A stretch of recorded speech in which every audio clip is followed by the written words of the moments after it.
Dick is dead. NYC election day. It's election day. Snap battle in courts. Trump hotter than Zoran. Let's delete that one.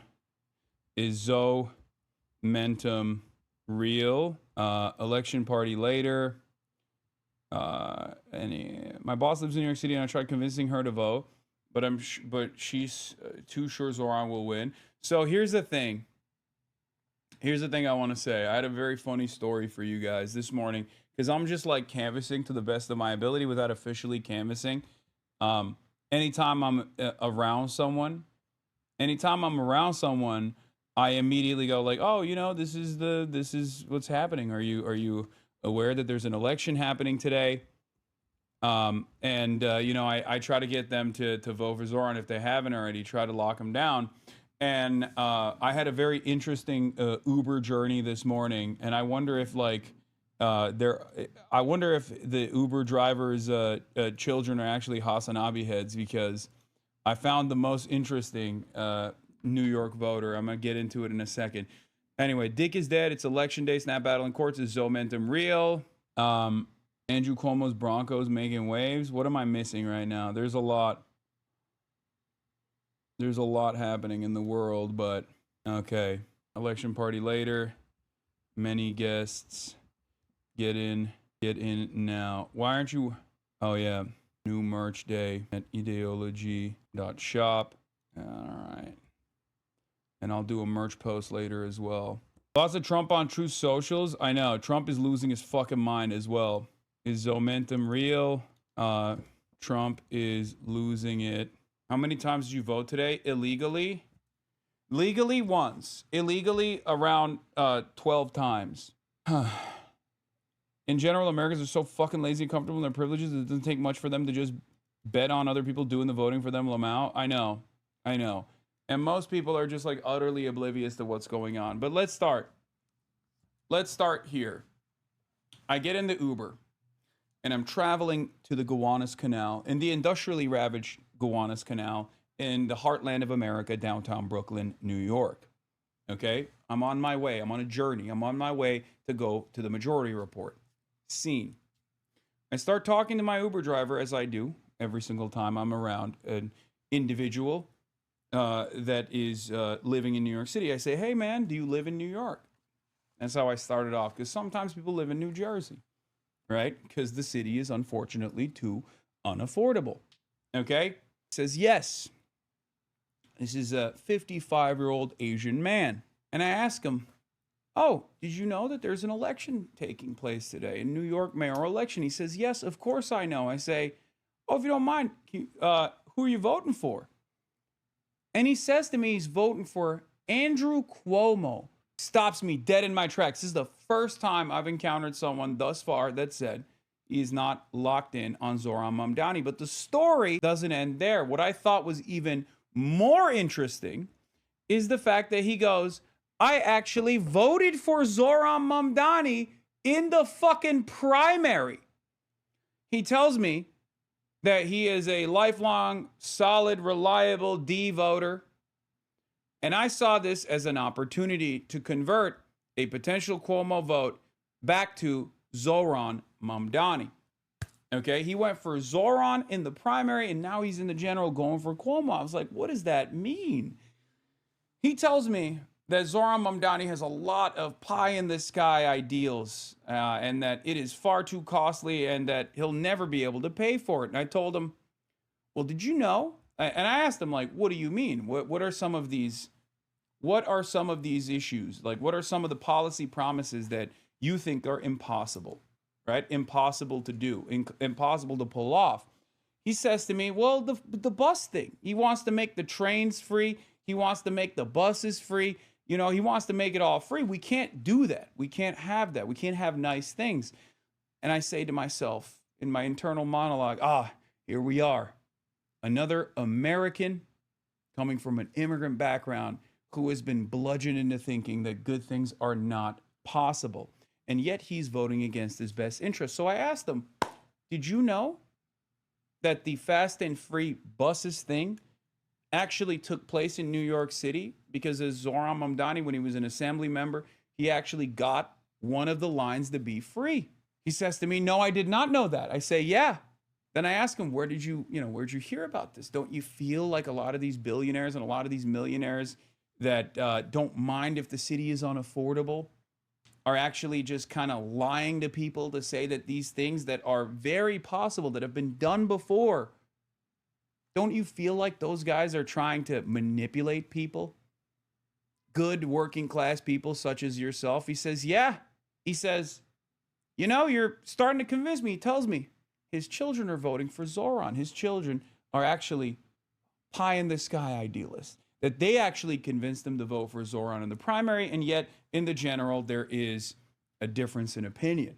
That's when I was like, I wonder if his kids are actually fans of mine, but couldn't convince their dad. So I don't know if any of you guys in here, if you have, if you had a similar situation with your parents, they went for Zoran in the primary, and then in the general, they kind of wanted to move in the direction of Cuomo. Just, speak out, okay?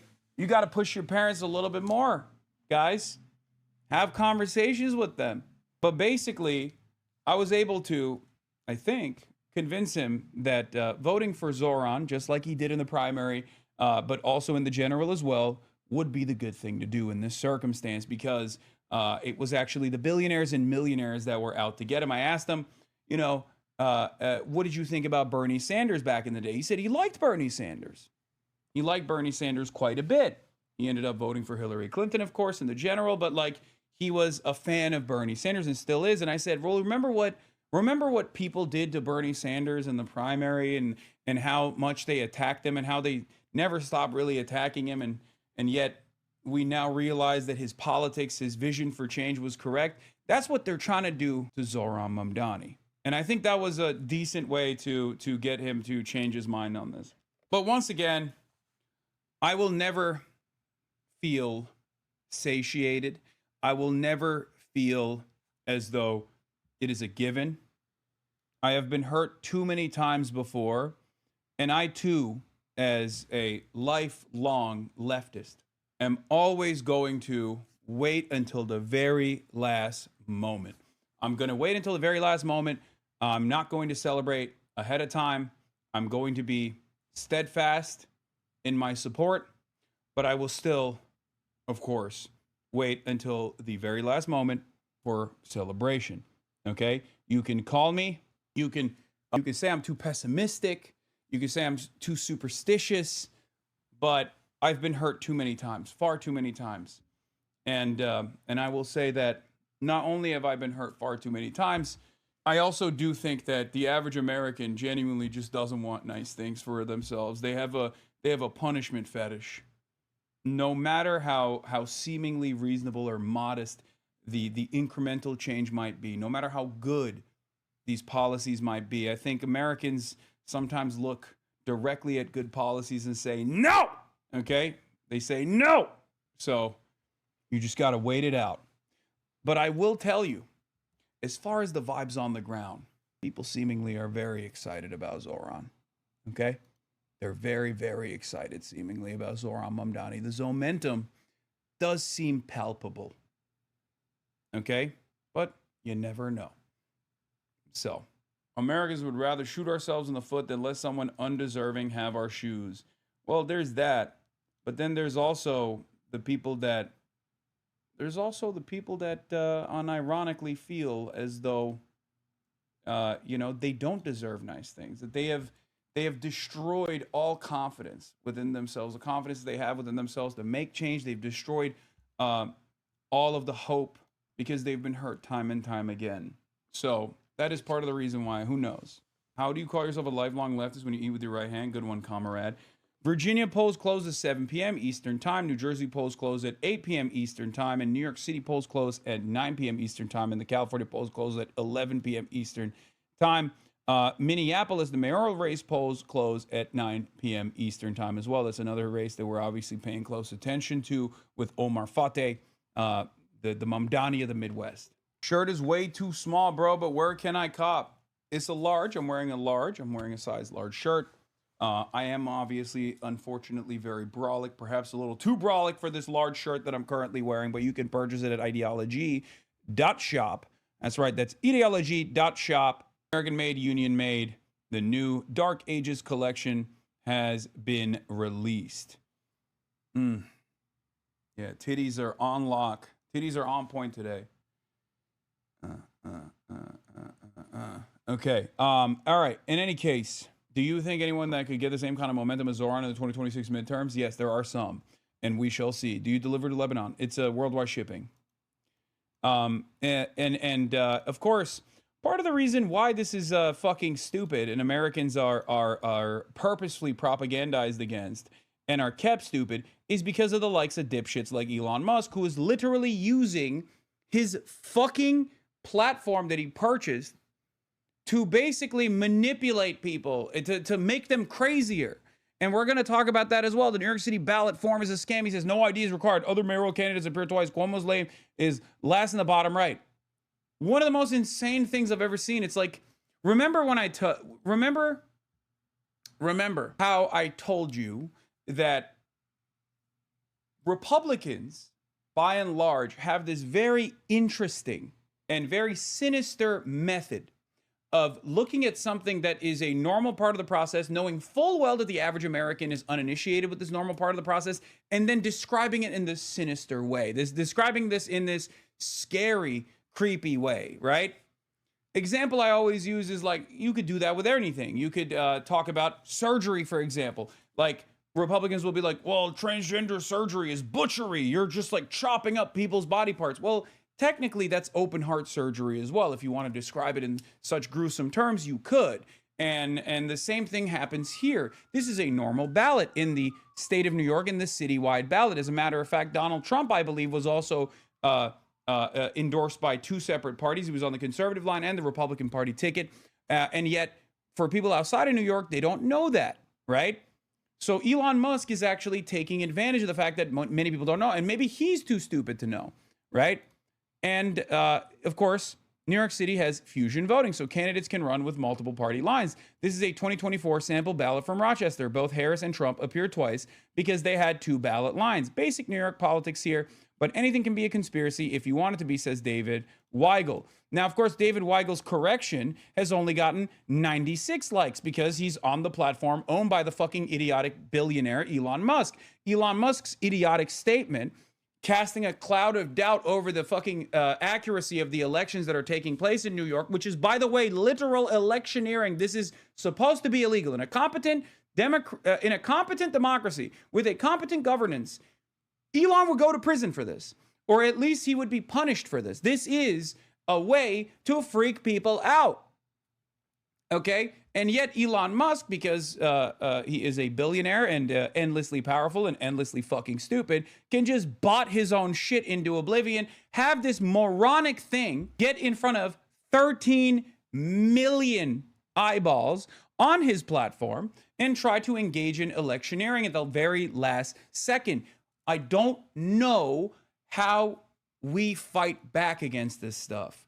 I don't know how we fight back against this stuff in the absence of good governance. There has to be rules around this sort of thing, okay? This is literal election interference. I know that it's great that we focus on the positives and we focus on Zoran and what he means for so many people and how he's been able to capture the attention of at least 100,000 door knockers. It's an incredible campaign, a real underdog story.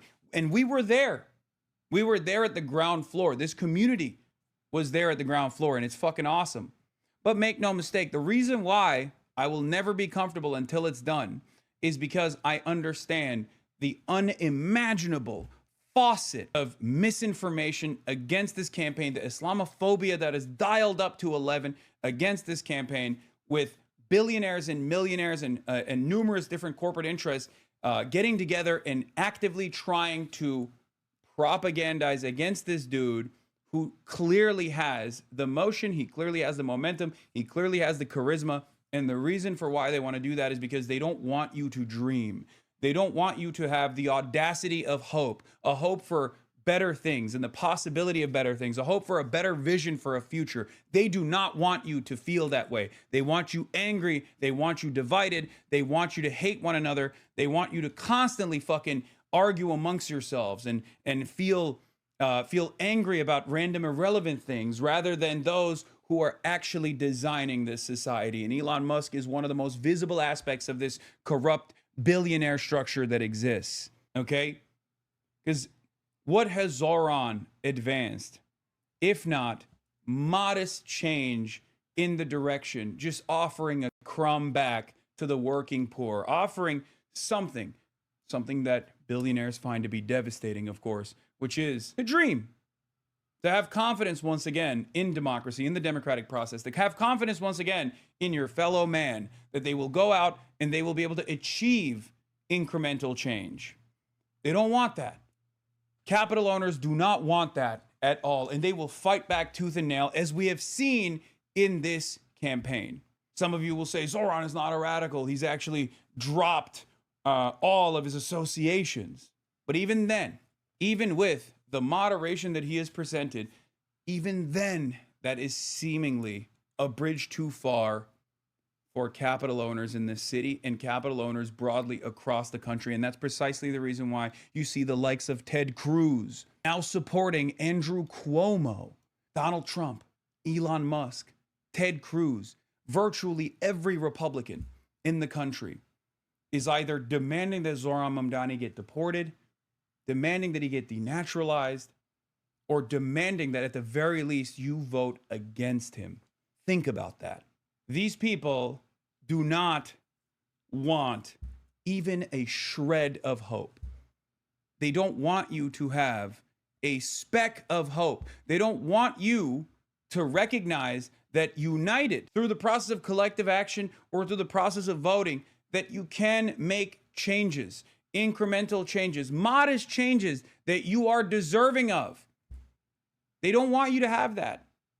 And they're fucking terrified. They're terrified of even modest social democracy.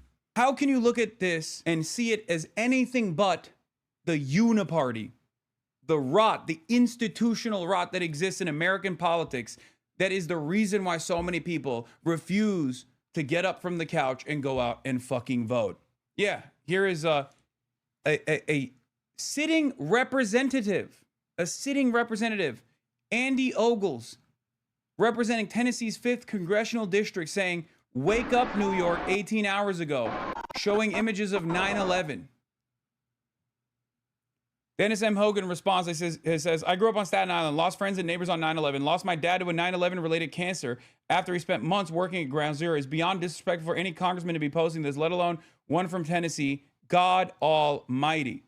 The way that these people have basically tried to actively weaponize 9/11 against a Muslim mayoral candidate that is objectively popular, I cannot believe it.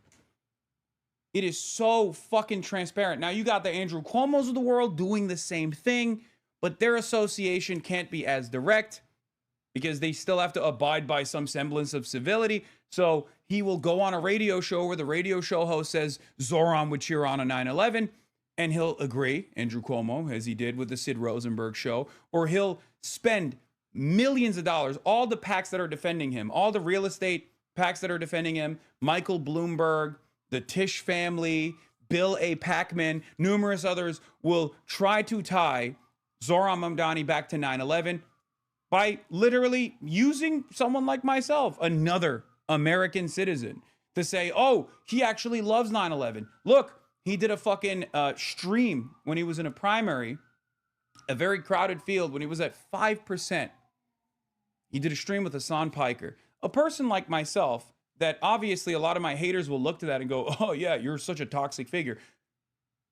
What I said in 2019 about 9/11 was obviously a reflection on a concept that there's academic consensus over, blowback, right? And I talked about, in 2019, extensively, how I did no favors to myself, something that I even apologized for.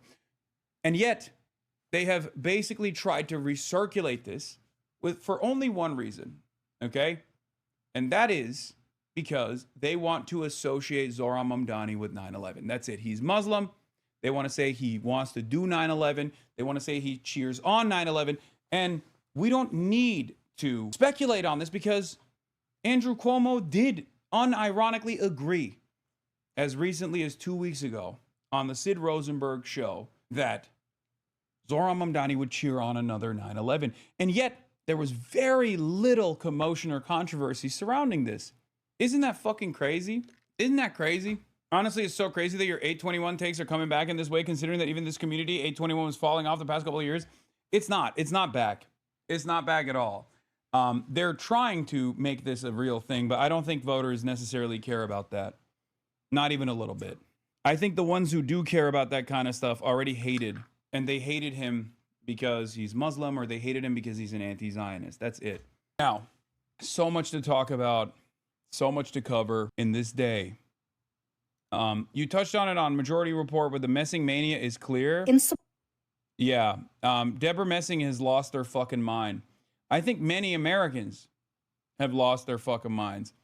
I don't know why they're acting like New York City isn't filled with transplants at this point. A lot of the legacy New Yorkers are long gone because they were priced out. Yeah, but I don't even think the legacy New Yorkers that experienced 9/11 have this exact same fucking attitude. I guess, and I've talked to a lot of people, like a lot of politicians and advisors around this on background, to try to like figure out what the fuck people were trying to do with this line of attack. And I guess it was to try and relitigate like the Rudolph Giuliani voter block, like the real old New York voters potentially, but I don't know if that actually succeeded at all. Because, you know, like you also correctly pointed out, Andrew Cuomo killed a lot of those guys. I mean, that's true. It's quite literally true. When you think about it, Andrew Cuomo killed 15,000 elderly New Yorkers during COVID. Okay? That's 15,000 votes. That's maybe 30,000 friends that saw their friends die during COVID. He killed a chunk of his voter base, which is why I jokingly said, I mean, Andrew Cuomo has killed more New Yorkers than Muhammad Atta ever could. This is true, because he did 5 times more. Anyway, this was a funny moment too. In any case, cross-border diversion, but Mamdani campaign inspired me to get involved in electoralism one more time with Awi Lewis's run for NDP leadership. Lewis campaign reflecting a lot of the organizing and economic principles that Zohran has this past year. Great. Oh yeah, this was another. If you want to understand the mindset of Andrew Cuomo and the racism of Andrew Cuomo, here it is. Talking to Hasanabi head over at MSNBC, Eugene Daniels. Give you a chance to correct the record if you didn't mean to say, but it sounded like you said diversity can also be a weakness. What did you mean by that? Diversity can be a weakness if you have antipathy among groups, Jonathan. If you have racism. Or give you a chance to correct the record if you didn't mean to say, but it sounded like you said diversity can also be a weakness. What did you mean by that? Diversity can be a weakness. He's trying to say that if you import the third world, this is like the long way of the famous Elon Musk quote. Elon Musk, remember, famously looked at a white nationalist on Twitter who said, oh, Jews imported the third world and now the third world hates Jews. You did this to yourselves. This is the other version of that, where he's saying, oh, well, antipathy amongst marginalized communities can create weakness. What he's trying to say is the Muslims hate the Jews and that creates weakness. He's trying to say that. I'm just giving you the example. Obviously, he can't get away with openly saying like diversity is a weakness for us as a fucking, prominent supposed establishment Democrat here, which is what he's trying to run as. But what is really funny about this is he goes, diversity can be a weakness if you have antipathy among groups, Jonathan. And Eugene Daniels responds with, I'm Eugene. Jonathan, if you have racism. Or yeah, he proved it. Now, we shall see. But yeah, closing your diversity is weakness argument by confusing the two black hosts is truly exceptional work, but you should expect that from Andrew Cuomo. In any case, there's some funny moments from the campaign trail, which we're going to get to, but here, I wanted to show you this as well. Representative Andy Ogle says, this is a photo of Mamdani's home country, Uganda. This is what the New York will look like after he destroyed it. Deport him now. Which, by the way, 2 hours ago, Nice little 2K likes on that. I cannot believe how insanely racist these motherfuckers got. Okay? I cannot believe it, dude. This is beyond the pale. Okay? This is utterly beyond the pale. I mean, even this, an actual communist jihadist, a literal Karl Marx quoting America-hating jihadist. This is some straightforward David Duke shit. And this is precisely the reason why I was saying, if left unrestrained, the permissibility of Islamophobia is going to make these motherfuckers go crazy. And that's where we're at, Democrats. Wake the fuck up. I know many Democrats in positions of power don't give a shit about this because they care more about cashing Israeli checks more than they do about, like, creating some sense of cohesion as a unit in this fucking country. But goddamn, dude. What do you think will happen? And we're watching this this fissure implode on the right anyway. These guys, for the longest time, have said that diversity is a weakness, diversity is bad. And many conservative Jewish broadcasters have played along with this idea. The great replacement is here. It's happening. And now they're experiencing the backlash of it, whether it be the conservative Indian commentators like Dinesh D'Souza going, where did all this racism come from? I don't know, motherfucker. Have you looked around? Or whether it be all of the institutional donors of the Republican Party of Jewish background, conservative Jews, going, what is happening with the Heritage Foundation? Why are they promoting fucking Pat Buchanan? Why are they promoting Nick Fuentes? Why are they promoting so many anti-Semites? Like, because you're not a part of the team, dipshit. You never were. You're a fucking idiot. You're a fucking moron, okay? Good luck. All of this kind of bigotry it plays a formative role in exploding bigotry of every sort, because people ask the same question where they go, okay, Randy Fine gets to talk about Zohran Mamdani or Ilhan Omar in this way. So why can't we say that about Jews then? Why can't we say that about Randy Fine then? That's a question that many Americans have asked themselves. Okay? And what is the fucking expectation? What is the fucking expectation? Sorry, Trump can hate all he wants. I'm not going anywhere, says Ilhan Omar. And Randy Fine says, my goal is to not give you a choice. If an American congressperson can speak like this about another Muslim hijabi congressperson, why is it that, like, people can't say that about Jewish people? Like, why do you think you will be protected from the exact same level of open bigotry and intolerance? It's a twofer because it's rapey, you know? That's the other thing. When he's done molesting his McDonald's hamburger, he wants to, you know, to also push this fucking rape culture ass take.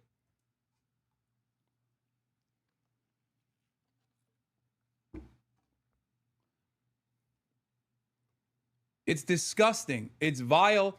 And for the record, this is one of the things that I will forever say, no matter what people believe, I still think Americans by and large do not like open bigotry of this sort. Americans are far more tolerant of diversity than other countries. I know it sounds like an insane moment for me to say this, but I think Americans are still, by and large, quote unquote, woke, even when it comes to trans issues.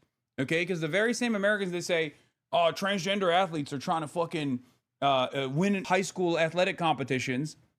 And on that issue, there's like 80% support to, like, abolish transgender athletes in general. When asked whether trans people are disproportionately discriminated against, will still turn around and by 60%, sometimes 70% say, yeah, that's right. It is a little fucked up, isn't it? So the very same people that are, like, you know, promoting transphobia will then still turn around and go, yeah, transphobia is pretty fucked up, I think. I swear to God, it is. When you get to a point of, like, open, loud, and proud bigotry, the average American goes, that's not for me. Okay? Obviously, the threshold of bigotry is different for different marginalized communities. Obviously, for Muslims, it's, like, way, way out there. But I do think that you're talking about cities, not rural America. They don't see colored people every day. No. Even in the most rural fucking ass bumfuck place, there is a reason why the Klan wore robes, okay? I don't think you guys understand this concept.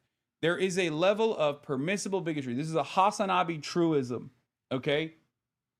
There is a, by the way, he dropped the colored in there. I read it. Sorry. Anyway, there is a level, there's a threshold of bigotry, okay? There's a reason why no sitting congressperson, for example, can openly can openly say like the N-word, for example. That's why they have to mask it with terms like thug. And even then, that's like kind of not permissible at this stage. So there'll be microaggressions like, oh, this black person is articulate, stuff like that. The reason for why is because if you just fucking hit the maximalist position, many Americans look at that and go, the fuck? Okay, that's too much for me. You have to mask it with euphemisms, right? Low IQ is another one that the Trump administration is slamming quite a bit, if you noticed, right? It's not about like the rural urban divide, which exists for sure in the way that people express their politics. But the reason for why dog whistles have to exist is because just blaring it out with a fucking bullhorn oftentimes makes people feel uncomfortable. Okay? It makes people uncomfortable about the types of ideas that they're on board with.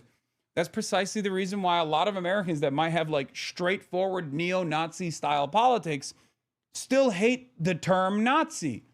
They hate it. They've been programmed into hating this term. There's a reason why prominent neo-Nazis can't openly say they're neo-Nazis or openly say that they're fascists, because Americans look at that and go, ugh, I was with you when you were talking about, you know, white people being replaced. But then when you're starting to talk about like the genetic purity and the white superiority all of a sudden, and you say you're a Nazi, I'm not there with you, right? Of course, the necessity for euphemisms means that that there is a permission structure that can expand or contract, okay? And the more you fling around bigotry of all different sorts, the more people feel a sense of comfort saying the quiet part out loud. So just remember, it works in both directions, okay? It does work in both directions, which is why I have been so aggressive and so angry about the ways in which people have been so openly and so transparently bigoted towards Muslims, especially highlighted in the aftermath of these two different interests converging: a popular Muslim socialist candidate in the finance capital of America, but also with Israel falling off the map in terms of popularity, where very clearly they can't win back support for Israel, but what they can do is identify the enemies of Israel and present the enemies of Israel as this scary, intolerant, barbaric hordes of Muslims that are trying to destroy Western society from within. And they've seen great success with this, and that's the reason why you're seeing these sorts of attitudes heighten. I disagree. Dog whistles are still being racist. I never said that dog whistles are not an indication of racism. But the mere fact that dog whistles must exist means that there's like a necessity to rebrand. That necessity itself means that like there is a level of threshold. There's a threshold for bigotry, permissible bigotry, and you can't go beyond it. With the current threshold of bigotry being so high, when the pendulum inevitably swings back to mega woke, what do you anticipate will happen in terms of consequences of these racist fucks? I am not so sure that pendulum is a natural thing. I don't think that pendulum swing happens as a law of nature. I think you need to push for it. And I think in the absence of people pushing for it, we will not see it happening. And there's not a lot of fucking allies in this battle. Let's be real. Right? There's not a lot of allies in that battle. I don't think we'll go back to mega woke in general, but we will. I think the pendulum will swing back. At least I will try to swing it back to the best of my ability. And I know you will too, to try to correct people's behavior here in the nicest ways that you possibly can. But in any case, let's get to the news stories of the day. Okay? I've already covered the Zoran stuff a little bit, and I will continue to cover the Zoran stuff. I don't know if I should get into the Dick Cheney shit right now. or continue along with the Zoran, the Zomentum that's taking place. But it's Donald Trump also has become increasingly manic as the end of this campaign nears. You see more and more insanity from the people who from the people who weren't paying close attention. If you noticed.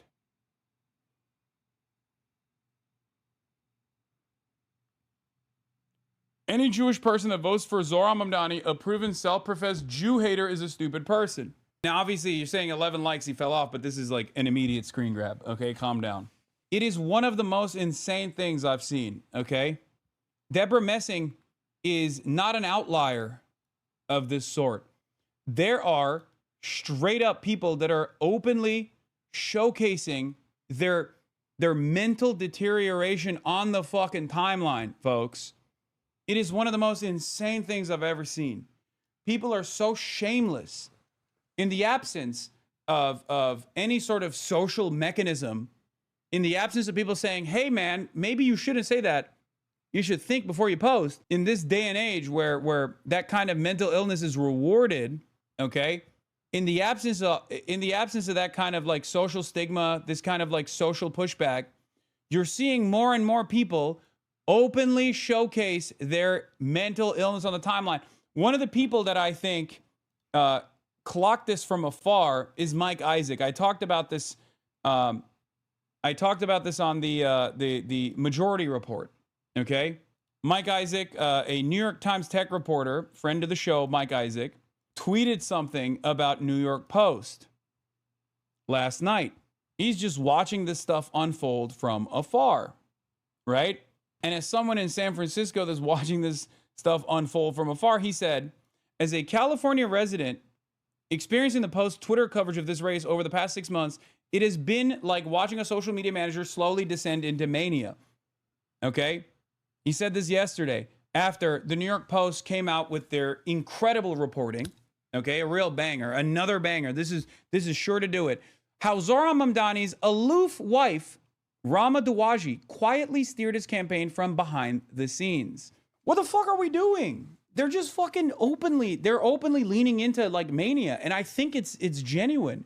I'm not even kidding. I think Zohran is straight up breaking the brains of a lot of people who were obviously receptive to having their minds break. That's some weak shit, dog. Guys, you don't understand. What I'm talking about is not necessarily that this is a successful line of attack. What I'm talking about is the fact that the New York Post thinks this is a successful line of attack. That is where the fucking insanity comes from. Do you not understand? Like, the more desperate these guys have become, the more insane they have become. And the more open they are about their insanity, the more they lean into QAnon-style thinking. Do you not understand?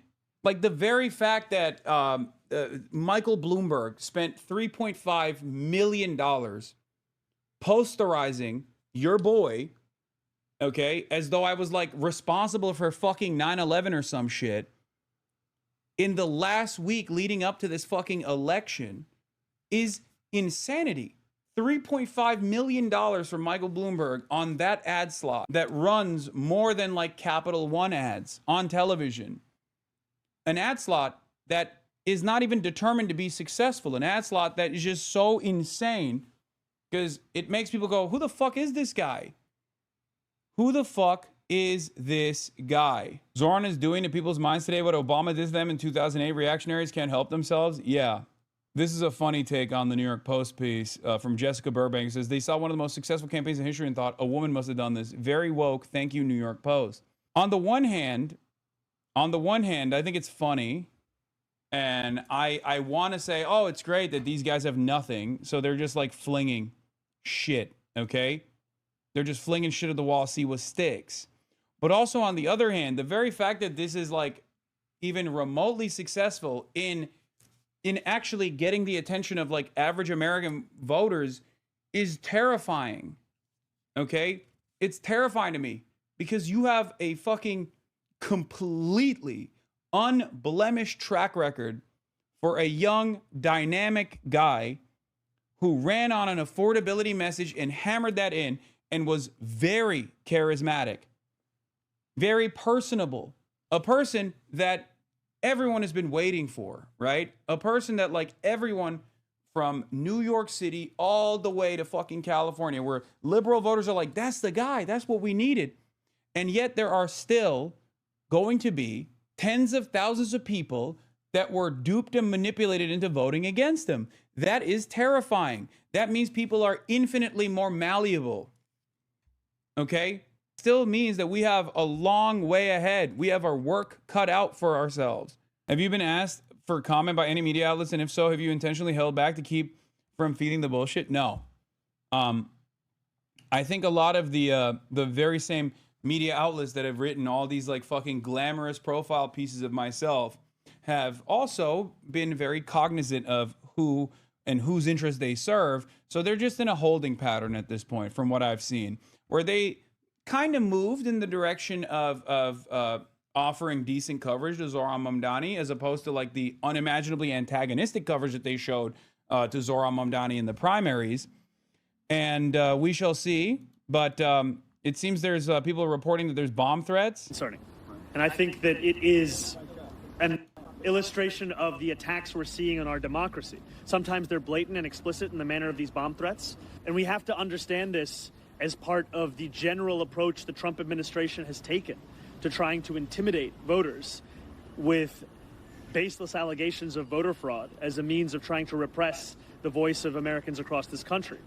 I don't know if he's going to get that question again today, but the general approach the Trump administration has taken to try and intimidate voters, unless we heard him incorrectly, what in the world is he talking about?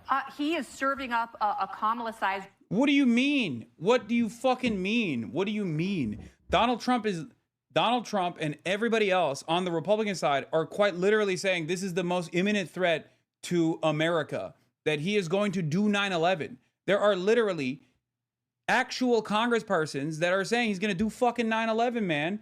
What do you mean? These are the very same people, by the way, that turn around and go, oh, if you call out our fascist policies as fascist, that means you're trying to kill us. Okay? It's ridiculous. It is fucking ridiculous. He said he's going to pull funding from New York. Stephen Miller has endorsed Andrew Cuomo now. Another fucking, another glaringly obvious example of the uniparty attitude against an anti-establishment candidate.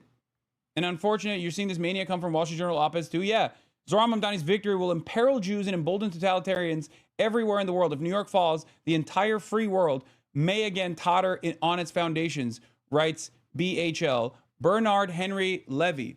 Okay? And of course, you know, no disrespect to the French, I think he is.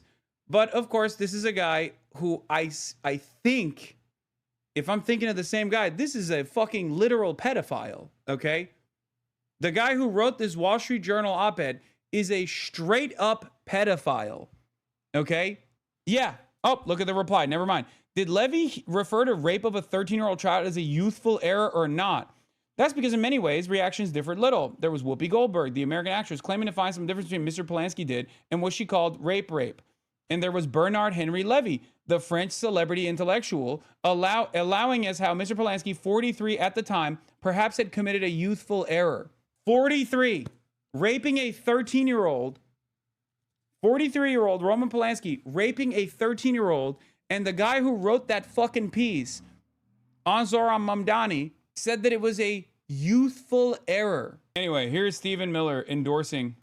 As far as New York is concerned, as you talked about, as we've said, unfortunately, the anti-Mamdani vote is being split between Cuomo and Sliwa. And President Trump tonight put out a statement being clear that if you vote for Sliwa, who's polling at about a third of where Cuomo is, you're just throwing your vote away.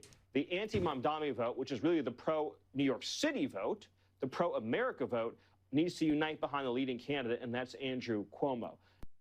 As far as New York is concerned, as you've talked about, as we've said, unfortunately, the anti-Mamdani vote is being split between Cuomo and Sliwa. And President Trump tonight... Bitch, if there is no other reason, and you don't actually need another reason other than the good policies that Mamdani's platform represents, but if you were looking for any other reason, These are some of the worst fucking shitheads that will suffer. Okay? These are some of the worst shitheads that are already losing their fucking minds. Okay? Mask off, neo-Nazis. They will be crying delicious and salty tears if, inshallah, Zohran Mamdani wins the mayoral race. And he fucking deserves to, okay? He has run a hell of a campaign. And you all, many of you played a role in this. Many of you knocked on doors. Many of you canvassed. Many of you spread the word, got your immediate family members to be on board, okay? There will be far-reaching positive consequences of this, okay? Michael Land says, with each passing second, I'm more bullish on Zohran Mamdani exceeding 55%. That was my lock. Manhattan and Brooklyn continue to turn out in droves with lines reported across base neighborhoods. We're pacing for a record number of votes. The vibes are screaming landslide. Did you see this? Senator? Hey! All right. How you doing, man? You're doing great, huh? I'm doing better now. Show up. All right, I'm going to be saying that you're inspiring the entire world. How's that? A little pressure. A little pressure. There is a reason why the whole bloody world is watching this election. He's right. The story of this is not going to be the greatest thing we ever did was run this campaign. This is why, listen, this is why, in spite of my criticisms for many on the left flank, okay, of the American Democratic Party, like, the reality of the matter is, these guys, they've shown up. They've given people the audacity of hope, okay? And that is the reason why people are so fucking terrified. That's the reason why so many capital owners are losing their fucking minds, okay? That's it. I know these guys are not, implementing the Marxist vanguard, the Marxist-Leninist vanguard that you believe is imminent, but you have to remember, these things take time, okay? Coalition building, movement building, it takes time.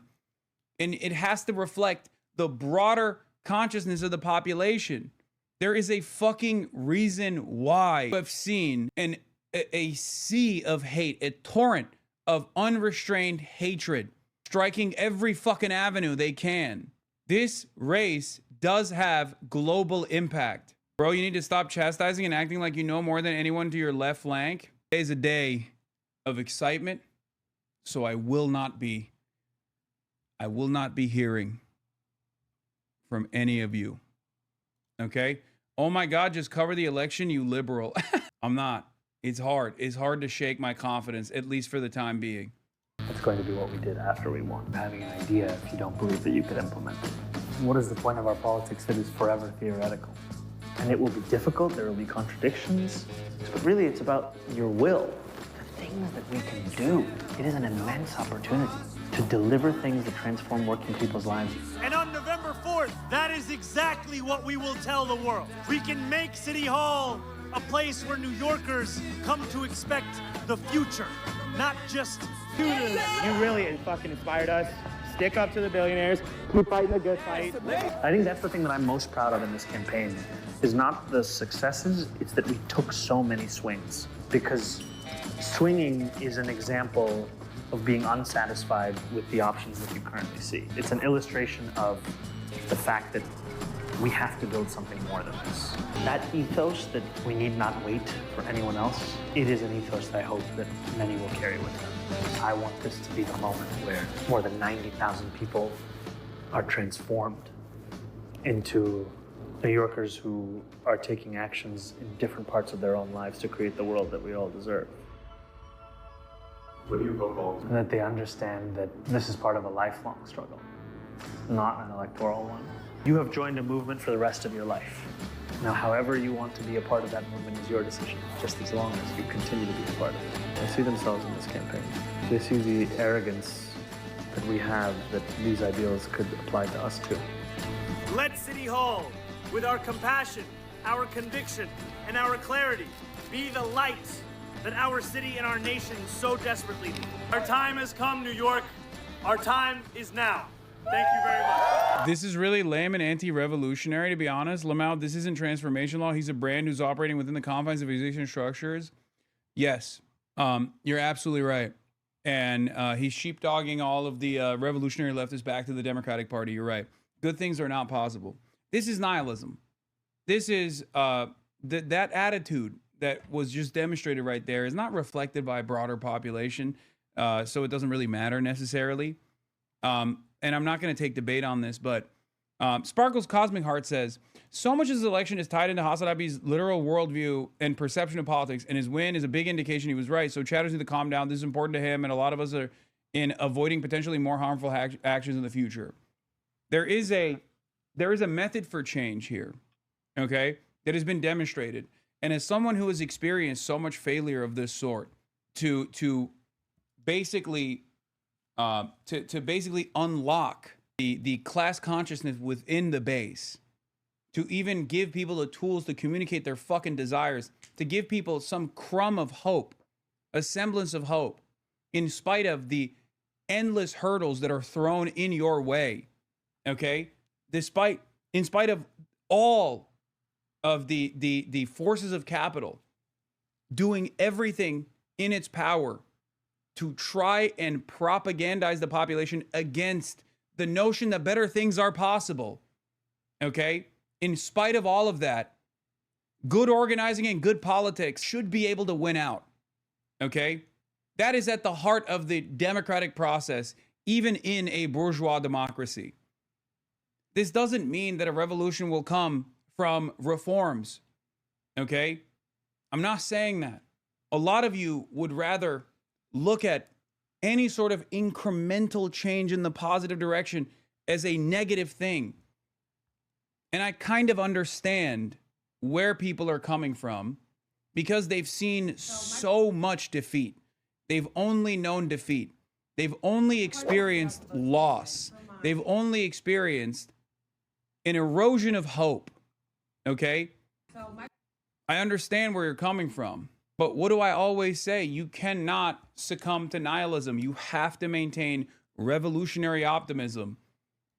And a part of that is taking a disciplined approach and then taking in the victories that you get along the way instead of casting them aside and saying, this doesn't matter. This doesn't mean anything. If it didn't mean anything, if it did not mean anything, why do you think all of the forces of capital are using every fucking social tool they have at their disposal, eroding what remains of their political capital to fucking go against this dude? They understand the danger of giving the working class a crumb of fucking hope, but you don't. You think you're going to magically create the revolutionary vanguard in a country that is antagonistic to working class movements, that it has no class consciousness whatsoever. So stop, okay? Take a deep breath. I understand why people are cynical. I get it, okay? That is the reason why I'm restrained and not running around and you know, claiming victory before it happens. But in a country that is at the heart of empire, there will be no magical single-handed approach, like no magical antidote pill that everyone can take where they automatically become class conscious and rebuild the structures necessary to create pressure against capital, the forces of capital. Okay? We have nothing in this country. So no, I'm not going to attack those who are trying to build something, anything. Okay? And I hope that you guys will understand my position eventually. The question for Get Out the Vote today is for my leftist friends who think that voting and participating in electoral politics, even on the local level, is a waste of time. Why is it important? And that have said, oh, you can't do anything because you've got to work with the Albany. What do you say to those people that we're trying to convince today that it is worth it to them to go out and vote in this election? So I think the key would be that we're not asking everyone to become an electoralist. We're not asking everyone to say that the only way to change the city that we love is through the ballot box. What we are saying is this is 5, 10, 15 minutes of your time. This is one way to bring that future forward. And this is one way to actually tangibly cast your vote in support of a vision of a city that belongs to all of us. And then you can do all of the other organizing that is so critical to winning that future, whether you're organizing tenants, whether you're on the front lines of immigration advocacy, whatever it may be. We need every single way to win the future that we deserve. Right. And we can go back to hating right after we vote. Yeah, come on, please. Go back. Yeah. I think that you should not stop your criticism of Zoran Mamdani if he is elected, right? That's not what I'm saying at all. If you see something that he's doing that you don't consider to be appropriate, that you consider to be bad or wrong or antagonistic to the movement that you thought he represented, then it is appropriate for you to let your voice be heard. But you also must be cognizant as to why. You also must be cognizant as to why so many people despise this movement. Okay? Why are they so fearful if this movement does not represent even a fraction of change in the appropriate direction? Why? Why have they been so antagonistic? Why haven't they simply said, like, why hasn't Chuck Schumer come out and been like, I love Zoran Mamdani. He is running a campaign of affordability. Why did it take Hakeem Jeffries until the very last moment to say, oh, well, you know, he's all right, I guess? Why? Why is it that the Republican administration, under the guidance of Donald Trump, is actually lending support to someone like Andrew Cuomo? Why is that the case? We have to be more disciplined. We on the left have to be more disciplined. And if you can't find yourself to believe that someone is sincerely advancing the causes that you hold near and dear, then you can at the very least understand why those that are antagonistic are so loud in their response to someone like Zoran Mamdani, who I always say is basically just trying to do modest expansion of pre-existing constructs within our current governance, right? Rent freeze. It's happened before. Fast and free buses. Zoran himself has been able to advance this cause. Why is it that they're so mad about even just a modicum of change in the in the direction of the working class, like alleviating some of the pains that they experience? Why? Think for a moment. Why they did this to Bernie Sanders? After all, Bernie Sanders is a social fascist, right? Bernie Sanders is a Zionist. He's a social fascist. He doesn't represent change at all. Or at best, he wants to take the super profits that we are extracting from the global south and redistribute it back to the labor aristocracy, you might say. So why is it that there was a faucet, a torrent, an unlimited torrent of hatred launched against him? Perhaps it is because, especially since the Reagan era, but this predates the Reagan era as well, but especially since the Reagan era, the hegemonic neoliberalism has been able to so effectively destroy what remained of a semblance of hope for a better future for the working class, was so effectively silenced, so effectively quashed, destroyed, that even the most modest advancements, even the most marginal advancements in the positive direction for the working class, a campaign on pure affordability alone, receiving any sort of positive coverage, receiving any sort of success is considered terrifying. I have a lot of guests today. I haven't brought them on because I want to do my coverage. Okay, there are a lot of people that I was supposed to have on, but the reason why I haven't brought them on is because I want to be able to do the coverage, and it's hard to do it when I have guests here. Okay, so calm down. Fuck the news. Chill with the homies. Y'all are crazy. This is one of the, I would say this is for me one of the more important moments in my political advocacy, in my political commentary career. Mamdani, he represents almost in a pure form the class struggle. You know the famous line by Karl Marx, the beginning of the Communist Manifesto. The first line is, "The history of all hitherto existing society is the history of class struggles." The history of all hitherto existing societies is the history of class struggles. And we're seeing in the Mamdani campaign, it's clearing the air. You can't say a fellow named Mamdani is weak on race questions, ethnic questions, religious questions. It's not going to work. So it's a straight out class struggle. His campaign was just like Bernie's. Bernie's was about affordability. And that's Zoran Mamdani's about affordability. But in this case, you can't use any of the woke weapons against him because his name is Zoran Mamdani. He's clearly not a old white male, you know. So it's a clear-cut class struggle.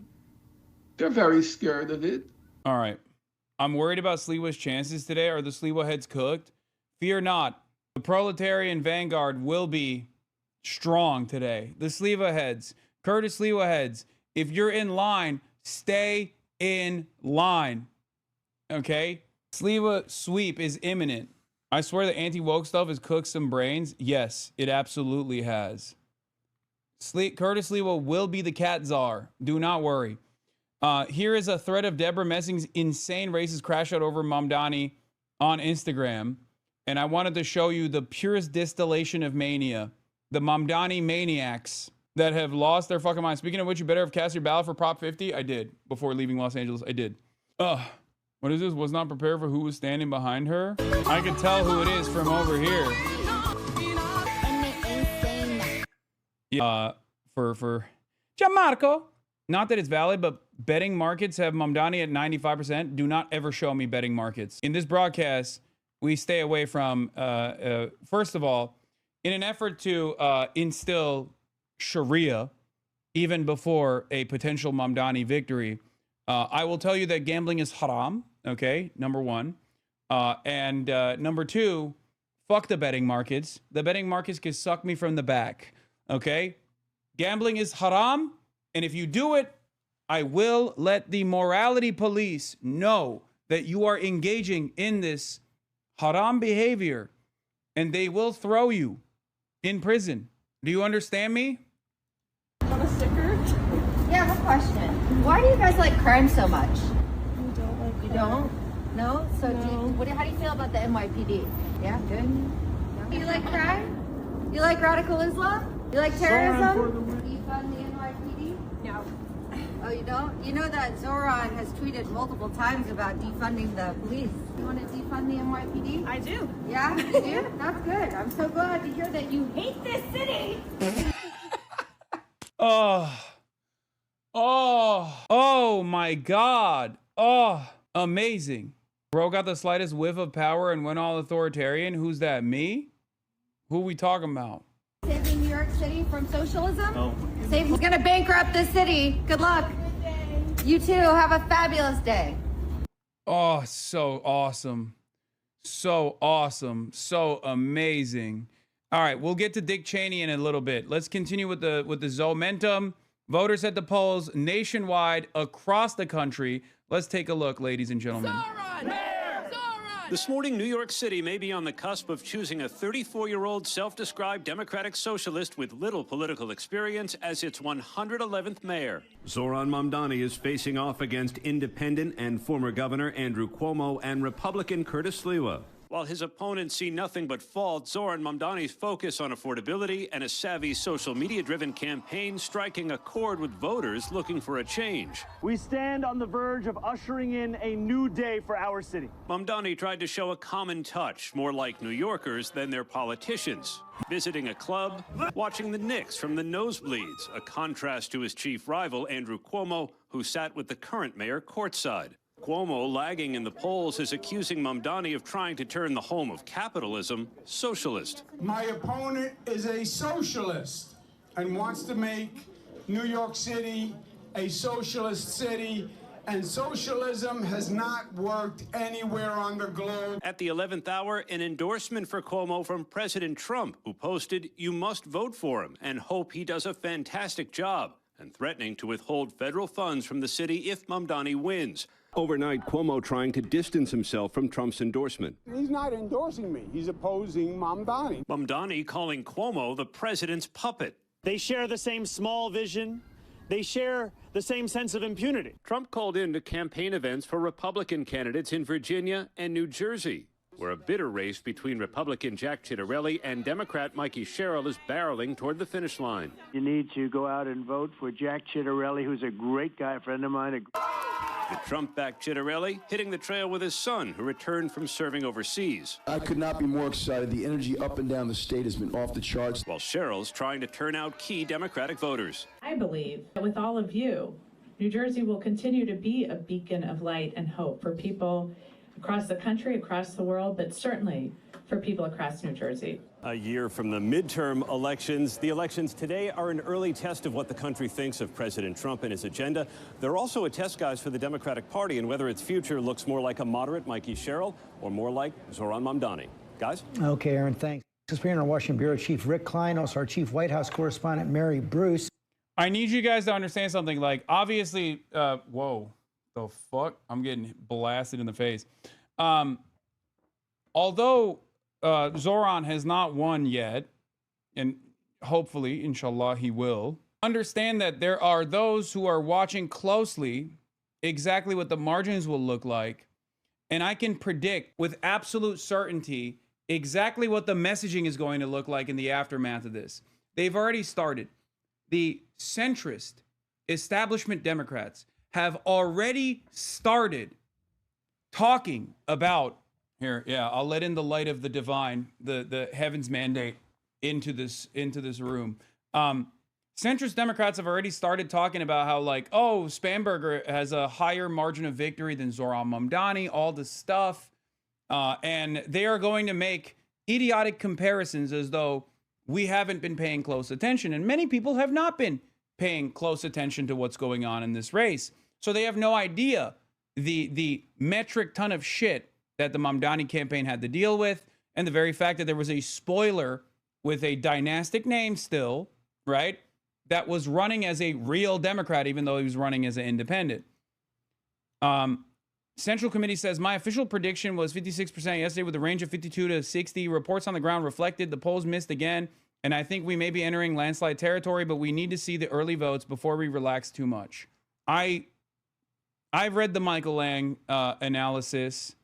I understand where people are coming from. I will not say anything. I already gave you my prediction. I said somewhere in the 55 range, and that the surprising vote would be from the 55 plus category that a lot of people think is supposed to go in Cuomo's direction. But then again, we shall see. I am not going to say anything. I am just saying I'm hoping and I'm praying. There's never been. I'm not exactly a very spiritual person, but I will say that I have been praying to whatever deity is out there. Okay, that's it.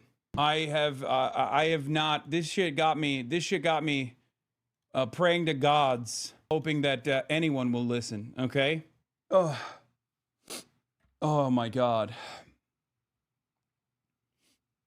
Have you been this emotionally invested in a campaign in years? I haven't. Last time I felt this, I don't want to bring it up. I don't even want to talk about it. But I mean, both Bernie campaigns, especially the moment of hope and optimism that I felt, that I know many of your favorite content creators and podcasters and activists and advocates alike felt in the aftermath of Bernie Sanders's upset victory. That wasn't really an upset if you actually saw the reality on the ground in 2020 in Vegas. But once again, what came after that was something that we all know very well, which is precisely the reason why I will stay the course.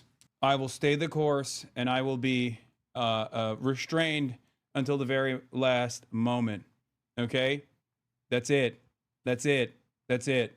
That's it. That's all I'm going to say. But yeah, as far as analysis goes, you will see some of the absolute worst, some of the most annoying centrist analysis coming out in the aftermath of this, whichever direction it goes. Okay? God forbid there is a defeat here. They will greatly overemphasize how resounding the voters denied the socialist momentum. If there is a victory, no matter what the margin is, if the margin is above 60%, right? Unlikely, but let's say it's 60% territory, they will say, oh, it's New York. Of course they voted for a socialist. If it's anything, if it's anything in the 5-point range, they will say, look at the tiny sliver that Zoran got. He does not have the popular mandate that he barely eked out a victory here. He barely squeezed a victory here. They will deny the unlimited money that was dumped into this campaign and the electioneering that took place. Okay?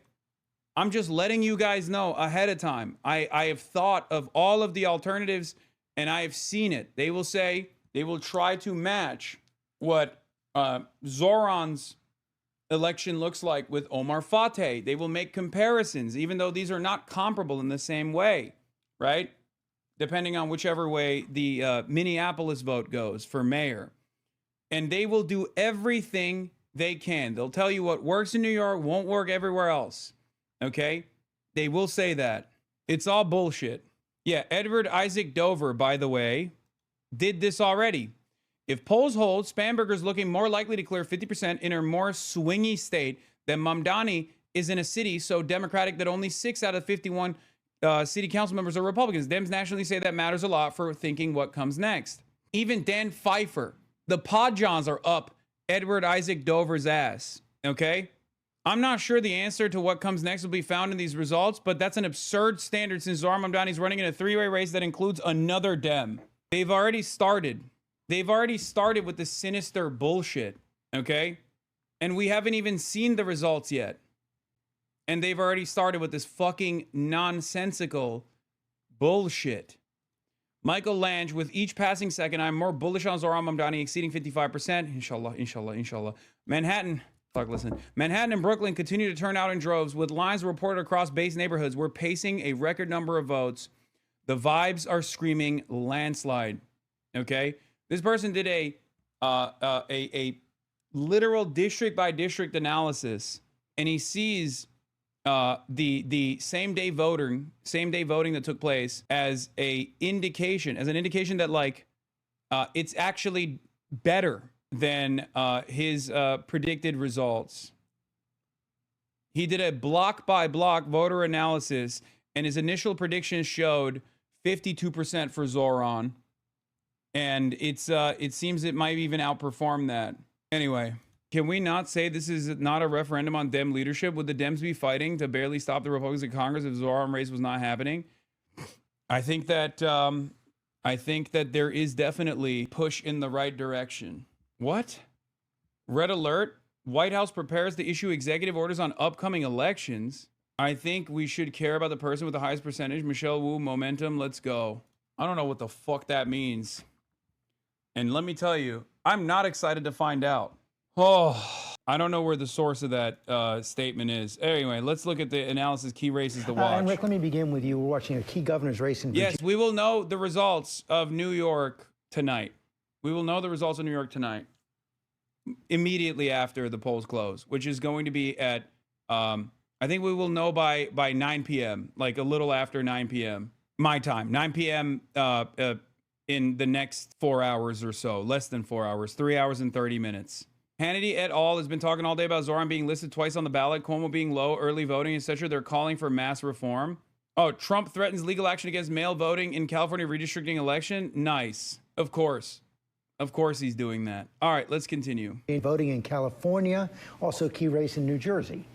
Yeah, good morning, George. The only other state other than New Jersey that is electing a governor this year is Virginia. Polls show the Democrat Abigail Spanberger leading the Republican Lieutenant Governor Winsome Earl Sears consistently. Sorry, 4 hours and 30 minutes. 4 hours and 30 minutes. A Democratic win there would hours. not be a surprise. Virginia's been trending blue, and in governor's races, the state almost always votes against the party in the White House. Guys? All right, but let's talk about California and what we're seeing there on the ballot. Is the issue of congressional districts. What can you say about that? Yeah, that's right, Robin. Voters in California are being asked to approve a new map for congressional districts. This is the latest in what's become an unusual redistricting war. Are you going to cover the Zoran watch party, or are you covering it all here in your room? I will be going to the Zoran election party. I will be going there, and I will be live streaming it. Okay? Why don't we talk about Virginia and New Jersey? I will. I've talked about Virginia, not so much about New Jersey, but I will be talking about them right now. Right here in the middle of the decade, Governor Gavin Newsom pushed a plan to squeeze as many as 5 additional Democratic seats out of the state, and this could be the result, a House map that is bluer than ever. Now, Newsom has cast this as an answer to what Trump and Republicans have been doing for months now. These are the states that are either trying to pass or have already passed new congressional maps this year. The dark red ones are the ones where Republicans have already put new maps into effect. And even if California's law passes today, Republicans are likely to end up with a few more seats out of these new districts when all is said and done, going into a year where the balance of power in Congress could hardly be tighter. No question about it, Mary. That California race, of course, matters to President Trump. The Democrats in Virginia and New Jersey have also made him the central issue.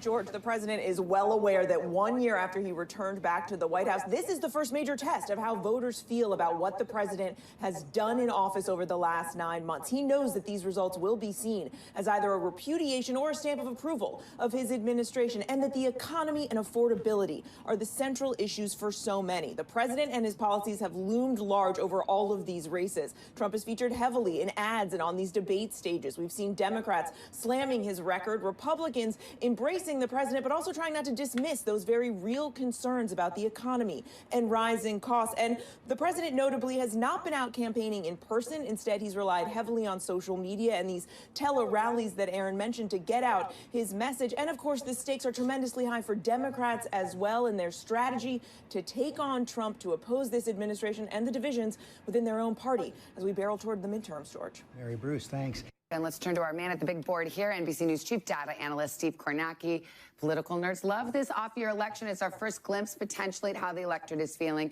So where in those seats that we just talked about, where do things stand? Yeah, let's take a look. Start in Virginia. The polls will close there first tonight. And you've got Abigail Spanberger against the lieutenant governor here. It would be an upset tonight if this race is won by Earl Sears. She has trailed significantly in the polling. You do see this is a blue state. Kamala Harris won this last year over Donald Trump by just under 6 points. One thing we're keeping an eye on, by the way, just outside, excuse me there, Savannah, just outside Washington, D.C., Northern Virginia, federal employees in the shutdown. What effect is that having on this race? In New Jersey, this is the one tonight Republicans think they have a shot at. Jack Ciattarelli ran 4 years ago. Not gonna lie, Holy Toledo guy kind of stole Kornacki's flow.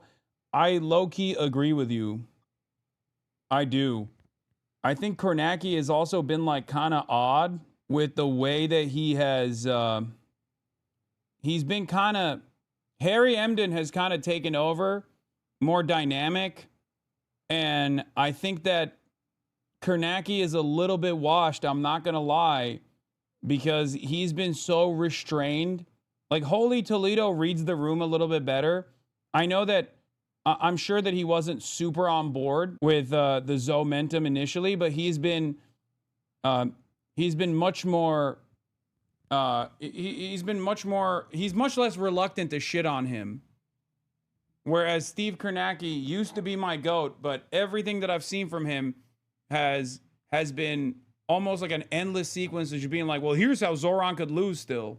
Governor nearly beat Phil Murphy. He's currently the incumbent. The polling has put Mikey Sherrill ahead, but much closer than Virginia. This race tonight is going to hinge on a very particular type of voter. They are voters who don't like Donald Trump, but 4 years ago, they were willing to vote for Ciattarelli. With Trump back in the White House, can he still win those voters over? He needs to have a chance tonight. And of course, this New York City. Dude, it's so funny. Why won't you talk about New Jersey or V8? Brother, we're literally looking at New Jersey.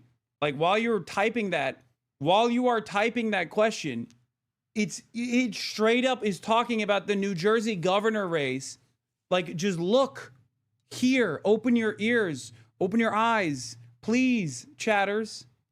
He needs to have a chance tonight. And of course, this New York City, biggest city in the country, high profile race, certainly. Zoran Mamdani, who defeated Andrew Cuomo in the Democratic primary by 12 points. Cuomo running as an independent, Curtis Sliwa, the Republican. The polling has put Mamdani ahead, thanks in no small part to the fact that the opposition to him is split between these two candidates. And perhaps why Donald Trump was weighing in last night, signaling to Republicans to vote for Cuomo in that race. Let's talk about some of the issues that people are focused on. We've got a recent NBC News poll. Yeah, we came out with one on Sunday to sort of set the playing field for this week. And here you go. This is Donald Trump. We asked voters, is he living up or is he falling short of expectations? Ooh, goddamn. That's a whole lot of red, baby. That is not looking good. Not looking good at all. Where does this movement go? A movement that has no popular base.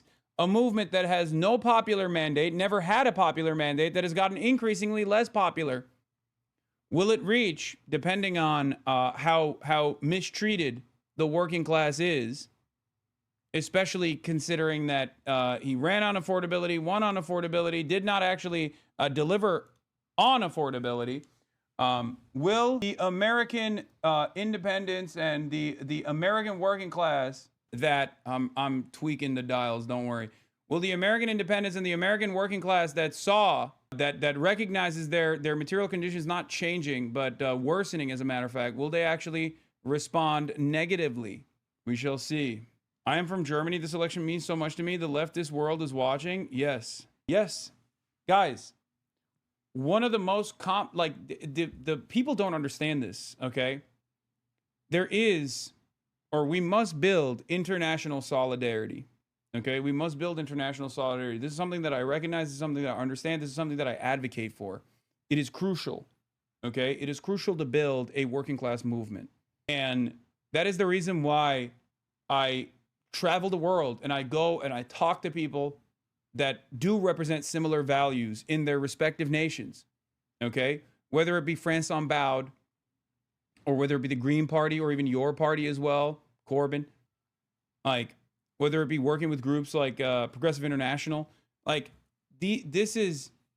there are people all around the world, including in Western liberal capitalist democracies, that recognize that liberalism is failing, and they look to the United States of America, the heart of empire, and the heart of capitalism, which is where the financial capital of the world is. And they look at this race and they want to be excited. They want to hold on to hope that change might be coming. Some kind of change might be coming. Now, it might not be the most consequential change, and God knows it's going to be quite difficult to implement even the most modest of reforms. But yes, this is an inspirational candidacy. This is an inspirational campaign for so many people. There are probably more chatters from all around the world watching today than ever before. And a lot of Americans, I think, refuse to recognize that. And it's like almost, it feels like it's almost selfish, where you're just like looking at this moment of hope and you just go, it's not good enough for me. It's like, it blows my mind. It blows my mind, really. In any case, let's continue with the fucking horrifying numbers of Donald Trump.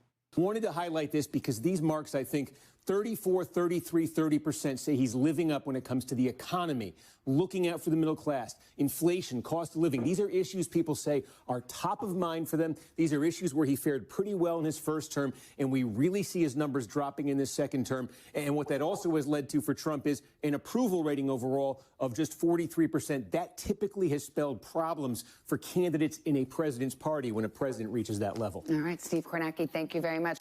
Hey, thanks for watching. And don't forget, you can catch the Today Show every morning on NBC, or take Today. New Yorkers are spending a lot of their time talking about one man. Who are you voting for? Definitely for Mamdani.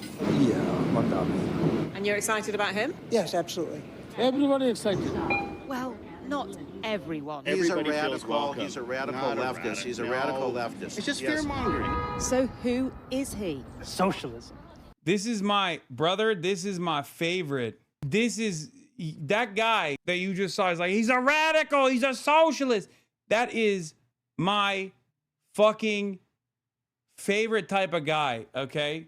There are so many guys like that, man. Oh, God. It's just so fucking funny that you got so many insane hogs out in the fucking wild, and we really unleashed them. We are leaning into our hog-like tendencies, man. A self-declared democratic socialist who has stormed into the lead in the race to become New York mayor, using viral... I'm not saying you're single-handedly responsible for Zoran being elected, but how do you feel about the possibility your interview with him early on was a small, highly consequential domino that led to this point? We all play a role in this. You all play a role in this. It's not the interview that I did with Zoran that's consequential. It's the fact that there are members of this community that were primed, that were excited at the prospect of joining a campaign that was so hopeful, joining a campaign that was built around and centered around affordability, okay? It is the New York DSA, it's the Working Families Party. There are so many people that played a significant role in this happening, okay? I did nothing. I am nothing without you, okay? I am nothing without my community. This is, and Zoran is nothing without all of the people that played a formative role in his campaign as well. That's how this works. That is how this works, okay?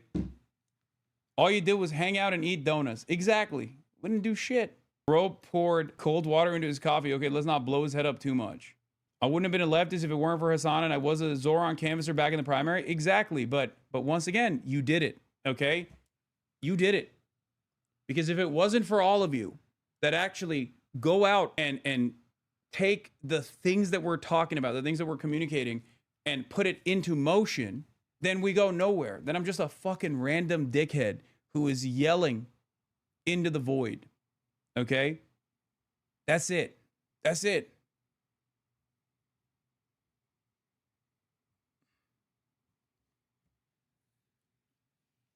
That's why I can't fucking believe the amount of attention that I've gotten from all of the haters and losers, the billionaires and the millionaires that have put the crosshairs on your boy. Because I'm inconsequential. You know, I am utterly inconsequential. I'm nothing. There will be someone else who will fill this void one day. It is the momentum. It is the people. That's what makes the difference. It's the people who dream of a better future and say, you know what, fuck it, I'm gonna do it. I'm gonna do it. I'm gonna take a shot in the dark. Because the reality of the matter is, nobody thought, even Zoran himself did not think that he would get to this point, I don't think. I mean, obviously that was the goal, but it would not have happened. It would not have happened without all of the people that have put so much work into turning him into a vessel for change, a vessel for positive change. The bullet that shoots down capitalism would not fire if every grain of gunpowder did not do its part. Yes. You claim to be inconsequential, yet you single-handedly caused Kamala's defeat. Yeah, I'll entertain that more, depending on the results of tonight, okay? I don't like other people telling me it was anti-Semitic. Zach Cady, 37, who brought his 2 children to vote when he cast his vote for Zoran Mamdani outside the Met on Saturday. As a Jewish family, I find Cuomo's position offensive and patronizing, he said. Criticism of Israel is not anti-Semitic. Whoo! Smoke him. The why does Mamdani obsess over Israel talking point would always be sleazy and bad faith, but it's especially so when his primary competition decided himself unilaterally and apropos of nothing to volunteer for Netanyahu's war crime defense. Like either it's a thing or it's not. Yeah. I can't believe that they tried to do that, by the way. You say you're nothing, but thanks to you, I'm even more annoying than I was before. I didn't think that was possible. I mean, I'm just a regular ass dude, okay? I'm an immensely fortunate, immensely privileged person who recognizes their privilege, who tries to do the most with the crumb of fucking influence that I have. But I always stress this importance to all of you. I always tell you, what do I always say? If it wasn't for this community, if you guys weren't in here right now, a terrorist. Yes, exactly. I'm just a modest terrorist, okay? But if it wasn't for all of you that go out and knock on doors, if it wasn't for all of you that go out and unionize your workplace, if it wasn't for all of you that go out and organize in your communities, then I would just be one guy yelling into the fucking void regardless. I'd be yelling about this. I'd still be yelling, but I'd be yelling to a much smaller audience, the same exact shit that I'm yelling as I was many years prior to this level of unprecedented success that I saw in this field that I never thought I would actually see any success in. You showed this before, but a canvassing lead in your hoodie? Yeah, I know. Yeah, we got Hasanabi has his like canvassing leads in there. It's just like, that's the thing that I'm most proud of.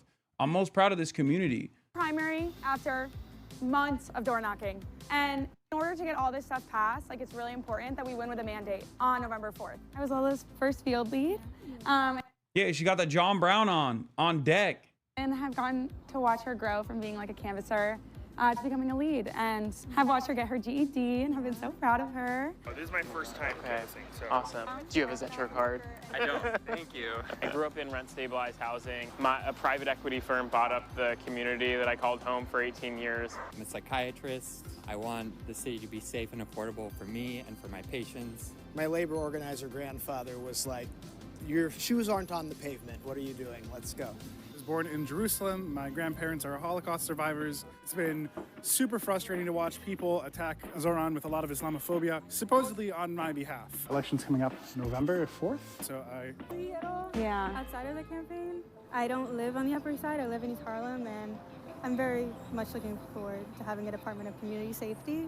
To get to watch her go to college next year will be like an amazing thing. Zoran's campaign is all around affordability and how we can have a city that's for everyone. Harry Enton and Ben Shabibo on CNN tonight.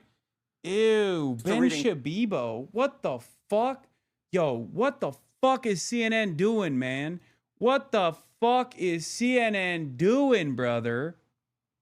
What the heliante? Oh, God. All right, let's get back to this. God damn. Yuck. Says New York is the greatest city Gross. But what good is that if no one can afford to live here? And the ability to speak 5 languages, to woo minority voters, and heading out clubbing last weekend to reach the young. As New York City woke up this polling day, the prospect of Mayor Mamdani was upsetting old-school Democrats and Donald Trump. I'd prefer not to have a communist mayor of New York City. Last night, the president told Republicans to try to stop Mamdani by voting for another Democrat, his opponent Andrew Cuomo, running as an independent. But Mamdani cast his ballot in Queens this morning as the clear favourite. Earlier in the campaign, he travelled across the same borough to Hillside Avenue, where an interesting phenomenon is taking place. And how did you vote last year in the presidential election? Yeah, I voted to Trump last year, And your family voted for Trump as well? Yes, also. Working class, minority voters shifted strikingly towards Donald Trump, like lifelong Democrat Major Hussein. And now, Mamdani, a head-spinning shift from an ultra-conservative to a socialist. Yeah. How do you jump from Donald Trump to Zoran Mamdani? The people who are vote for Donald Trump, it's nothing with the party line. It is a more of current world situation line. A current situation in which New Yorkers are feeling. Man, I'm in Oklahoma, gross, at a very conservative college, so thank you for giving me the space to spend my time. Even if I have to turn my volume down, for the record, places like Oklahoma, which, by the way, Bernie Sanders did win in the Democrat primary twice, are perfect places to start organizing in, okay? A lot of people, I think, unfairly cast aside these people that the Democratic Party has left behind because of the current style of polarization that exists in American politics.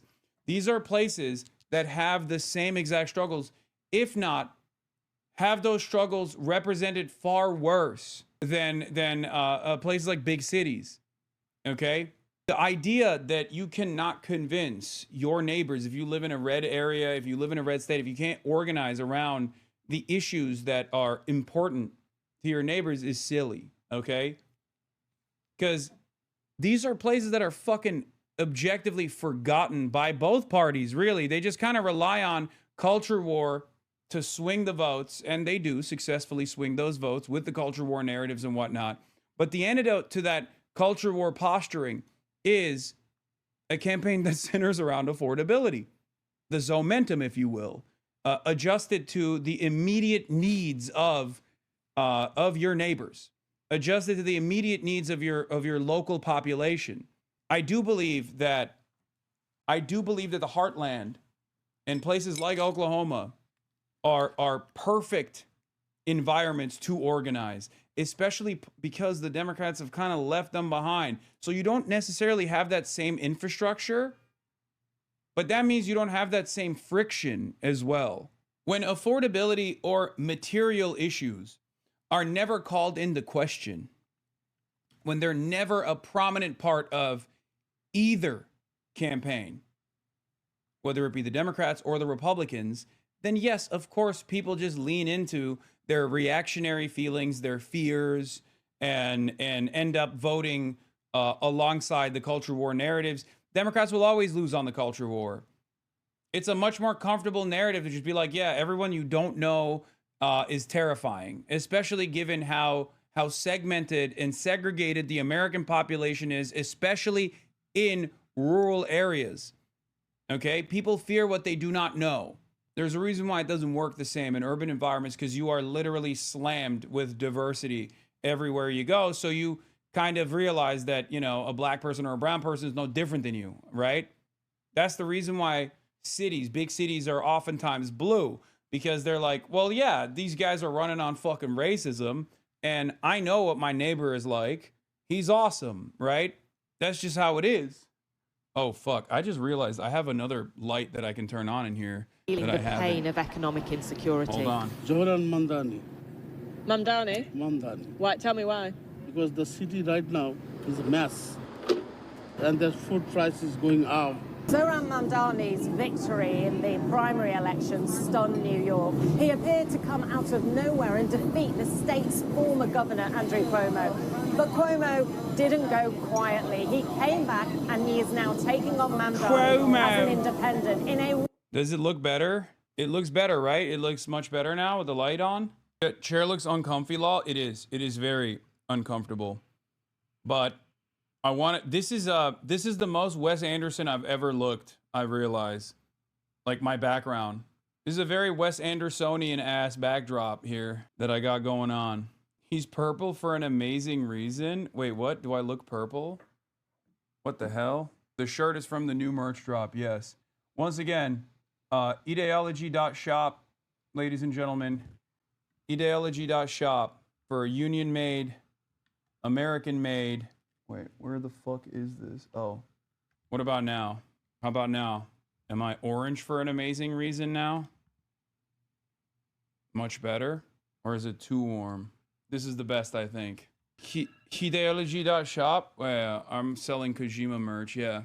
That embodies a struggle taking place inside the Democratic Party. Supporters say Mamdani's radical policy offer of rent freezes, subsidised childcare and free bus fares are exactly what Democrats need to take on Trump. Critics ask, what about the price tag? And say socialism might appeal in New York, but not in critical swing states. I think Mr. Mamdani is divisive. No, I don't think it's divisive at all. Take this argument between Democrats on Manhattan's M86 bus over raising taxes to pay for it all. People vote with their feet, and people are going to leave the city. The tax base is going to disappear. The 1% pay a little bit more so that everybody... By the way, all of this is bullshit, and I can't stress this enough. No, the fuck they won't, okay? They will not. The idea that the tax base is going to leave the city is utter nonsense, okay? I cannot stress this enough. It is complete bullshit, okay? Oh, everyone's going to leave the city. 1 million New Yorkers are going to leave the city. Suck my dick. No, the fuck they're not. And you want to know why they're not? Because it's New York City. It's already more expensive than all these other places, and people still fucking choose to live here, okay? The idea that, like, an additional increase in their costs for the super wealthy, even if, like, Albany was able to pull it off, even if Zoran was able to, like, convince Albany to engage in some sort of, like, wealth tax, that was going to be enough for people to fucking do a mass exodus out of New York, bullshit. They already pay. They already pay more. They already pay more to live here. They already pay a higher percentage of taxes to live here. Shut the fuck up. Why don't they already live in Florida? If anything, this will unironically make New York better overall for even the wealthiest people, because now you can actually have the proper workers necessary to keep the city ticking. Okay, it will just improve everyone's lives. That's the other thing that people don't understand. Like, even for the wealthy people, it's like making New York more affordable for the working class is a good thing for everyone. Okay, god damn. The Piker Broadcasting Service is sponsored by you, the viewers, for you, the viewers, by the way. The reason why I keep getting the fucking gray, the gray bars over and over again is because I've been getting peppered with the gifts. Paying more. They're ready to pay more. I'm not in that category. No, I wish I were. So then why don't you want them to pay more so that all of us can have better health care, better lives?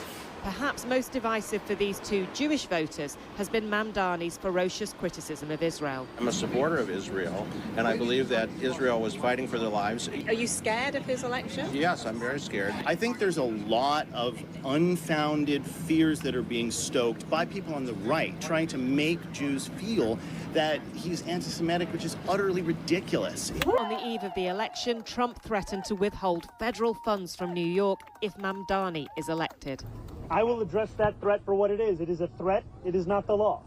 And too often we treat everything that comes out of Donald Trump's mouth as if it is already legal just by virtue of who is saying it. The anger here was not just directed at Trump, but Democrats too.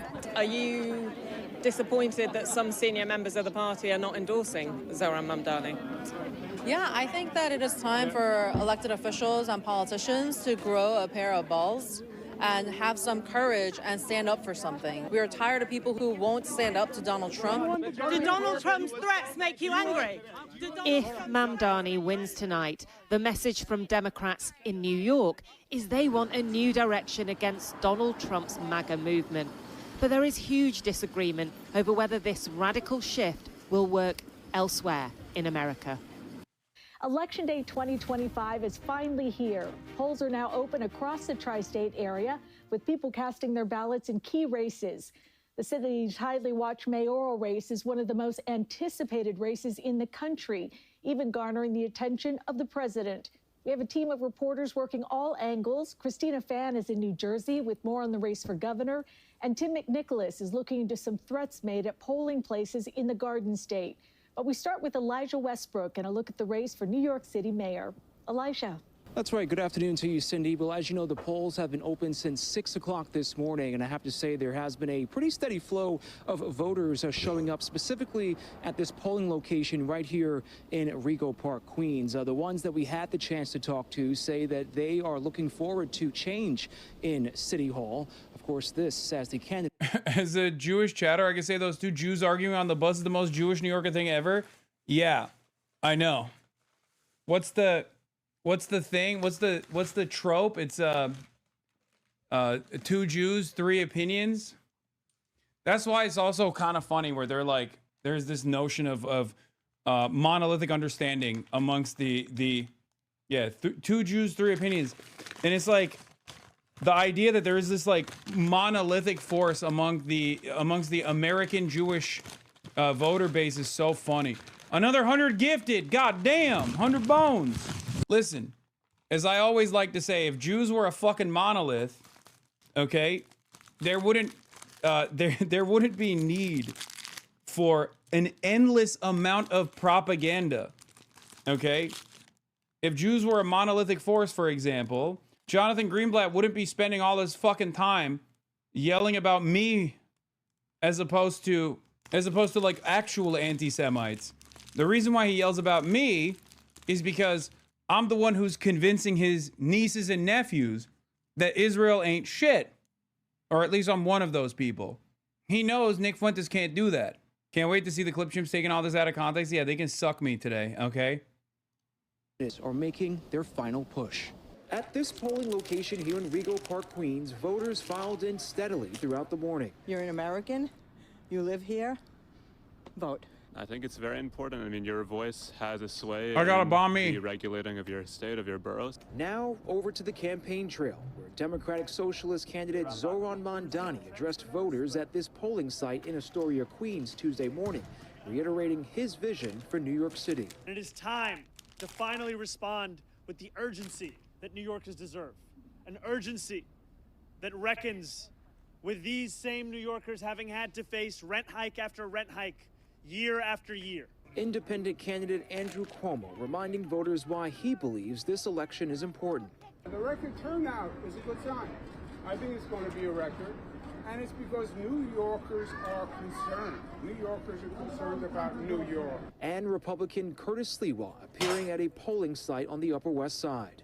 I have the people's support, and hopefully by the time the ballots are counted tonight, when all is said and done, I'll be the next mayor of the city of New York. This Queens resident says she will make her decision when she casts her ballot. It's a hard decision to make who to vote for. Yeah. Okay, so you're still a little I'm still a bit undecided, but I'm going anyway, and I'll make up my mind. All right, so you have voters like her who are still... That's crazy. Bro, undecided until the very last moment. Amazing. Anyway, jokey board, Chermaya. God damn, Chermaya, thank you for the 100 bones. Not a real fan. Did not get halal tonight. No, I got banh mi tonight. I had halal yesterday. Bit undecided now. The polls close tonight at 9 p.m. And keep in mind that as long as you're physically standing in line by that time, you are eligible to cast your ballot. We're live right now in Rego Park, Queens. Elijah Westbrook, CBS News, New York. New Yorkers are making their voices heard in this election. Taking a look across the 5 boroughs at voter turnout. This includes early voters and those who hit the polls today. Brooklyn leading the way with more than 306,000 votes. Manhattan coming 50 minutes until the next vote dump. Oh, you know what? I'll do the fucking viewer rewards. Or is it rewards? What is it? What are you supposed to do? The fucking, what's the thing? Where you unlock the token for gifted.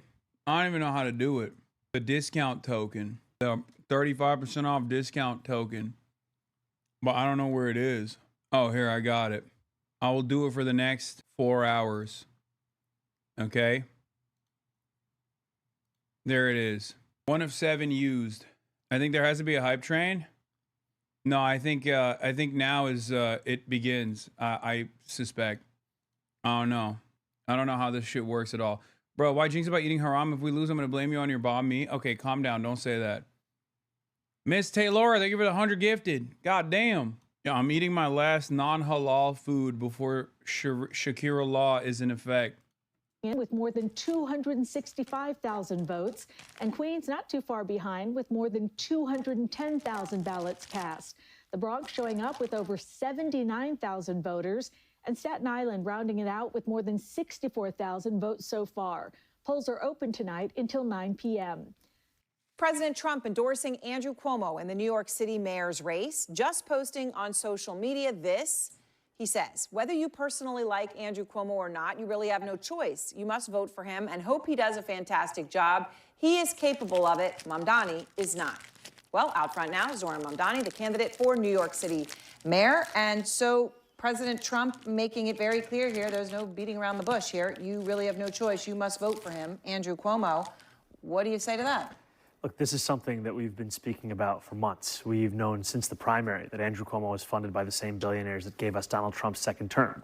He denied that then. He had a phone call with President Trump trying to coordinate to stop our campaign. He then denied that. And even just until these final days, he denied that he was Donald Trump's preferred candidate. But now it's written out for the entire world to see. This is the man that Donald Trump wants to be the next mayor of New York City. And not because he'll be good for New Yorkers, but because he'll be good for Donald Trump. And New Yorkers are exhausted of this agenda in Washington. They don't want to see a mimic of it come here to City Hall. Do you think it will help? I think the reason why Trump didn't do an early endorsement is because they didn't want to, they wanted to draw out as many of the Democratic Party voters as possible to still entertain Andrew Cuomo, because there are still like a lot of boomers who fucking despise Donald Trump, but like think Andrew Cuomo is a real Democrat, all this shit. Right. And if Donald Trump had come out of the gate swinging like, oh, I'm in the tank for Cuomo, Andrew Cuomo's numbers would look much worse. Because remember, New York City, Zylax, thank you for the 100 gifted subs. New York City is a very woke city. It's a very anti-Trump city. We're talking 75% of the fucking voter base is like reliably Democrat. That's precisely the reason why Andrew Cuomo denied the rumors over and over again that the Trump train was going choo-choo for Cuomo, right? Yeah, people are apparently finding out about the endorsement as they're voting. I just talked to a volunteer for Zoran who told me that this morning 2 voters at the polling site were undecided, and she told them Cuomo had been endorsed by Donald Trump, and they said, Well, that decides I'm voting for Zoran. Thank you, Donald Trump. Cuomo at all in the polls, I guess specifically if you assume that Trump's trying to talk to that 15% of people who say they're going to vote for Curtis Sliwa. You know, we continue to be confident about what tomorrow will look like for us, but I do think New Yorkers must understand that Andrew Cuomo waited until the final day before the election to have this be revealed. He wanted to be able to make the message to Democrats that he was in fact the governor that he said he was, and then right at the last moment, the last opportunity to fully embrace the MAGA movement that we have long said he is tied to. So Trump also posted, so he endorses Cuomo, okay? Then he also talked about you. Referring to you as a communist. I believe last time we talked, I don't know how many times I had of him calling you a communist. That's not new. But he said, if communist candidate Zoran Mamdani wins the election for mayor of New York City, it is unlikely that I will be contributing federal funds other than the very minimum as required to my beloved first home because of the fact that as a communist, this once great city has zero chance of success or even survival. Okay, what do you think that means? Other than very minimum as required, could be an important clause, I suppose, in that sentence. But if he says unlikely he's going to contribute federal funds, I mean, what happens then? What will you do if that's how he goes? Well, I think you could clearly see that Donald Trump is threatened by our campaign. He's threatened by it because, like his, we've diagnosed the crisis in working class New Yorkers' lives, the cost of living. But unlike him, we're actually going to deliver on that. And that is a contrast that he can't bear to see. Because while he is spending $300 million remodeling a White House ballroom, the same amount of money that could provide SNAP benefits for 100,000 New Yorkers, he's trying to make it harder for Americans across the country to actually afford groceries. And this money that we're talking about, it's money that New York City is owed. It's not Donald Trump's to decide which city or state will get what money. This is the money that New Yorkers are owed, and this is the money that we're going to fight for.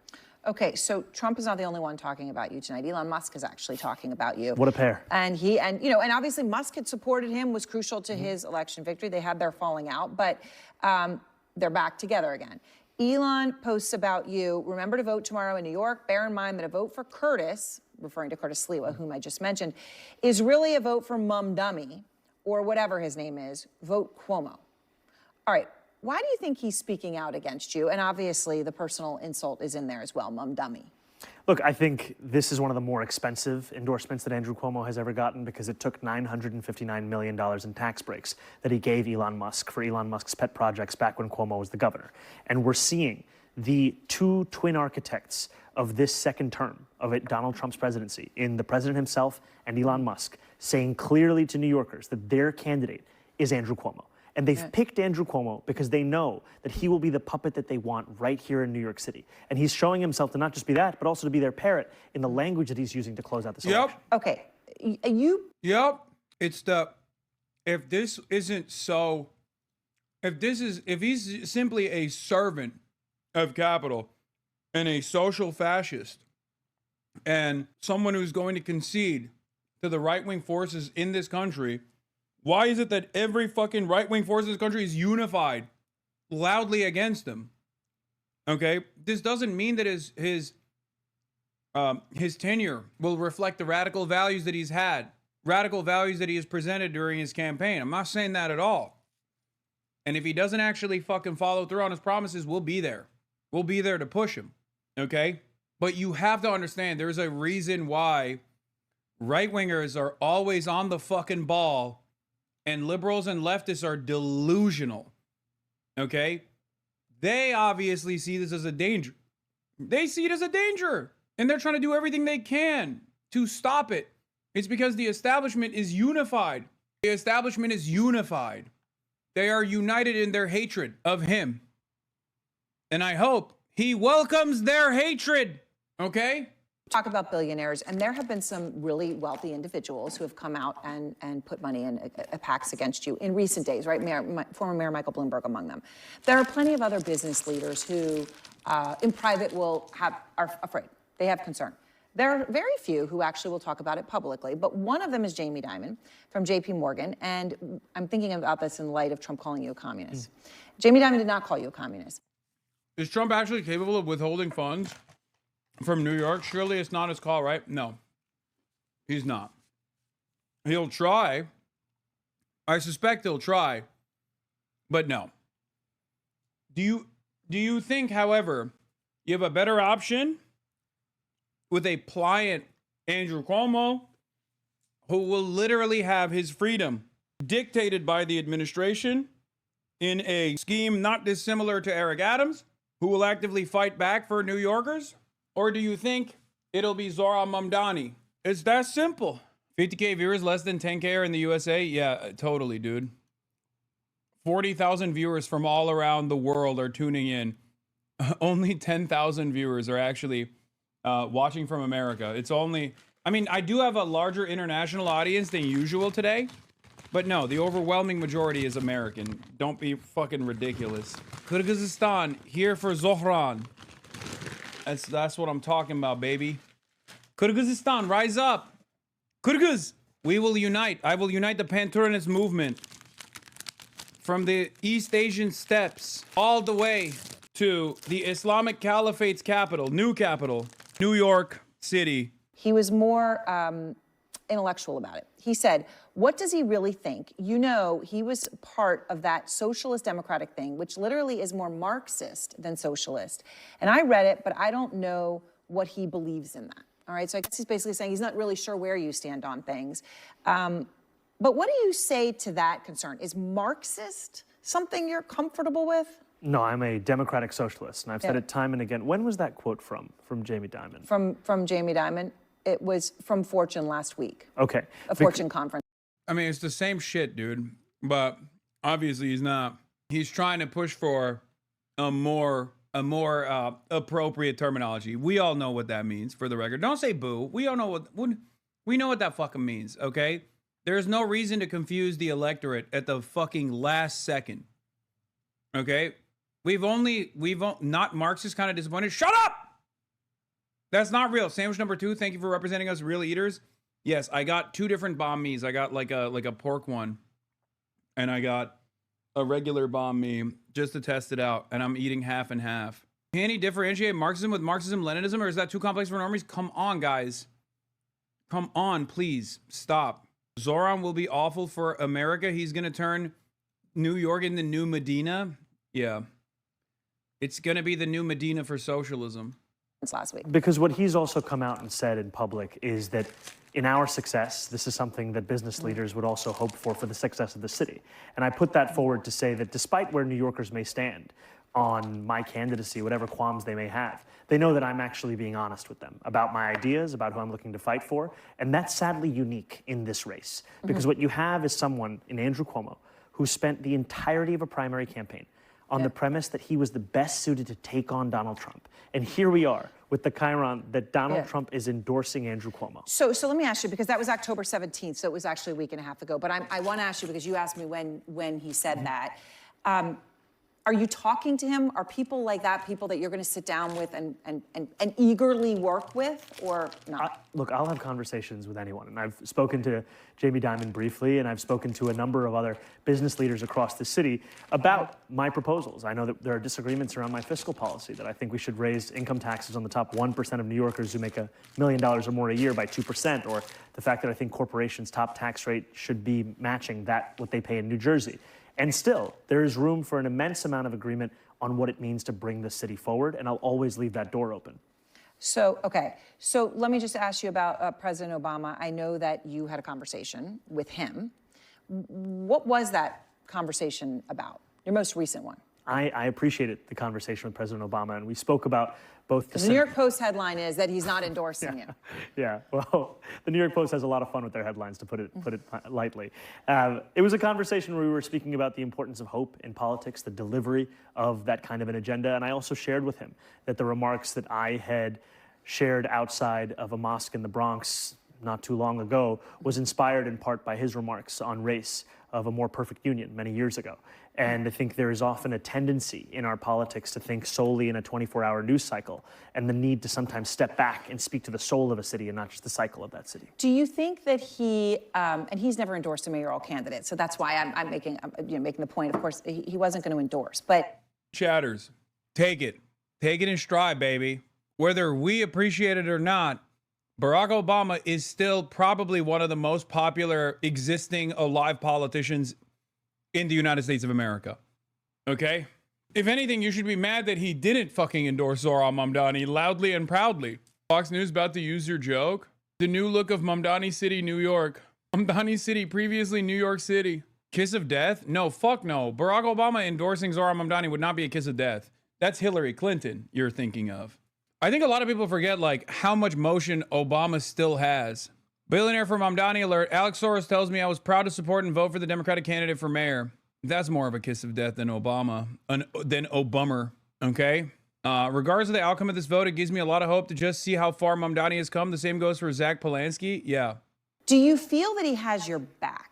That there's, because there are plenty in the Democratic Party who are scared of you too, and they don't know whether you're going to succeed, if they're going to sit back and watch.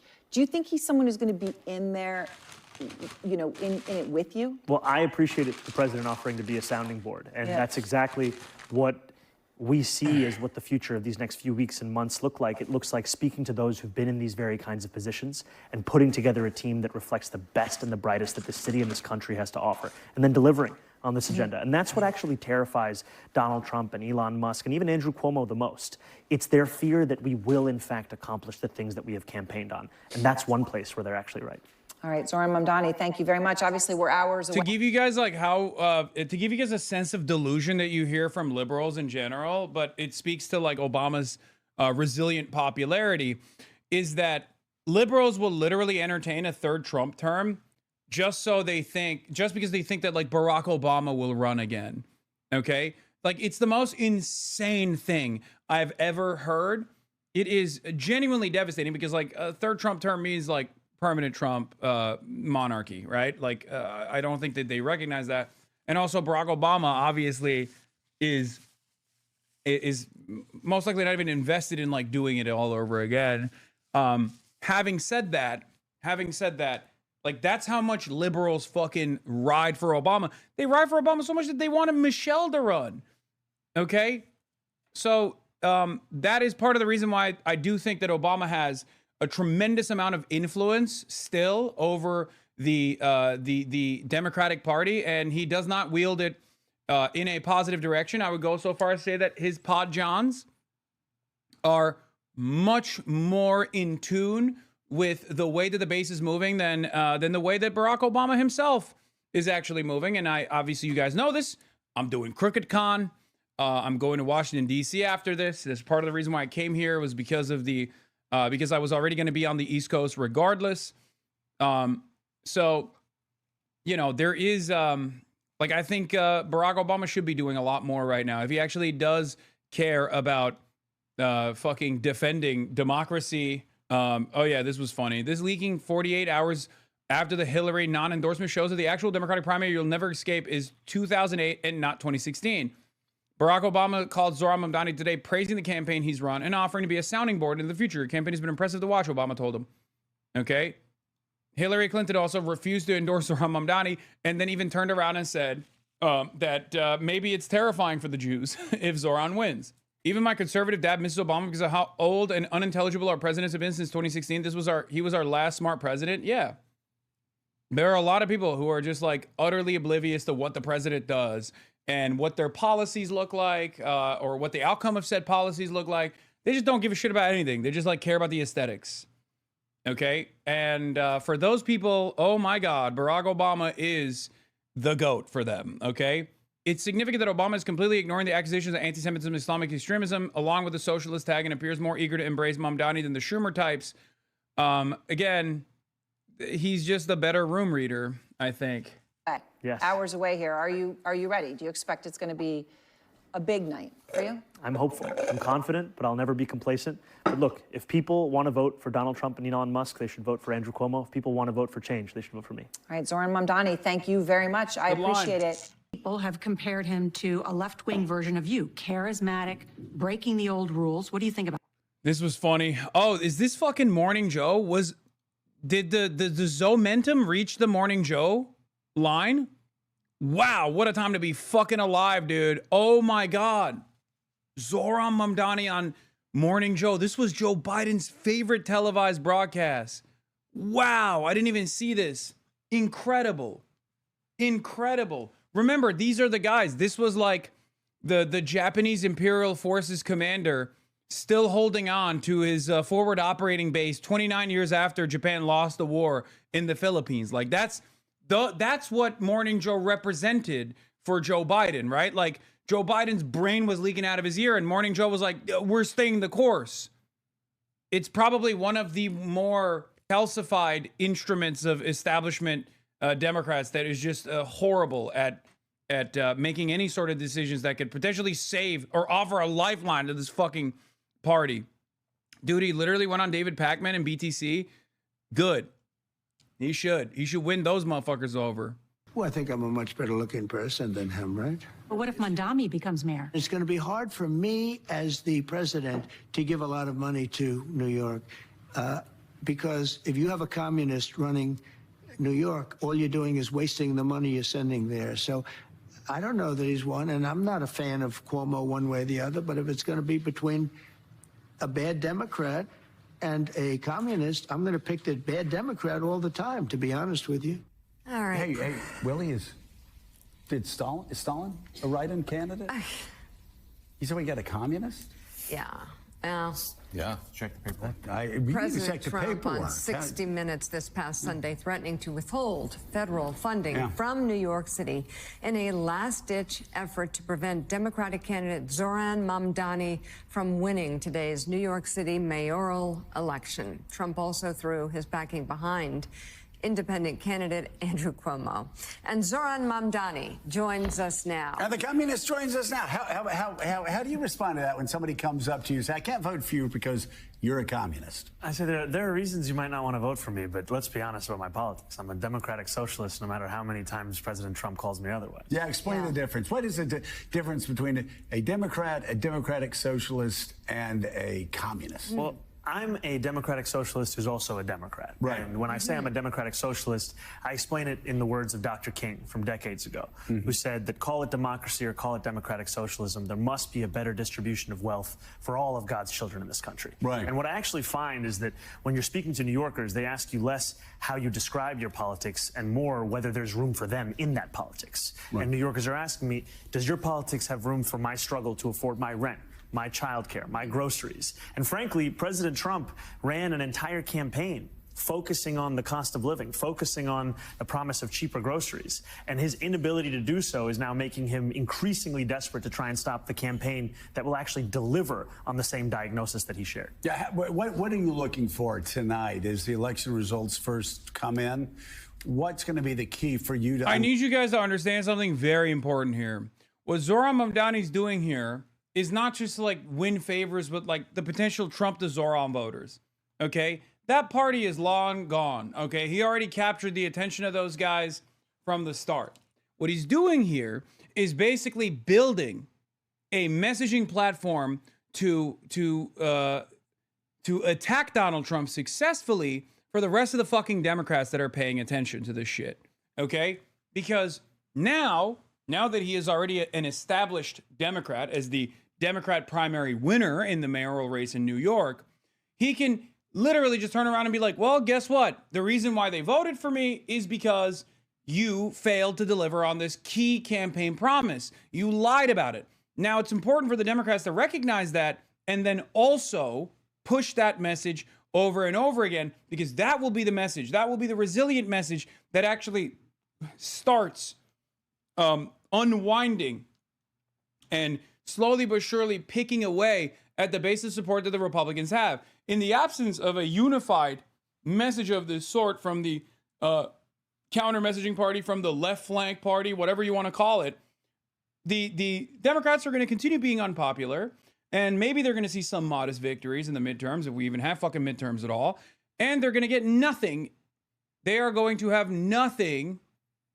And Trump is going to continue solidifying his power because they are deeply unpopular at this moment. If they were to present a message similar to what Zoran is presenting at this moment, they would be able to actually win favor with the population. I also got Vietnamese coffee, for those of you who are wondering what I'm drinking, what I'm seeing, what I'm doing. Okay? So it's actually a very good message overall. I mean, it's a very good message to win elections in general. It's one that I obviously believe. It's one that I obviously support. And it's one that I think has been resilient and successful. But it's also important for the rest of the Democrats to recognize this. Right? It's important for the rest of the Democratic Party to recognize this.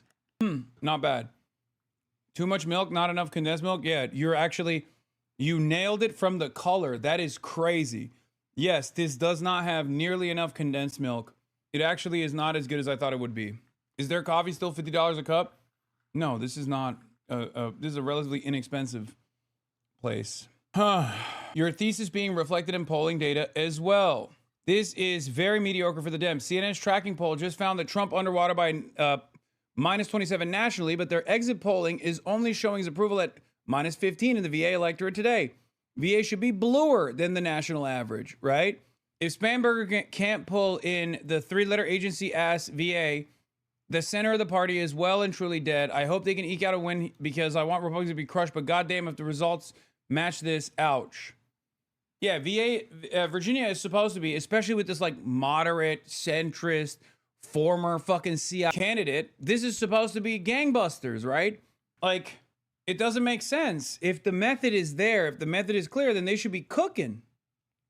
If centrism is the way to go in the future, she should absolutely be cooking right now. Yeah, but as I've already maintained this position, no matter what happens when Spanberger and Sherrill win, Democrats are going to immediately point to how their campaign should be the blueprint and not Zoran. They're going to say, Zoran only works in New York City. New York City is woke and gay. Okay, New York City is blue. It's deep blue. What works in New York City won't work in Virginia. What works in New York City won't work elsewhere. Just remember that. The reason why they're saying that is not because they truly believe it. The reason why they're saying that is because they would rather lose over and over again.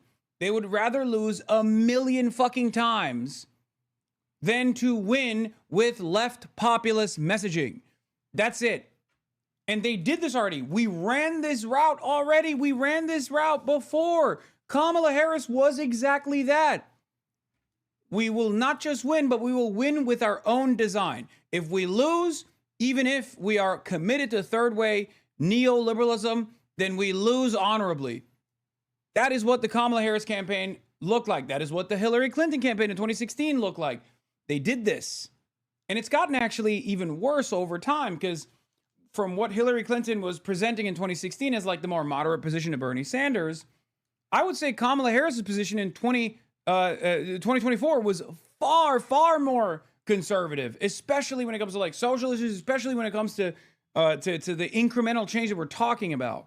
I asked Pennsylvania Governor Josh Shapiro what it tells us about the future of the Democratic Party if Zohran Mamdani wins in the New York City mayoral race tonight. And Josh Shapiro, of course, came in hot, okay? I think it's important to look at the entire makeup of what happens tonight. I'd be happy to talk to you about it tomorrow and do an assessment of what voters choose, what they didn't choose, he said. There's obviously races here for our Supreme Court, really important governors races where I've personally campaigned in Virginia and New Jersey, an important ballot initiative in California. So let's look at all that. And then I'll be happy to go over what I think that means with you tomorrow. They're already gearing up. Mate Feed Art, thank you for the 100 donuts. What's up? Why? What are you doing? Oh, you're just fucking bored? You're just showing up, dude? What the hell? What's good? I mean, how much longer? I feel like it's gonna be. What do you mean, bro? It's fucking. It's 6. Results come at 9. Oh my god, are you wearing fucking sexy ass? Are you wearing Erica Kirk pants right now? Chat. Marchie Poo is in the building wearing the fuck me leather pants that resemble the leather couch. These are literally the Erica Kirk 7s. That's crazy. I don't think JD's gonna be at the event tonight, man.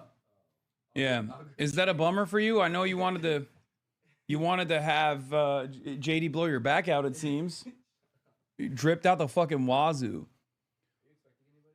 I have purposely shied away from inviting guests today because I wanted to do actual commentary and coverage. Because like when I have guests, it's hard for me to do so because there's a lot of chatter. There's a lot about no, you can stay here. It doesn't matter. You're not gonna fucking. You're not gonna do commentary anyway. But they're gonna eat your ass up because of that. Wait, who? I think you're just talking about Adam Law. No, it's not, bro. You got normies watching today. Don't talk about March's back getting blown out. I think the normies are way more fucking aggro. Have you seen Kyle Kalinski's dark woke pivot, dude? Are you fucking kidding me? the entirety of the liberal base is liberal wine moms are literally talking about the fucking blood of tyrants will water our trees, the trees of American democracy. And you're over here talking about like, oh, normies. No, man, normies are fucking dark woke, dude. Normies are unimaginably dark woke. Yeah, every Republican alive is an affront to God. This is the Democrat Party's base now, and the sooner they embrace it, the sooner they start winning. Especially because when you look at the Attorney General race with Jay Jones, and fuck Kalshi, but like the actual polls reflect the result here. Like Jay Jones is actually cooking. Why is Jay Jones cooking? What did I tell you? What did I fucking tell you?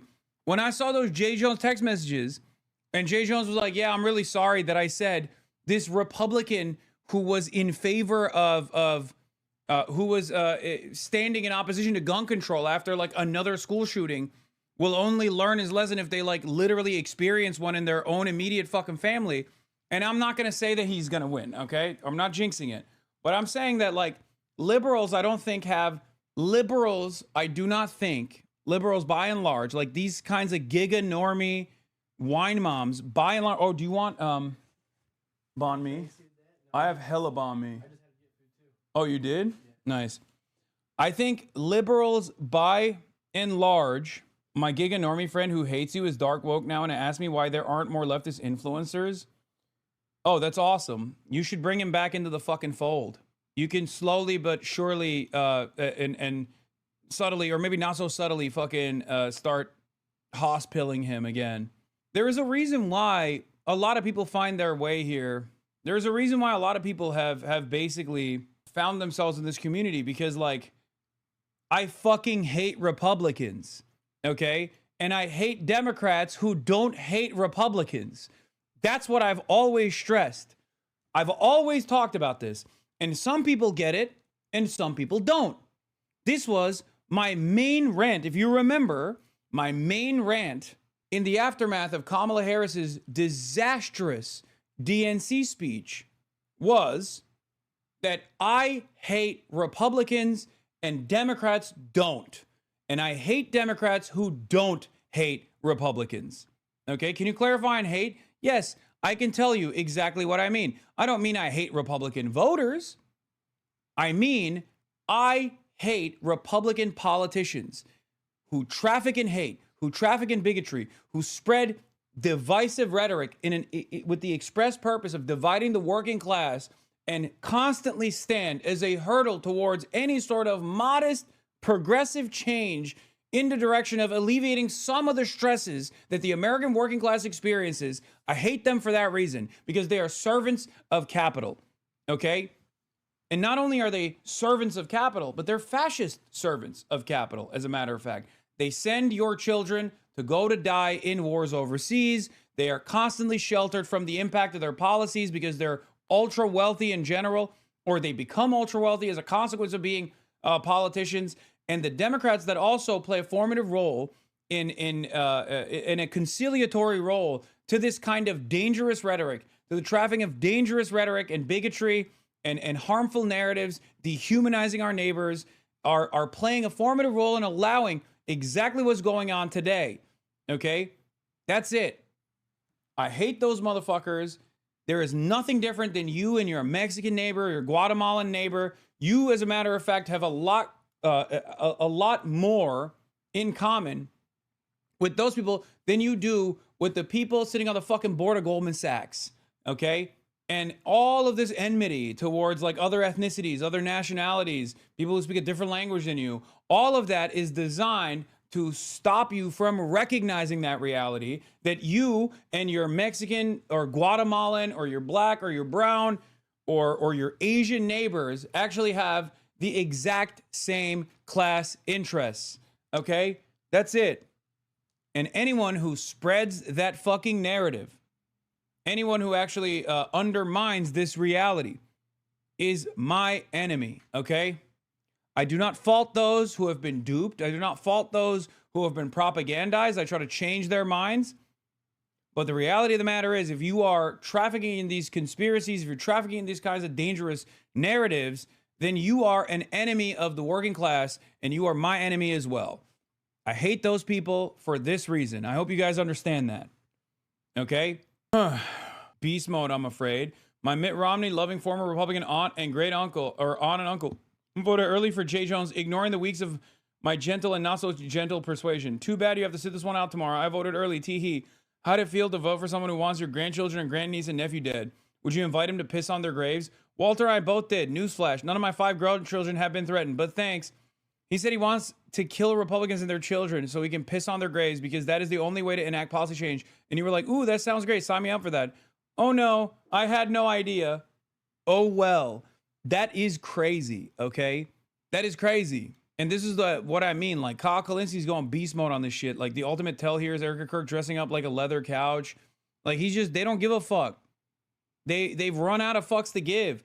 And it makes sense. It makes sense. Like, we play this fucking song and dance about civility politics over and over again, and it's nothing but L's for the Democrats. Because the only side that seemingly fucking cares about civility politics is the Democrats. Republicans don't give a shit. They go crazy. They say some of the most insane shit you've ever fucking heard about entire swaths of the population. Not even just directed at like a singular individual, which they do all the time. Look at the George Floyd memes and shit like that, right?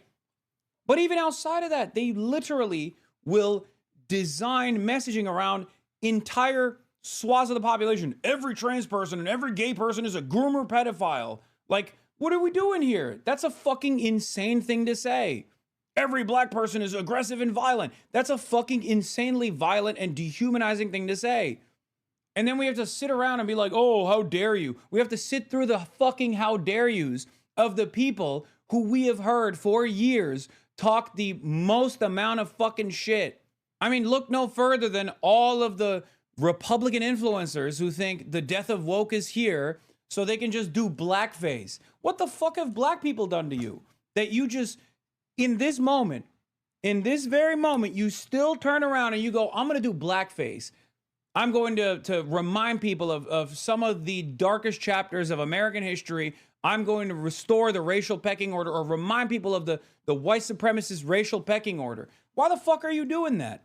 Other than cruelty for the fucking sake of cruelty, vice signaling. And then we have to sit around, we have to fucking sit around and act like these are sincere people that are genuinely offended. Yeah, okay, boo fucking who? Suck my dick. That's why I don't have an issue with the dark woke liberalism that we are seeing, as long as it's paired up with actual economic populism from the left, okay? Real policies. Dark woke doesn't mean that, you know, Republicans don't get to have health care. Okay, it means that they do get to have health care, right? They do. Everybody should have health care. That's how it works. But as far as like how we arrive at that position, or as far as the back and forth and the civility politics around this thing, it's just so frustrating to see Republicans who I have seen over and over again say the most insane stuff about like Michelle Obama being a man, only to turn around and be like, who has been more graceful? What first family has received more grace than the Obamas? Like, are you fucking joking, dude? We were there when you kept saying Michelle Obama's a man. What are you talking about? That Barack Obama is a Kenyan Muslim.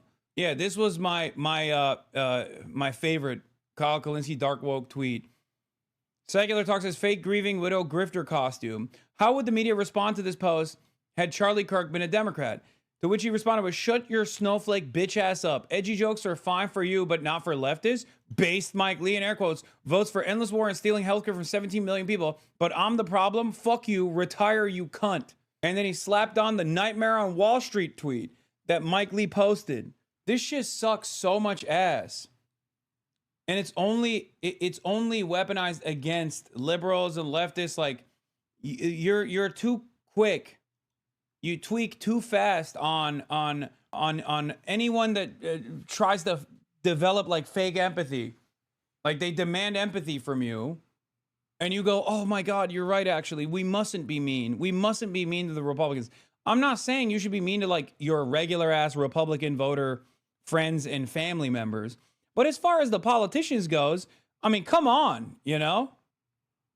Or even like the political commentary people. Like the people that are actually actively propagandizing.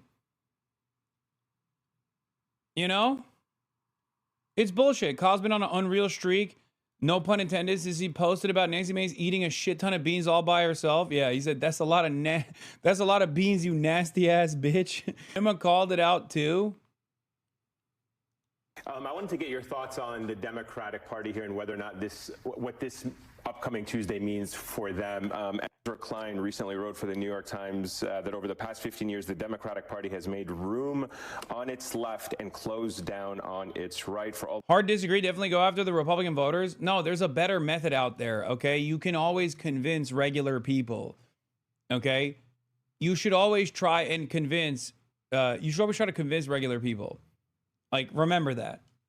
No matter how fucking stupid or silly, and it's a case-by-case thing, right? Obviously, there are some who are immovable objects, right? I'm not saying spend every waking moment trying to convince people who are just, like, so stupid that it's impossible to convince.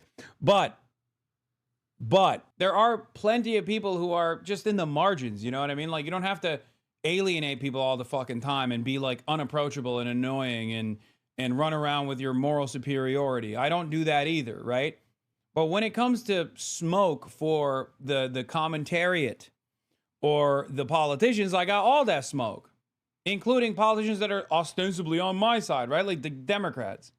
Of what the Democratic Party should learn from Bernie Sanders and Zohran Mamdani, there should be at least as much talk of what they should learn from Manchin or Golden or Marie Perez or Sarah McBride. The party should be seeking more, not less, internal disagreement. Do you agree with that stance? No. I mean, I don't know what reality Ezra Klein is living in. The fact that the Democratic Party has tacked to its left in what universe? Yeah. The coalescing around Joe Biden in the 2020 primary, the besmirching of Bernie Sanders supporters, the eschewing of that movement in 2016, and even in this current moment with Zohran Mamdani, who has been shot in the arm for the Democratic Party, you still have Chuck Schumer refusing to endorse him, and Hakeem Jeffries' endorsement is lukewarm at best.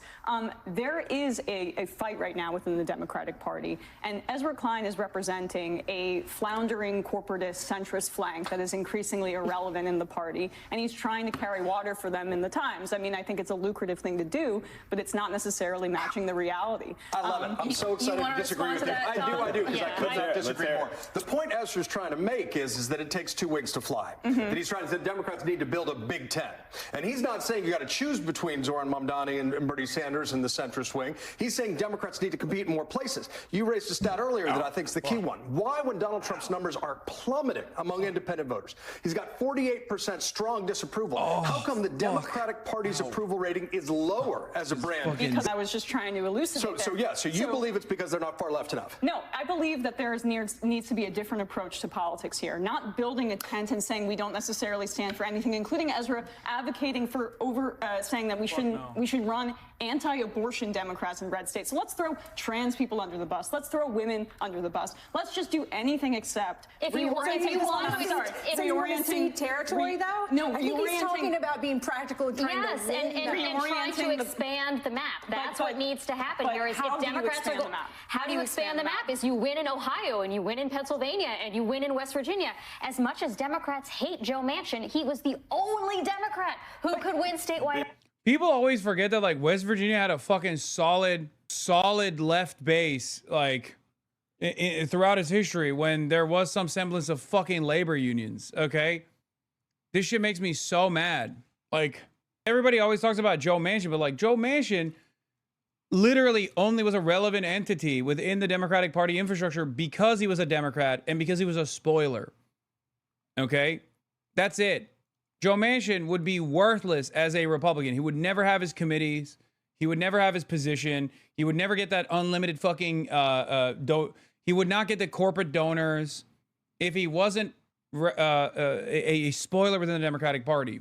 It's bullshit. Joe Manchin helped kill the child tax credit, which is the reason the Democrats are lagging behind in affordability right now. But would it have been better if there were a Republican in that seat? If the Democrats want to orient themselves behind a working class coalition and use that as the base, That is how you build a durable coalition, not the one that has lost to Trump multiple times. But if you and look has at the led us track to this record moment of like fascism. Sunrise and Justice Dems and these other, you know, more populist progressive groups, The they base have wasn't there. Now the base is there. The base is they have currently not behind gained. They have not gained a single seat because not of a the single, institutional pushback from the Democratic Party. And because right of now the we're seeing, voters. how about The voters. The voters are The voters are part of it.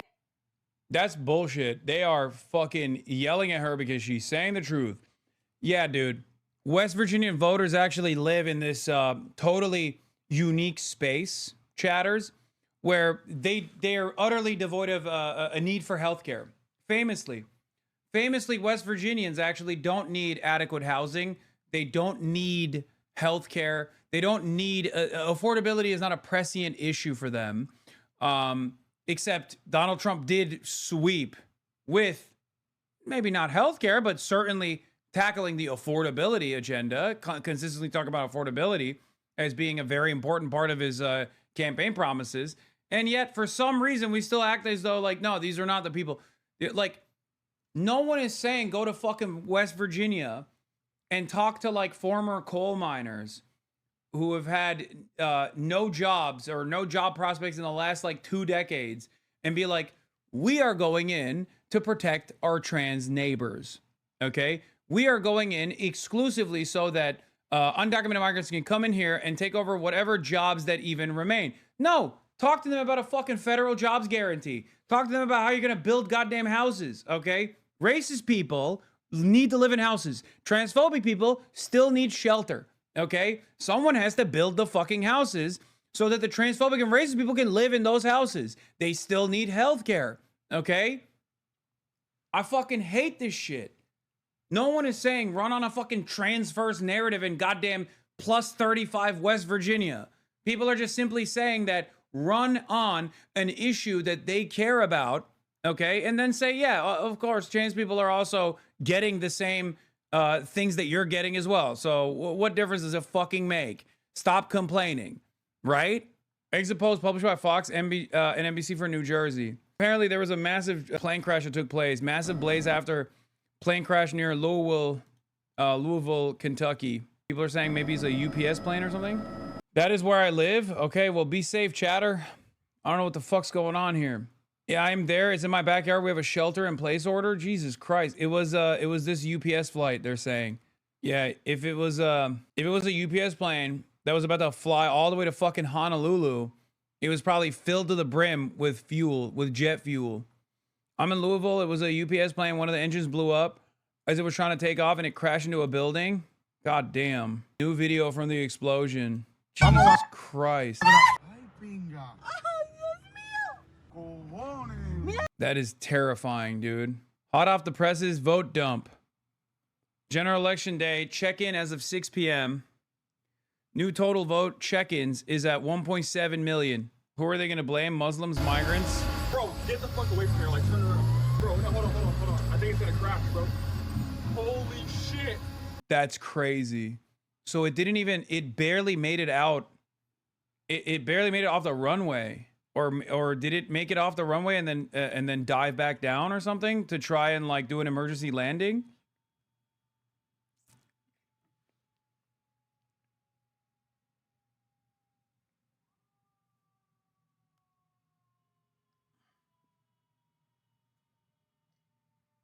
Jesus Christ, dude.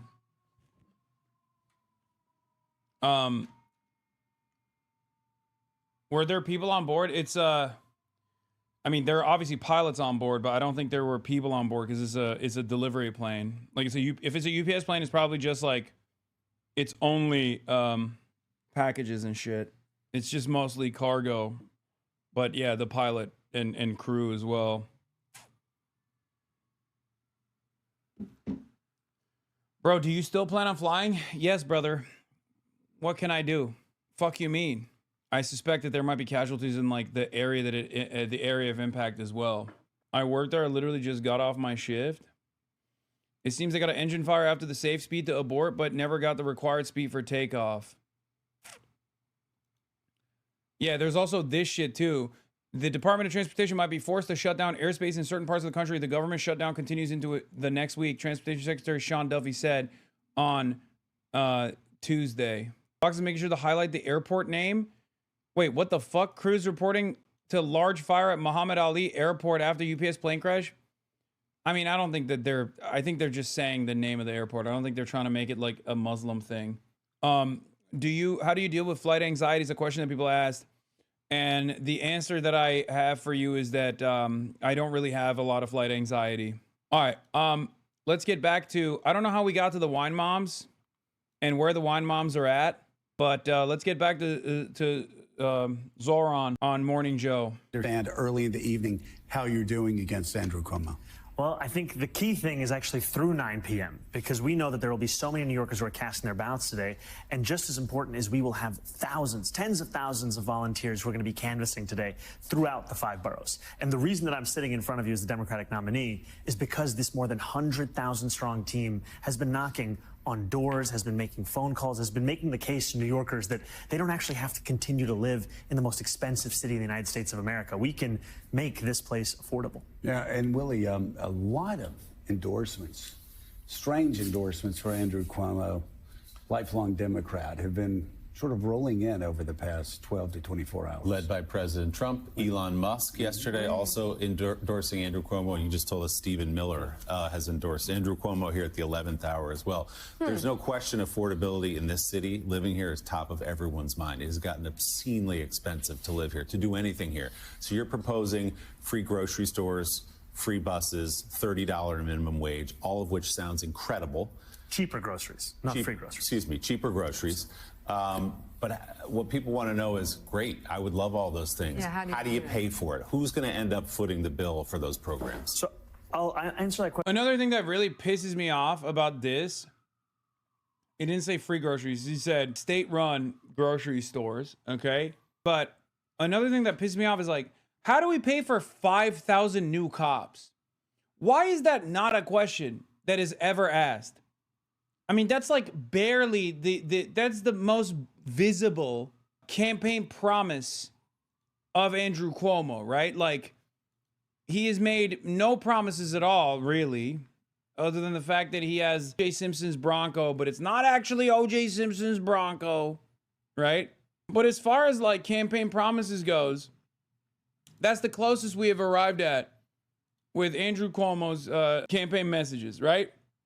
Why does nobody ever ask, like, how the fuck do we pay for 5,000 new heads? 5,000 new cops, man. Do you understand? 5,000 new cops is like $200K a year per cop. That's before like significant hazard pay.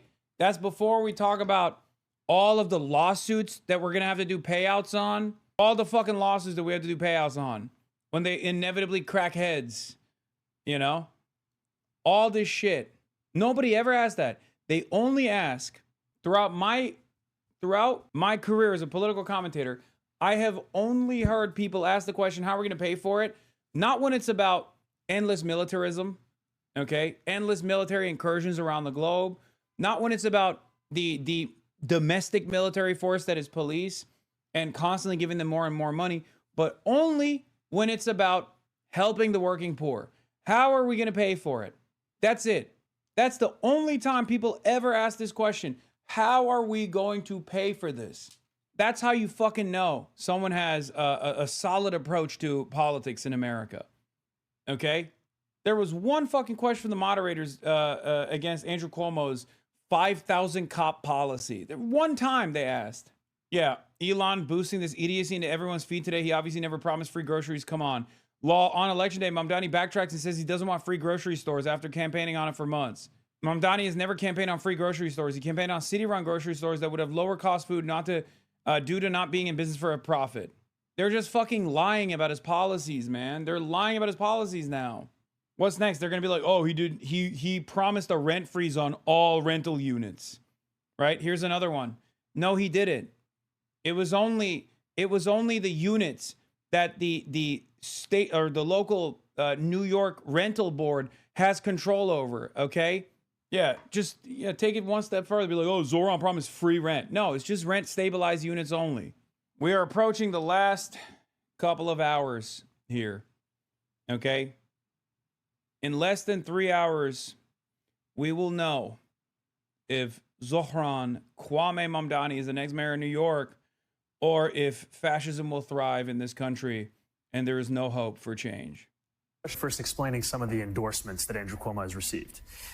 Elon Musk's endorsement is one of the most expensive endorsements that Andrew Cuomo has ever gotten, because it cost him and the state of New York $959 million in tax breaks that he gave Elon Musk years ago when he was the governor of the state. That's actually more money than it would cost to make every bus free in New York City. So I've said clearly that I believe we should tax the top 1%, an additional 2%, that's New Yorkers making $1 million or more a year, and have the most profitable corporations pay the same tax rate they do at the top tier in New Jersey, what they would actually pay here in New York. These things together would pay for the entirety of our economic agenda and start to Trump-proof our city. Because as you've said, the endorsements that Andrew Cuomo has got, and this morning he started it by going on Fox and Friends, we're talking about Donald Trump, Elon Musk, and Stephen Miller. These are the architects in many ways of the crisis of authoritarianism that New Yorkers are facing.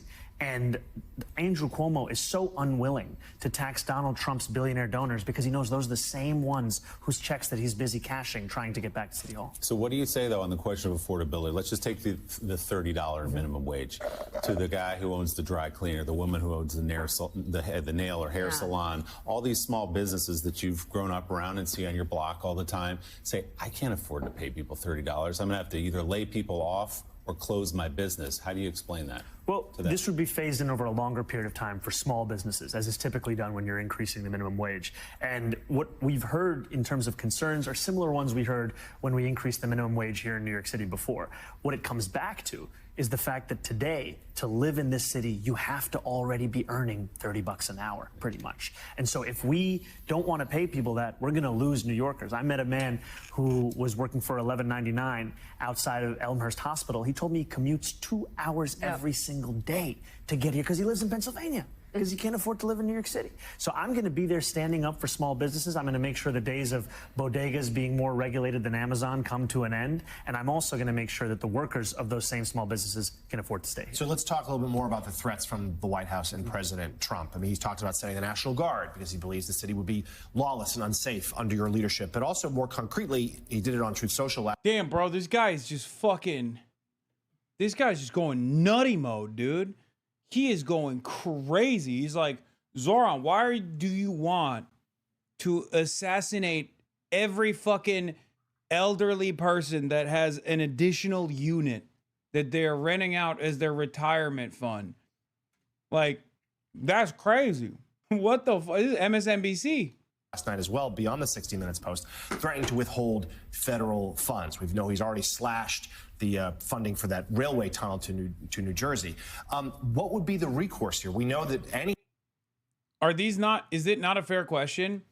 The way that you ask questions like this differ greatly, okay? Like, the appropriate way to ask this is just like, what is your plan? Like, it's very obvious that Trump is trying to change the outcome of this election. Like, what is your plan to go after Donald Trump if he tries to cut funding to New York City? And he's framing it as like, why should people vote for you? Because Donald Trump's going to cut the funding if you become the mayor, right?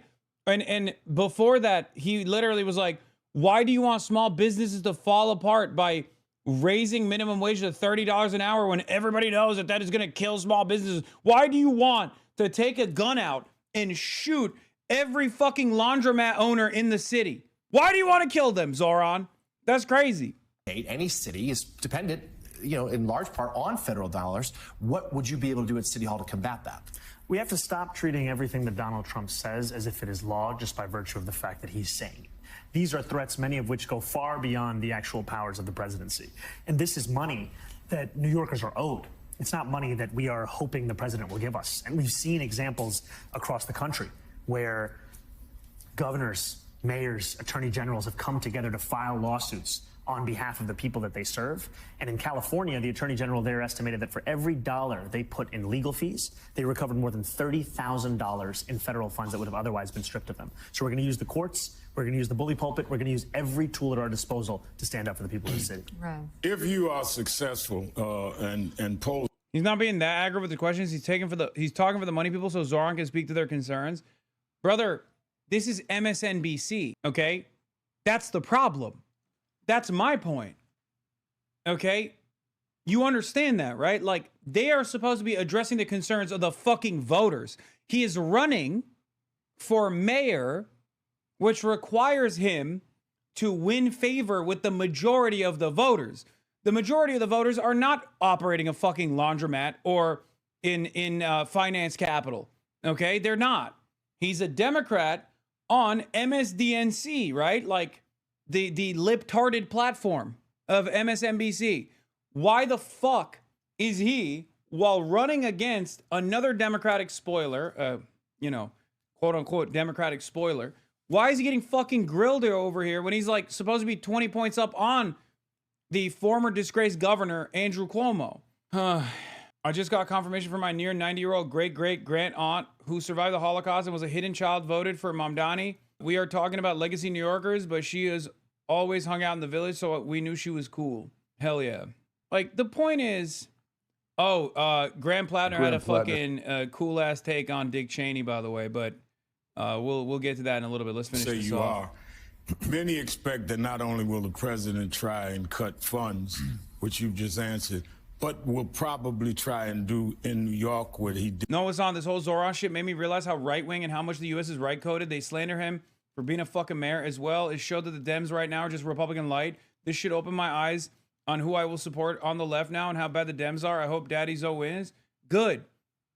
I'm glad. I'm glad that you're, coming to this conclusion. This is what I've been talking about for my entire political career. My entire political commentary career is revolving around this idea that, like, a lot of people present themselves as, like, the leftmost position, and they just, like, act as though they give a shit about these issues like trans issues, or act as though they give a shit about undocumented migrants and properly documenting them, or black and brown issues. But that's just a fucking way to create some kind of fake optics-focused division between them and the right.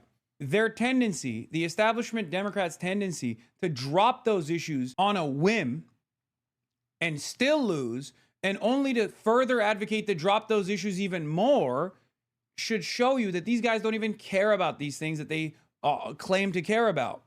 They only care about maintaining the status quo, okay? And this is what they actually care about. Making sure that moneyed interests continue to dominate our lives. If you really hate reactionary politics, like I do, then you gotta sometimes shit on the Democrats for hugging and kissing the Republicans. Where's the rant? I know someone has that fucking rant from the DNC, the night of the DNC, when I was like doing the whisper rant. When I was whispering, but I was screaming. BC exit poll, Israel position was important. Cuomo's policies are not realistic, 48%. He doesn't even have any policies. Realistic, 46%. Mamdani's policies are not realistic, 53%. Realistic, 43%. President Trump approval, 69% disapprove, 29% approve. Candidate's position on Israel, important to vote, 68%. Not important to vote, 29%. I don't know what to make of these numbers so far. Why are you in your hotel room? Go out and vote. I already voted illegally. Here. The only motherfucker that actually hates Republicans, okay? I'm gonna say it.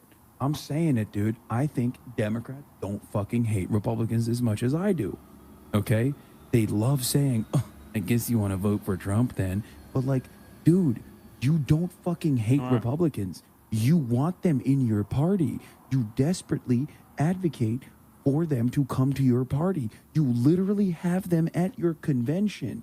You have them at your fucking convention. You have them come and speak at your convention. You literally have their loyal soldiers come speak at your convention. The border guards, the fucking cops. Like, you love them. You want to fuck the Republicans. You want to hug the Republicans. You want to kiss the Republicans. You want to be Republican. You want to be Republican. You're just a fucking Republican. I hate Republicans. You don't. You want to fuck them and you want to suck them. Okay? So stop with this bullshit. I had to fucking whisper yell because my neighbor had made a noise complaint at the hotel I was staying in after I got kicked out of the DNC the last day. My neighbor, my neighbor in the neighboring hotel room came up to my door, knocked on the door. I answered, and he said, "Hey man, listen, I agree with everything you say, but please, can you keep it down?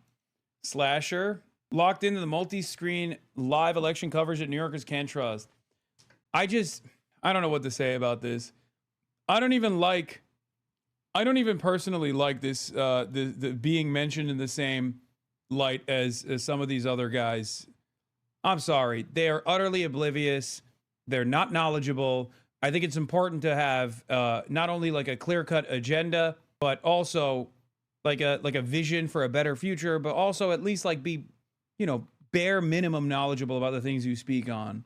It's just so, like, I think it betrays what I do or what I try to do. I know Slasher's just joking. I'm a rural Missouri sheet metal fabricator. I'm so sick of the culture war. Bullshit. Why can't people realize it's really about the people with money versus the people who make them the money? Yeah, exactly. I love how Kamala Harris, after this incident and the blowback from the disastrous convention, says she wanted a Republican in the cabinet. Truly one of the worst campaigns of all time. Yeah, if you want to understand a person who has demonstrated their inability to fucking meet the moment, look no further than Kamala goddamn Harris.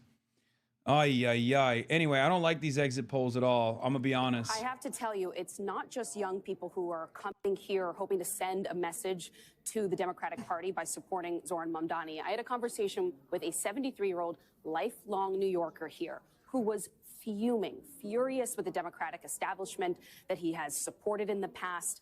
He was voting for Mamdani, but really was almost less focused on Mamdani and what he expects from him in the coming years, and more focused on figures like Hillary Clinton or Chuck Schumer, who he blames as essentially paving the way and laying over. Yes.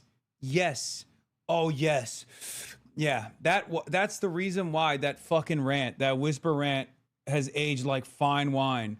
I love that liberals, like lifelong Democratic Party voters, are finally coming to that fucking realization. It took so many defeats for them to realize that the Democrats were always lying to them about the electability arguments that they were presenting, as far as like the viability of centrist candidates to be the most electable candidates. Yes, I want to inject that into my fucking veins, dude. I want to put that on a fucking crack pipe and smoke it. Oh my Lord, I love that shit. It's good. That's how you make change.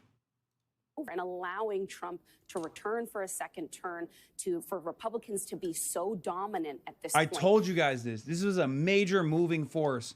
And I think the Democrats' inability to even try to do the 2016 era anti-Trump resistance really pissed off the wine moms.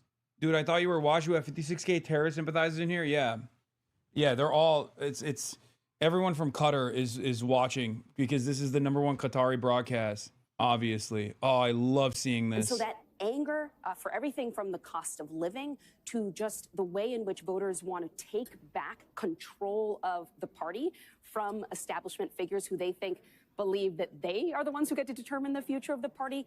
Both of those things are very much at play here in this election. As much as it is about policy for many people, it's also about sending a message.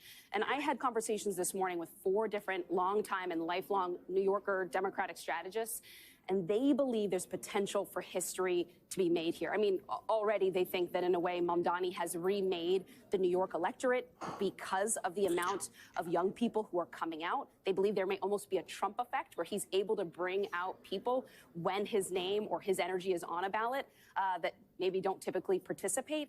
And that's part of what they're going to be keeping an eye on for tonight, Katie.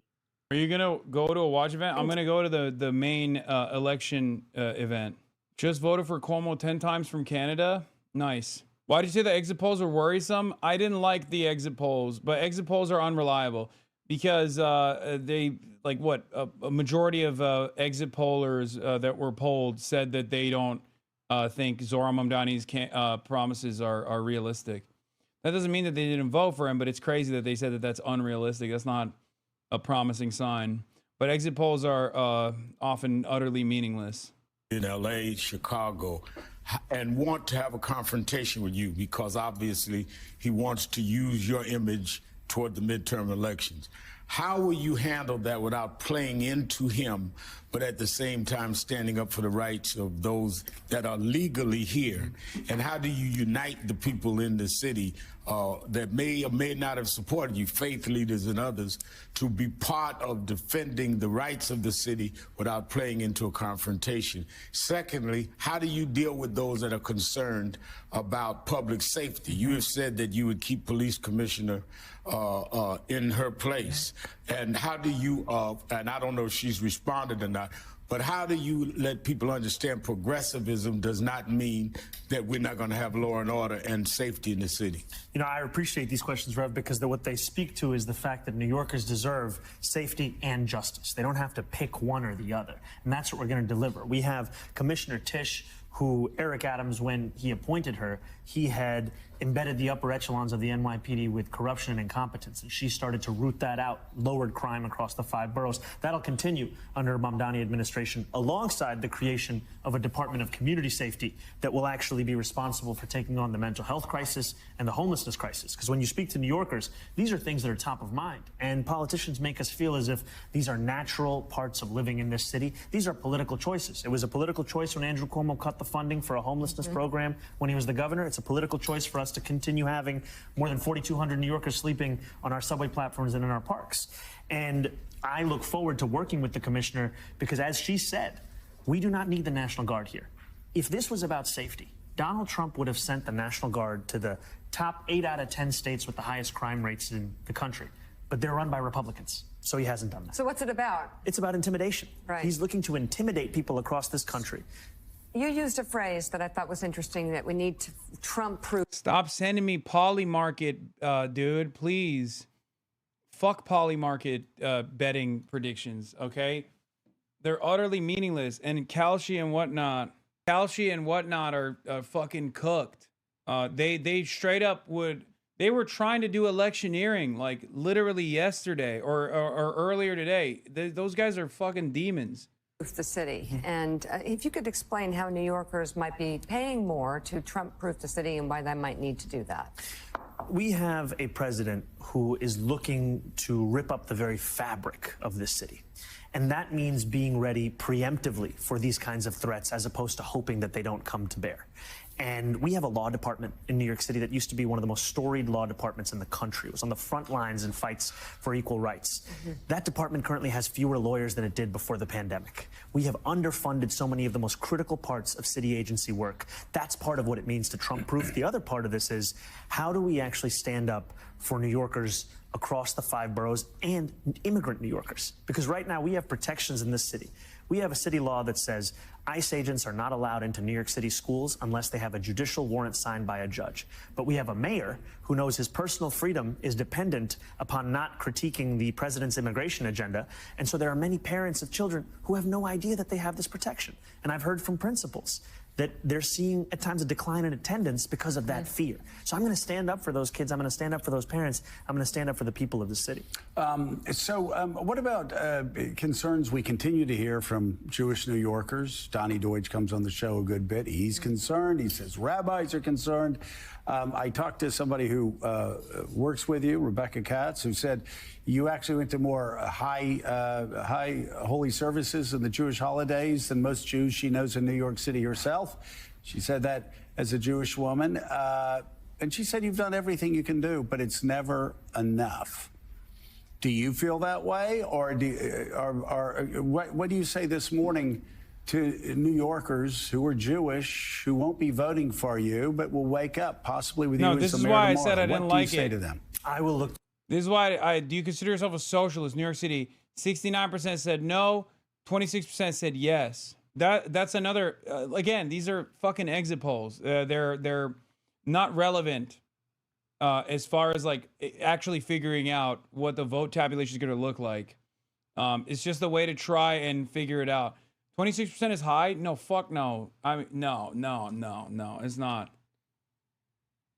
No. The reason why I say that is because New Yorkers across the board were polled on whether or not they consider themselves democratic socialists, and the majority of the New Yorkers said yes. Majority of the Democratic New Yorkers said yes.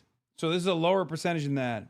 to their mayor as well. I will look to be the mayor for every Jewish New Yorker, no matter how they vote, who they vote for, or if they vote, because I'm looking to lead a city of 8.5 million people. And I think it's time that we have a politics that puts the people first, as opposed to a politics that put the self.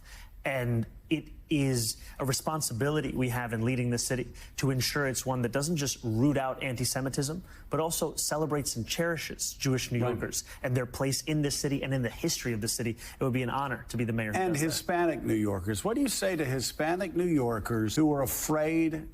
Oh, that wasn't a poll. That was the, do you have a favorable opinion of socialism? Okay. I thought that they self-ID'd as democratic socialists. No, I'm pretty sure the poll we looked at was like, dude, you wouldn't get 26% saying they're socialists in fucking Scandinavia. No, I understand. Listen, just exit polls don't matter. It doesn't matter. To walk the they're streets not because they reliable. may be swept up in ICE raids, whether they're American citizens or not. What do you say to them? I understand their fear. Latino New Yorkers across the 5 boroughs, these are New Yorkers who have told me time and time again that the very neighborhoods they call home are being hollowed out. I've spoken to small business owners who told me that they just don't have the customers they used to. I spoke to a Dominican barbershop owner in Harlem who told me that all of his barbers have... Are you feeling nervous? I am. I mean, yes. I think it's understandable why I feel fucking so goddamn nervous. Education, they need our All right, Bernie's live on CNN. We got to make sure that to do what Iran is doing, making child care free all over this country. Invest in the future generation of America. So I think the division is that there are some of us who believe that we need a party, Democratic Party, that stands with the working class, that is prepared to take on the oligarchs. Needless to say, the establishment does not necessarily agree with that assessment. Vermont Independent Senator Bernie Sanders, thank you so much. It's always great to have you, sir. Thank you.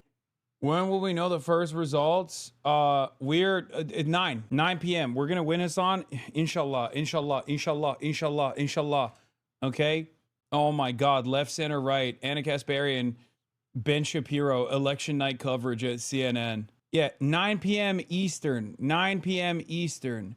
9 p.m. Eastern. So 6 p.m. if you're in Pacific time. 6 p.m. Pacific.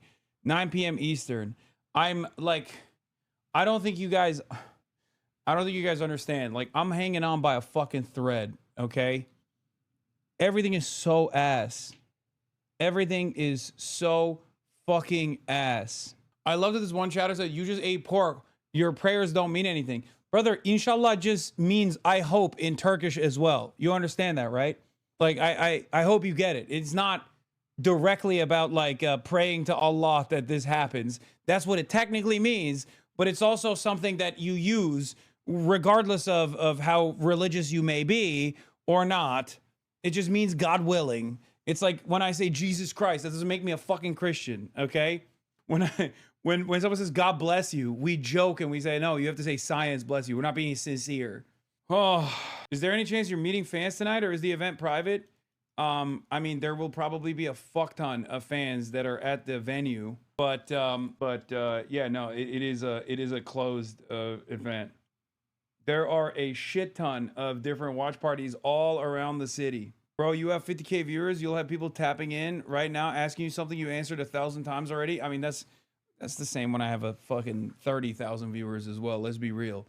That's just the common thing that happens in this community. I could have 1,000 people. I could have, when I first start the broadcast, I have like around 10,000 people as viewers are trickling in. And I answer the same question 1,000 times. CNN poll on the Israel factor. In New York City, there are 3 issues that animated a ton of conversation. Did Jacob Kornbluth film this from the toilet? What the fuck is this tinny ass audio? In this race, especially in those 2 big mayoral debates that we saw. First, the importance of the candidates' positions on Israel. Look at this, 38%, the plurality of New York City voters call the candidate's position on Israel a major factor. 30% a minor factor, 29% not a factor at all. Of course, that cuts both ways since there was a real contrast in positions on Israel. How about, yes, in New York City, there are 3 issues. March, where the fuck are you? March said Jizreal. I'm getting pizza, I told you. Lamb over rice and white sauce place going to be $8 tomorrow. Zoran about to win. Oh my God. Again, inshallah, inshallah, inshallah, inshallah, inshallah.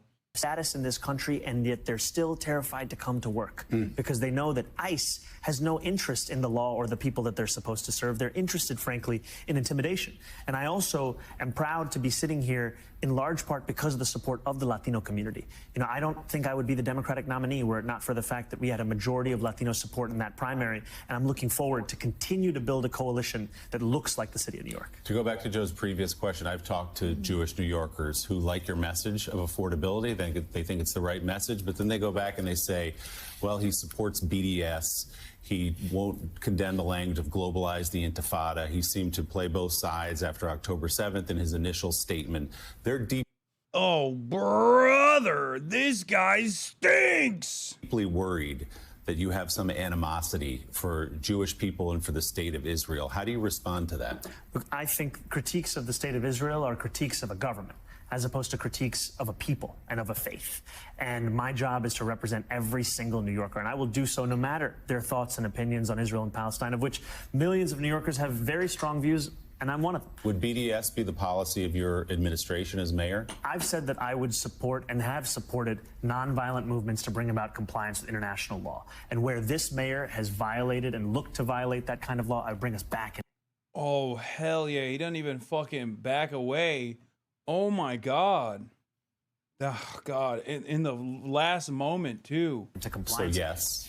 No, I'm talking about compliance. Okay. Right? And I've said that I support BDS because this is a movement that is looking for that kind of compliance. We haven't seen it. So there's a crisis in this country, particularly since the pandemic, in education. In teaching young people. New York City public school system is over 1 million kids, which is bigger than most cities in the United States, although it has dropped somewhat in recent years, which in itself is a concern. There have been mayors, both Republican, Bloomberg, and Democrat, de Blasio and others, who have fought for mayoral control. The city would run the school, the mayor would run the schools. But you have said you're not necessarily in support of that. Why? Why give that up? So I've been critical of the way in which the Adams administration especially has used mayoral control, critical because of the way that it has pushed parents and educators and students out of a deliberative process. I think that the mayor has to be accountable, but what I've heard from too many is that they go to a hearing about the future of a school that their children go to. 8 hours of testimony, child after child, parent after parent, teacher after teacher. Meanwhile, the decision was actually made weeks and months prior, and this is just a mere formality. So my vision is to build a school system that's not only providing excellent quality education that is the envy of the country, but also one where parents and teachers and students see themselves more in the system as opposed to just being subjects of that system. We had on the show right before you, Maria Shriver, who teased me about, she did a profile of me 30 years ago when I was a lot more controversial. And it made me... Yeah, when... a lot of people don't know. A lot of people don't know the good Reverend's background, okay? People forget. He was profiled by, let's just say, his background was so unique that he was profiled by Louis Theroux. Okay? I remember. As I've looked at I think he was cooler back then, though. Like, straight up. I think Al Sharpton in the fucking 90s was far, far cooler. Even though, you know, people say FBI informant, stuff like that, but... During this campaign, they've used statements you said, videos that may have been edited. Are there any things you would like to clarify or apologize for? I've had to live and say I was wrong to say that. I didn't mean that. Is there anything you'd like to clear up before people finish voting today? And secondly, can you commit to doing something about the mice? We almost lost Mika this morning. I know. About a mouse. Oh, my God. There was one in here or something. No, I don't think there was. You know, the days of government considering a problem too small, those days are coming to an end. Yeah, There's you no problem promise? too small, no crisis too large, because we deserve a city hall that actually cares about every issue that New Yorkers are concerned with. And, you know, I was at Tom's Diner on 112th and Broadway not too long ago, which is right around where I grew up. And as I walked in, a man looked at me from his booth and he said, "You know how I know you're doing well?" I said, "How?" He said, "Because they're lying about you on TV." And, you know, these more than $40 million in attack ads, you can smear and slander me as much as you want, but New Yorkers are also smart enough to see through that. And I'm also proud to say that, you know, much has been made of my age. I think with youth comes two things. One is the arrogance of an innate sense of possibility that I think too often we are losing in our politics. And the other is the humility that you do not know everything. And you must actually surround yourself with those who are experts in the fields that you're looking to deliver on.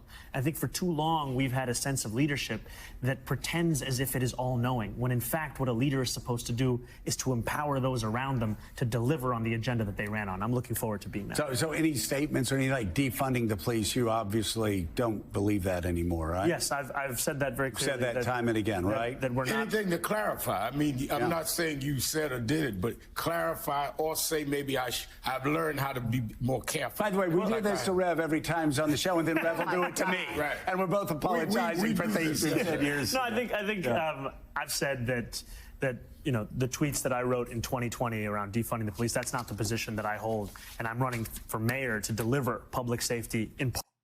Shut up, guy. You guys are so dumb. You guys are so dumb. You guys are so dumb. His policy is literally just, I can just say it openly now because the fucking polls are about to close. You're so stupid. His literal policy is verbatim defund the police, dummies. It's just spelled out instead of associating with the defund the police language that was unfortunately destroyed by the Democratic Party as well as the Republicans. He's just not using the term defund the police. Okay? Oh my God. And I did already bring this up during the election cycle as well, where I was like, no, he's just saying defund the police, but he's just describing what it is instead of saying defund the police. It's no different than when he says Israel has a right to exist, not as a Jewish state, not as an ethno state, but as a state with equal rights and equal representation for all people that live there. That is literally not a reversal from his previous position. That is a one-state solution. What is wrong with you? Just read between the fucking lines. Some of you guys are such dullards, bro. I swear to God. He's just reframing his position in a way that is more appropriate for liberal consciousness and liberal audiences. He's literally promising he won't reduce their budget at all or reduce their workforce at all. That's very clear. No, he's saying he's going to keep the same headcount and actually reduce their workload by hiring social workers.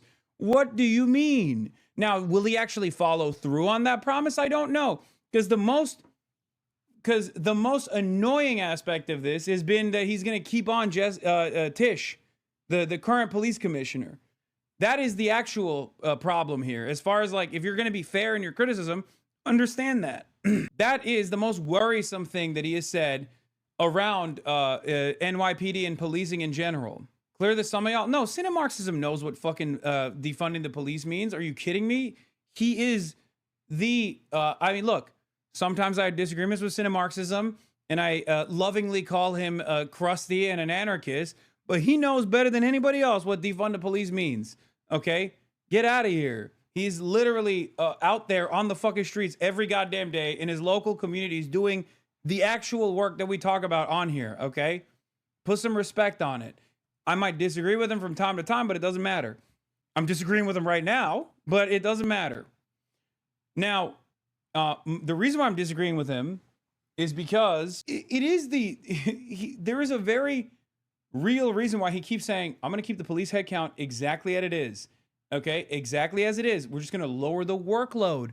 We're just going to lower the workload so the cops aren't the ones responding to all fucking calls. That is what it is.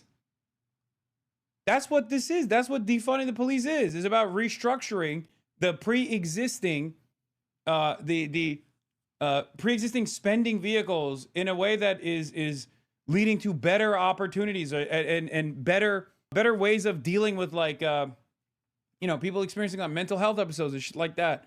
So most of the chat bashes the chatter until you let him tell him not to. Kind of corny. First of all, most of the chat, well, we have 60,000 people in here, so maybe not every single person is aware of Marxism, but this is how it is when we have 30,000 people in here as well.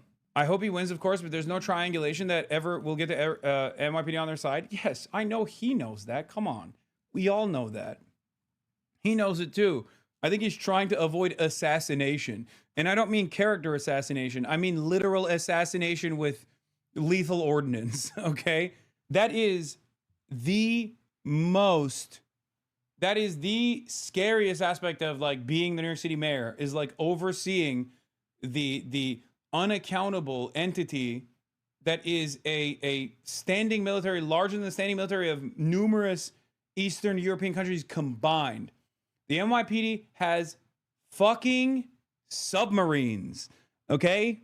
Yeah, he's trying to avoid a de Blasio style situation where they like arrest his wife and then dox her in the way that they did to de Blasio's trans child. I remember. They're fucking insane. The Sergeant Benevolence Association within the NYPD is one of the most like insane terror organizations, okay? In any case, I think it's good. I think it is good that Zoran has a way with words. Will he actually follow through? Will he actually follow through on campaign promises? Will he actually fucking like do the things that he said he was going to do? That obviously we'll have to wait and see. And that is, of course, if they, the NYPD literally kidnapped de Blasio's trans daughter. I think she's trans, right? I don't want to, I mean, I know they're trans, but I don't know what their gender ID is. So I did not want to misgender them. Maybe say this when you're safely in LA, brother, not when you're still in New York. What do you mean? I mean, Los Angeles Sheriff's Department has a fucking active gang. They have numerous gangs within them. Okay? My expectation is, regardless of my fucking criticism, the cops do their goddamn jobs. Okay? That's what I'm in favor of. I'm Mr. Do Your Fucking Job. And I know that really pisses a lot of people off. Okay? I'm not Mr. like, I'm in favor of a complete and total police abolition. I think the cops need to do their fucking jobs. That's what I have always maintained as a position. I understand that policing under capitalism is an institution that serves the interests of capital and not the masses, not the public. That's a lie. They need to do their fucking actual jobs. They need to fix the clearance rates.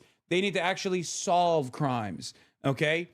And they need to de-escalate instead of escalate every single time. But, you know, that's another part of this. Like, their job is supposed to be to solve fucking crimes, the shit that you see in the movies, okay? That's how they need to behave, and not like what they actually do in the real world, which is sit around playing fucking Candy Crush and beat the living doors off of people for being like, hey, a tax dollar shouldn't go to Israel, okay? Or, hey, I don't think the federal government should come in and fucking kidnap our neighbors. Can we please have one day for us? Have one day for us? What do you mean? I was once a normie moderate Dem. After so many failures and disappointment of Dem politicians standing up, I have fully embraced the Zoran wave. Perhaps one day we can get back to compromise and moderation, but only after fascism is fully defeated. Hell yeah. Good. I'll take it wherever I can. I'm sorry your dick is dead. He is. My dick is dead. My penis. My penis Cheney. Penis Cheney. Partnership with the police department. Right. And there's also language that I've used in those same tweets, which I've apologized for to police officers directly. Okay, it's been a very interesting campaign. As a New Yorker, Tish has a lot of positive sentiment in New York City because Adams left and we sent through 3 commissioners in 2 years, and our outside influence signaled the change of the corruption. His capitulation is a response to that sentiment. Yeah, that's what he says as well. That's what he is saying as well. I don't think it's good, especially because she is a ultra Zionist. Okay, like her last name is on the door of the New York University School of Arts, right? Isn't it the Tisch School?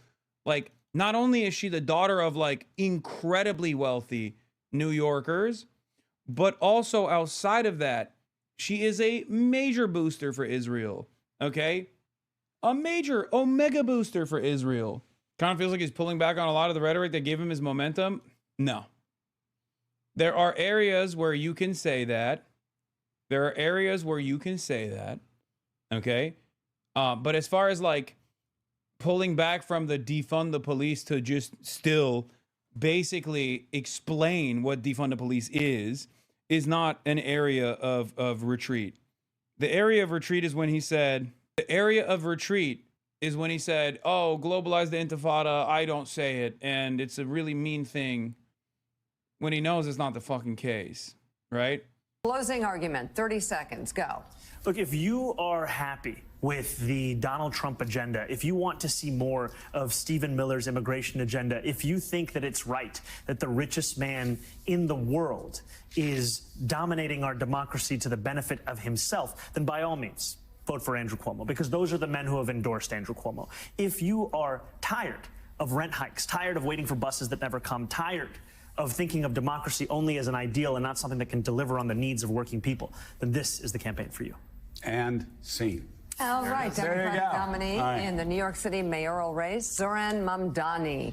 It's great to have you back on the show. We'll see what happens today. Thank you so very much. Thank you. And my apology, I apologize for mispronouncing your name for the past few weeks, but I'm getting better. Mamdani. Which camera are we looking at here? He Sarah? couldn't And do percent. Andrew, it's not that hard. Nice. Please watch this clip of voters from Jackson Heights, Queens.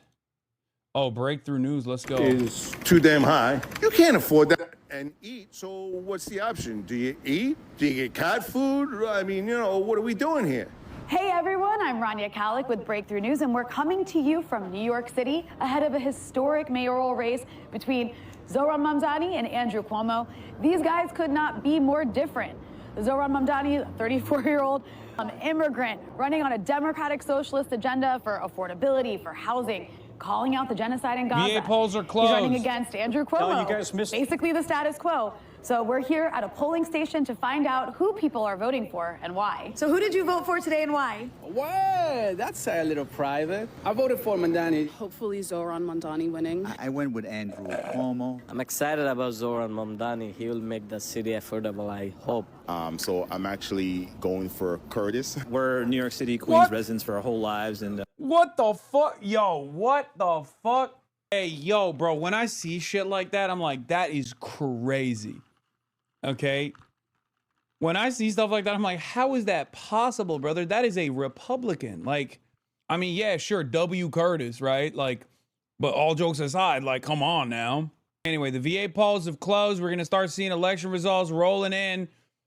you know, seeing a diverse borough like Queens finally get representation with, you know, so many nice voting options, but especially Zohran Mamdani. I'm voting for Mamdani, first of all, and I'm excited that it's getting so many people talking about socialism. Yeah, I'm willing to give Mamdani a chance. So was it a tough decision for you? Like what specific policies got you on board with Mamdani? I mean, for Cuomo, like, I feel like there was the history, the Me Too movement, and like all the sexual assaults that came, and that was part of my voting for, like, I don't want that in our office. It's getting more expensive every day.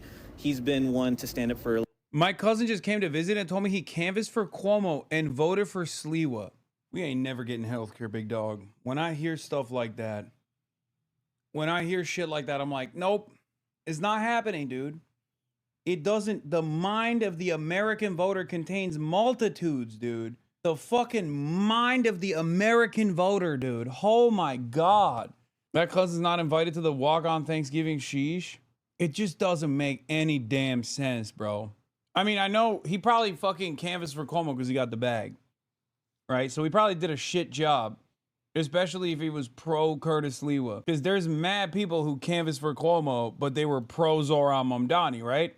Why were they doing that? Because they're fucking broke, and he was paying. Having said that, however, how the fuck do you get yourself to vote for Curtis Sliwa? I don't understand. Like, you know, the people, the hardworking people in New York. And I think it's good to see a man like him who's not really. It's also pretty funny because Andrew Cuomo is running against the candidate that wants to fucking increase the minimum wage to $30 an hour.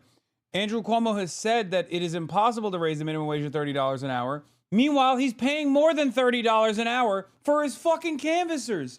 This is what I mean. Like, these guys, the millionaires have spent, and the billionaires have spent more money, okay? More money attacking Zohran Mamdani to make sure he doesn't fucking win than they would if they were taxed. It's fucking so stupid. They're literally dumping boatloads, far more money from their own finances, from their own fucking wallets, which is nothing for them, by the way. It's nothing for them. But the amount that they would get taxed, the additional amount that they would get taxed is is even smaller than the amount of money that they're spending to try and stop the Zomentum. Selling himself out to special interest groups, so that's, he has a lot of work to do, but I'm hopeful that he has his right intentions. It's impossible to find an apartment for less than like $2,000 in Jackson Heights. People are working 2 or 3 jobs. I mean, what are they doing with health care? What are they doing with disabilities and all these people? Now they're going to take them off SNAP? Are you going to starve your own people, Mr. Trump? Are you going to starve your own people? I'm not only a World Trade Center victim, I'm a Camp Lejeune victim as well. Okay? So I was in the Marine Corps serving this country for 5 years for all the people here to protect them. And what are you doing to me? You're starving me now. Come on, really? Thank you. Thank you very much, sir. Appreciate it. I fucking love that, dude. I mean, probably this is the last time I'm trusting a politician. I don't trust them either, but this is the last time I'm trusting Zoran Mamdani. That dude is more chemicals than man, by the way. Camp Lejeune and fucking first responder for the World Trade Center. I don't know if he's old enough, but god damn, dude. He's got asbestos to the fucking wazoo. Okay? He ate it on both ends.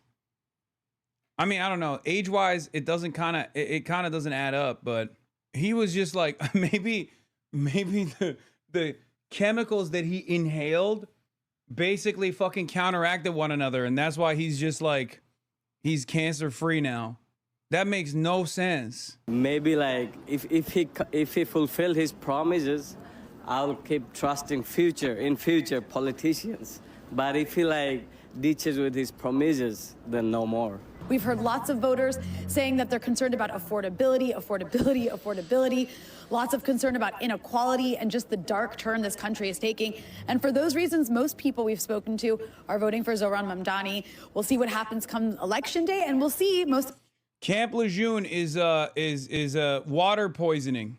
Okay, the Navy said it received more than 320,000 claims and has settled 64 of them since Camp Lejeune Justice Act was signed into law in 2022. The sicknesses emerged one by one. First came heart problems and skin cancer in 2017. Then within 4 years, Tara McClure was diagnosed with Parkinson's disease, prostate cancer, and lung cancer. McClure had served at Camp Lejeune, a sprawling Marine Corps training facility in North Carolina, where up to 1 million people may have been exposed to a drinking water supply contaminated with chemicals from 1953 to 1987, according to federal health officials. Yeah.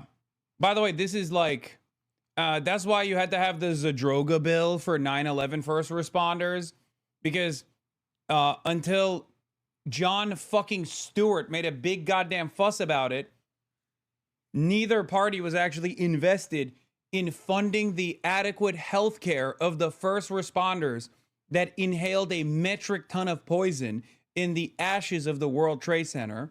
Okay? And it's the same with the Camp Lejeune shit. And that's only one of the victims. Oh, he said he was a World Trade Center victim, not a first responder. I thought he was a first responder. Yeah, and by the way, it took like 15 years for that to happen. And then you have the burn pits.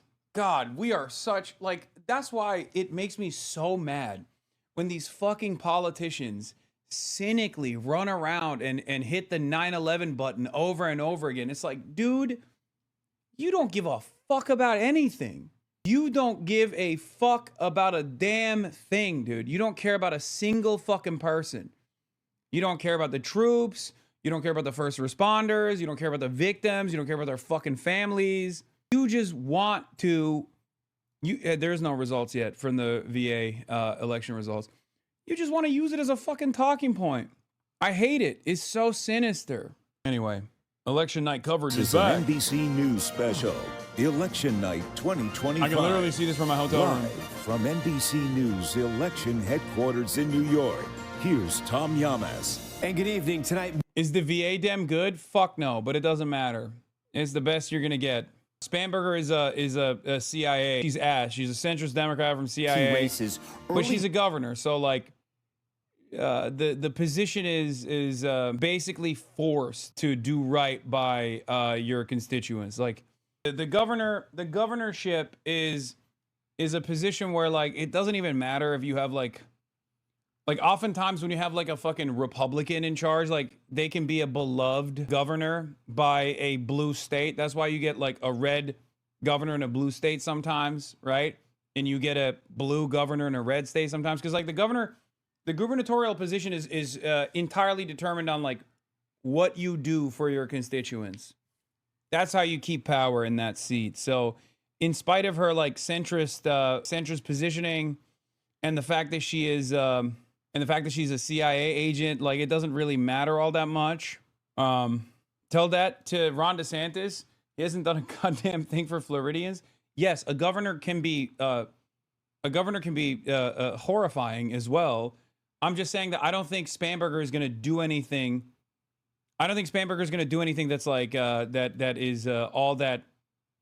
Like, she's going to play the party line. Bro, what the fuck are you talking about? Watch the news, newsman. Brother, I am literally a news commentary person, and I'm offering you commentary as the vote tabulations are coming in.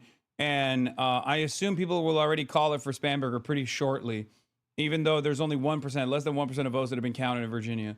This is fucking awesome. I care more about the Jay Jones Attorney General race than I do about Spamberger. Eric Doherty, okay, these Republican assholes are losing their fucking minds. Look at this. Pro-killing Republicans Jay Jones wins 55% of women in the Virginia Attorney General's race per preliminary CNN exit poll. Now, exit polls are not the most reliable. While Jason Miyares, the Republican, receives 43%. Men, 58% Miyares, 40% Jones. Absolutely unbelievable. Women of Virginia. And the only reason why I want to see what the Attorney General one looks like is because there was a lot of heat on Jay Jones because they revealed his text messages. Okay? They released Jay Jones's text messages, and it turns out he says some crazy shit. Okay? He says some crazy shit. It's not even a legalized comedy situation, okay? He says some shit. He was very graphic in what he thought should be done to pro-gun Republicans and their immediate family members. Okay?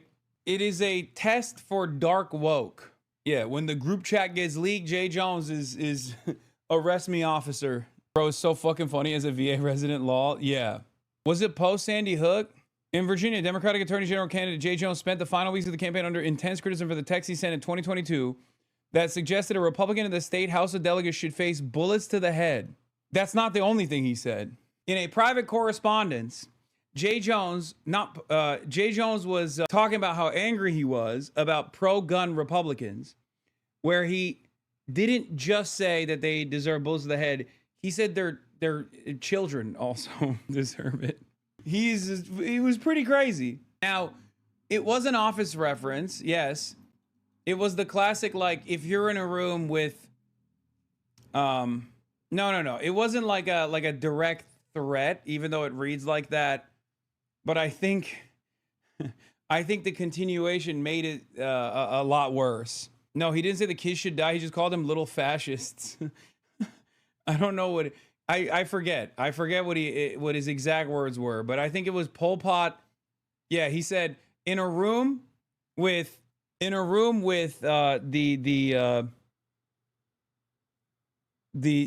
Republican of the State House delegates, whatever the guy's name was, I forget, and Pol Pot and Adolf Hitler and 2 bullets, he would put 2 bullets in the head of the Republican.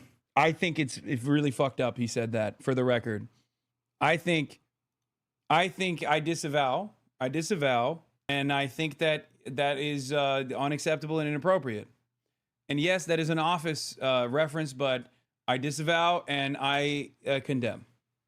I want you to understand, I condemn. I think Hitler deserves the bullet, and so does Pol Pot. Those are definitely far worse figures, right? But it's very clearly an exaggeration. Not that it matters, because in spite of that, I was... Yeah, Ross Douthat is listening right now. Ross Douthat is tuning into my fucking election night coverage and hearing this and going, I see? We got him. I should have grilled him harder. Arrest him, Mr. President, please. Come on, Ross. I'm just analyzing. I'm just analyzing the situation. Okay? I'm not making a moral. I don't agree with that kind of language.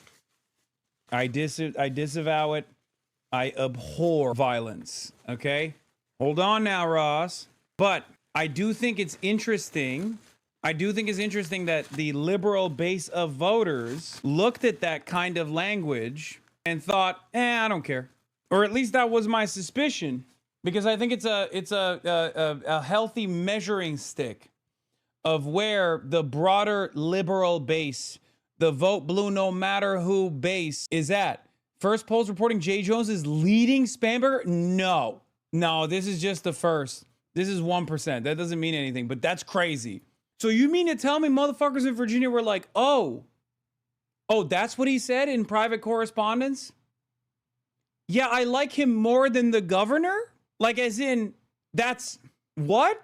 While I abhor and disavow the violent language of Jay Jones, I cannot help but reflect on where the electorate is at and how far removed the establishment Democrats are from where the average liberal is. I think, depending on how things go, I mean, this is 1% of the report, man. I know. It's 1% of the report. It means nothing. But it's the same 1%. As in, it's the same voters that are being calculated, being tabulated right now, that swung more for Jay Jones than they did for Abigail Spanberger. That is crazy. Abigail is at 56.4%. Jay Jones is at 57. Okay. That's, these are maybe not the down ballot voters. They're not, they're not voting for the attorney general, but at least the ones that are. Because see, it's like 29,000 versus 34,000.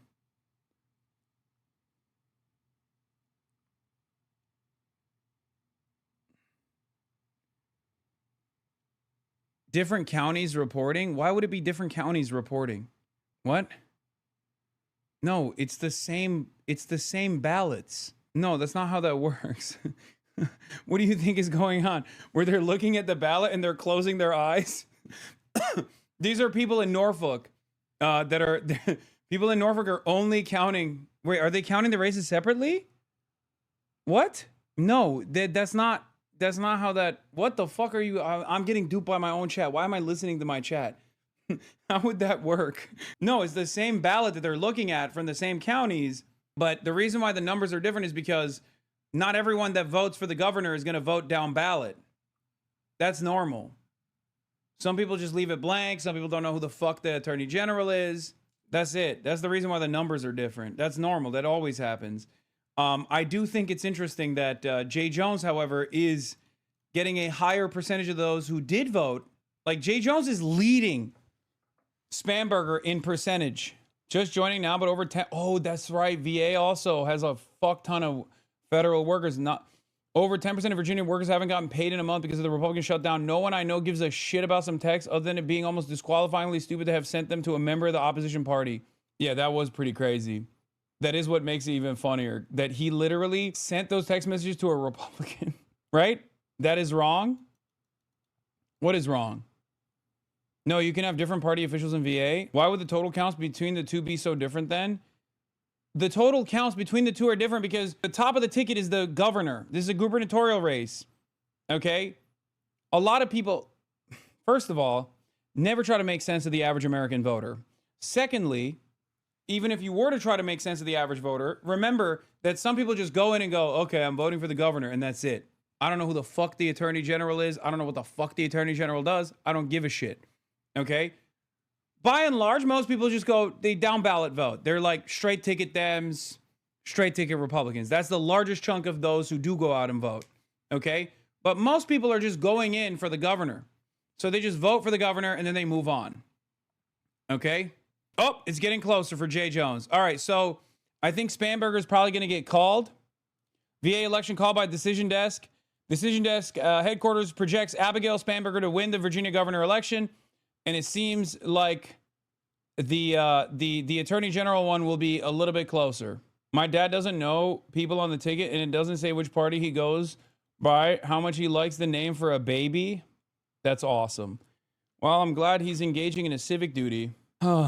Damn, they called it a 2%? Yes. Okay. We're going to run my favorite thing that we do every night of every election.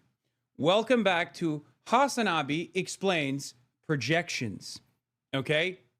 Now, all the votes are not going to be counted on election night. As a matter of fact, sometimes, depending on which state you're in, it takes months. Okay? But in order to figure out who won, what these guys do, what the news media desks do, is projections. Okay? When the decision desk, for example, calls it for Abigail Spanberger, that's actually a projected winner of the race. Now, how do they do this? Well, it's because they have voter performance, right? They have polls that they're taking a look at in the lead up to the election, and they're looking at past voter performance in every single district, right? Because the reality of the matter is, if the performance that from the 1% of votes that they've looked at is similar to past performance, then they can issue a projection. And usually they're right. Very, very rarely are they actually wrong in the projections, and they have to issue a correction. But that's not how it goes, right? I'm describing basically how statistics work, but this is how they do it. Okay?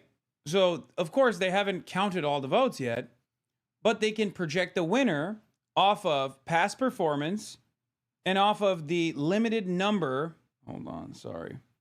Off of a limited number of votes that they've counted already. What is this? Holy ratio? This is why he lost? Oh, it's not a holy ratio. It's a 10K to her 6K. But it is true. That is why she lost. Jay Jones' performance has plummeted. It's now neck and neck. Oh, no. Oh, no. Oh, no. Jason Miyares has actually cut over Jay Jones so far. And he's now ahead by 1,029 votes. But you just said polling isn't reliable? No, chatter. They're looking at not just polling, but they're looking at past performance. Like, as in how, what percentage of voters voted, like previous actual fully completed tabulations. And matching that up against the polling to see the veracity of the current polls. Also, I said exit polls are bullshit and do not actually show you a full comprehensive vision of how voters are going to swing. Stop the steal, I say, for the Jay Jones advocates. The liberal tears are going to taste delicious. Wait, what? Yeah, chatters don't understand. Exit polling is just voters who choose the yap to reporters. Actual polling uses objective data, not opt-in type A yappers as the baseline. Jay Jones school walkout tomorrow. Do the amendments still get delivered under Sharia law? I voted for Mayor Adams and am afraid. Well, Mayor Adams was on the ballot. So, Connor Eats Pants, you were correct to vote for him. He is the true mayor for Istanbul, the New York of America. Having said that, I do not know if Eric Adams will win. It doesn't seem likely, considering that he dropped out. Virginia Attorney General was raised as the most expensive AG race in U.S. history.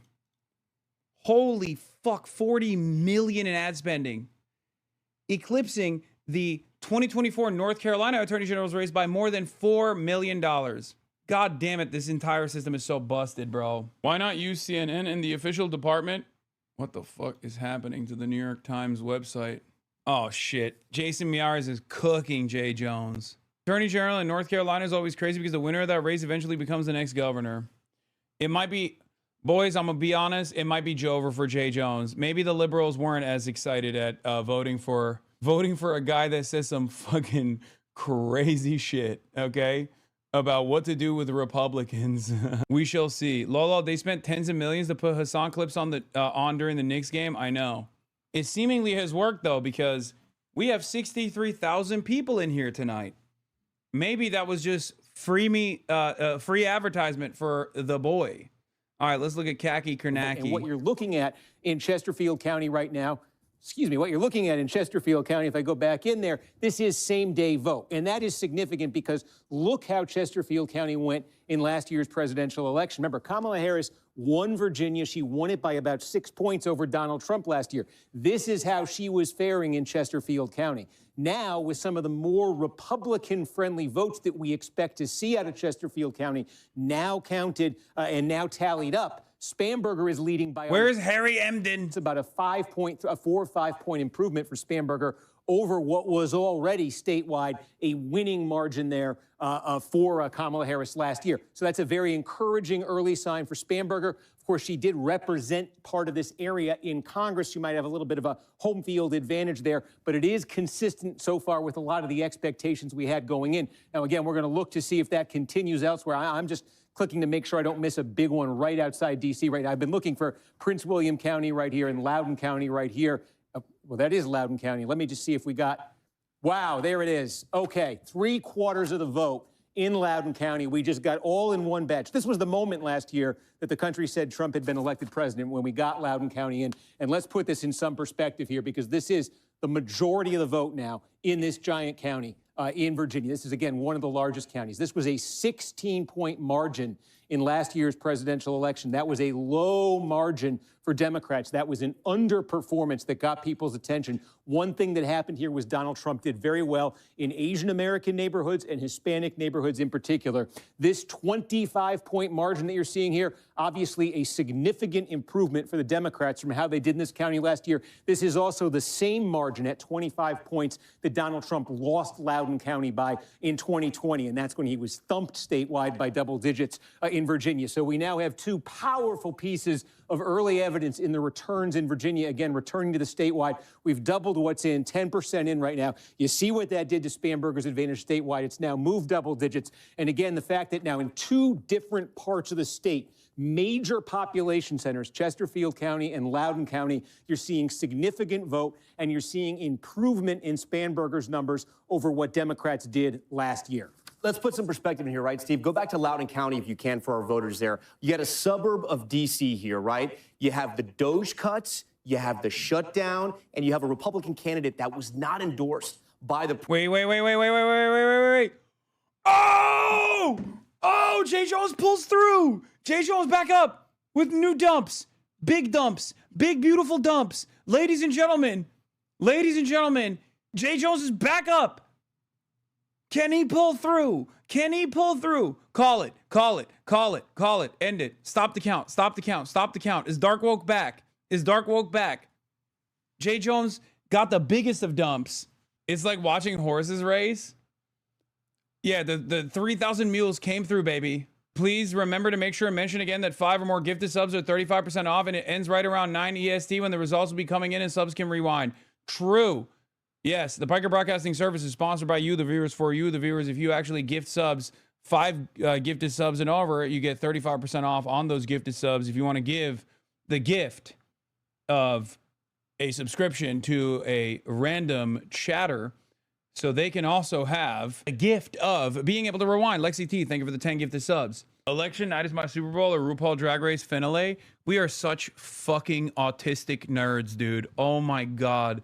This community is the most, it's just ridiculous. And then we fucking think that we have any understanding of what the average American feels or votes on when we're in here every fucking day in, day out.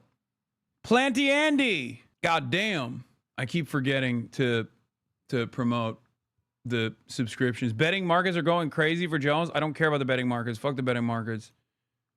I only know that I'm a J. Jonah Jameson head.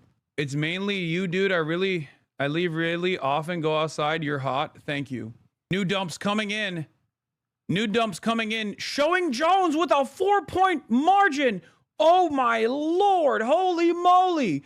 The dumps are looking good. Big dumps. Big old dumps for Jay Jones. Ladies and gentlemen, let's take a look at Abigail Spamberger, currently trailing far ahead. Obviously has been called already.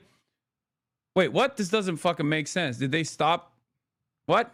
There's more people vote? No. Yeah, okay, this is broken. Holy Toledo, Batman. Jay Jones far ahead with a almost 10-point lead. That's an 8-point margin, by the way, 4 points above 50%, with 17% of the estimated vote total being reported in Virginia. Holy moly, holy Toledo. Jay Jones with a commanding lead. Ladies and gentlemen, boys, girls, and MBs, what the hell is going on? are liberals invested in a guy, in a quirky guy that may or may not have said some crazy things about their Republican opposition? This right now, if this stays red, when we get into double digits and higher for this county, then you've got an interesting race. Because if you look at it as you come on in here, you just got some more. Oh, we got Fairfax. So let's just stop and go to Fairfax. Okay. Fairfax just reported that's a huge slice of the vote. March, if you're in here, so we got to go before they call it. Now they've confirmed their count and they put him out. So last race was won by a Republican. So Abigail Spanberger, the Democrat, at 73. Let's just go back and look. Terry McAuliffe got 65 in losing. So this year's candidate is running well ahead of the Democrat who lost this race 4 years ago in the most populous county in the state, which happens to be a key test of suburban voters that we can take across the country. This is a place where in 2018, for example, we saw the revolt against Donald Trump in the suburbs, places like that. So let's come back to where we are today, up to 17% now. During this conversation, the votes are coming in. So I'm going to keep an eye on Prince William, which is still red. And let's just go out. We talked earlier about some of these rural counties. This is right along the West Virginia border, right? 40% of the vote in. The Republican candidate, 78%. That's a big, healthy number in Bath County. I just want to go back in time. 78% for the Republican candidate now, 79%. So that's about matching, right? So this is what you're going to look at. So out in this rural county, the question in the end will also become turnout, right? 1,500 votes for Glenn Youngkin then, 1,500 and change, 600 now. So her percentage is good. The question is, does she get the overall turnout in these rural counties? Let's just pick another one to look at it. You move over here. Hold that thought one second, John. I'm sorry, but the other John Berman, who is at the Mikey Sherrill campaign headquarters in East Brunswick, New Jersey, he has the senior senator from New Jersey, a guy I've known since he was a city councilman, Cory Booker. John, it's all yours. Damn, he said, pause it. All right, Shut the fuck up. That's right, up. Jake. I am here with the senior senator from the state of New Jersey, Cory Booker. Nice to see you, Senator. It's great to see you on an exciting night. And, of course, you were the former mayor of Newark, New Jersey. And the Sherrill campaign is pointing out the fact that turnout has already exceeded 2021 levels in many urban centers. Newark, in Jersey City, in Elizabeth, in Union City. What does that tell you? It tells me the energy, the excitement is with the Democrats. And really, it's even bigger than that. I think all around New Jersey, people are hurting right now.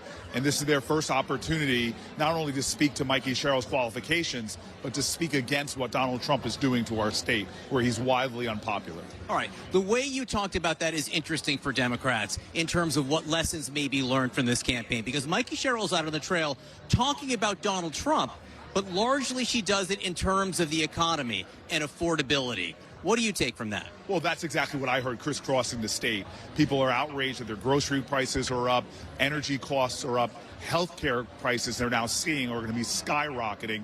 New Jersey is a pocketbook state, and Donald Trump has been hurting our pocketbook.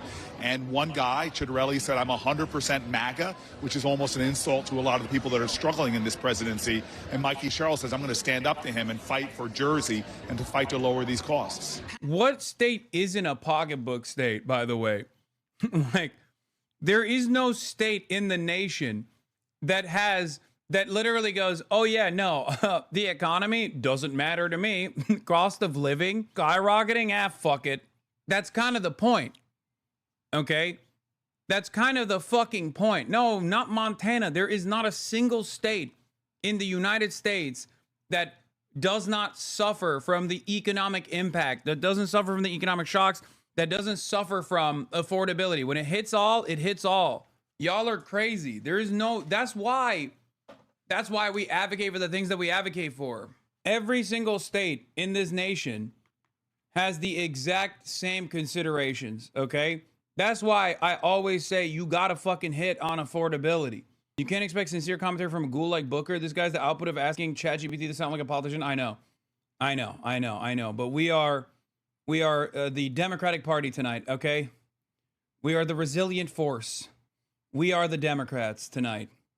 United. Tonight we are united. Tomorrow we'll get back to fighting. Okay? I mean, fuck Cory Booker, obviously. He sucks, but Come together and negotiate with us to do something to lower costs for Americans. Senator Cory Booker, the senior senator from New Jersey, we do appreciate your time tonight. Thanks very much. Thank you very much. Thank you. All right, Jake? John Berman, thank you so much. And John King, let's look at the Garden State of New Jersey. What are you going to be looking for when the votes come in 20 minutes? 20 minutes or so, 19 minutes of voting stuff. So again, this is a blue state. So a lot of Republicans around the country say, so what if the Democrat wins? Well, it's a blue state where Donald Trump did a lot better in 2024 than he did in 2020. Republicans were saying we're making progress. The question is, now that Trump is back in the White House, does that progress continue, or do voters decide, never mind, and go the other way? So you just saw the conversation there. You know, so you start here in Hudson County, which is just across. This is Jersey City. This is Manhattan right here. So you're just across. This is a suburb of New York in many ways. And so Democrats this morning were nervous about turnout. Tonight they feel a lot better about it. They think their voters came out here. Then you move over here to Essex County, which is third in population. That's Newark. That's where Cory Booker was mayor. Again, big... Chatter said, make sure you don't get so drunk that you end up getting a centrist liberal tattoo on your chest. Yeah, I would... The centrist liberal tattoo of a Totenkopf directly on my chest. Listen, you don't understand. It's one night in Split, Croatia, okay, with the boys on shore leave. Don't vote other times to come out. Democrats say they did a better job than Republicans in turning out what we call low propensity voters. We will see it. Bro, spending the night covering this thing, brother, this is my life. This is my life. This is my this is the most consequent. This is one of the more consequential election nights of my political commentary career. Okay. Part of the reason why is because everything sucks so bad. Okay. Everything is dog shit. Everything sucks so bad. And Zoran actually represents a really unique moment in American politics. But then I also have a personal involvement, one that has been obviously routinely used and weaponized. And also I have I have a personal investment or a stake in this as someone who is also a 34-year-old Muslim socialist. So it hits me directly at my core. If I'm going to be very personal for a moment, okay? Like, we're talking about a guy who is the peak of like representational politics for someone like myself. Okay? So even if I wasn't there pretty much at the beginning of his primary run, even if I wasn't there, just from afar, if I was watching, I would still feel a sense of closeness to a lot of what I have seen Zoran go through. Damn, didn't know Jay Jones was Muslim? Yeah.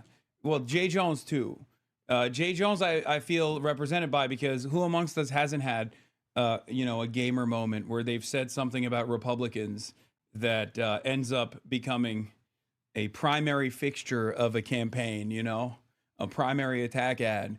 That's the difference. That's the reason for why I feel a sense of closeness to Jay Jones.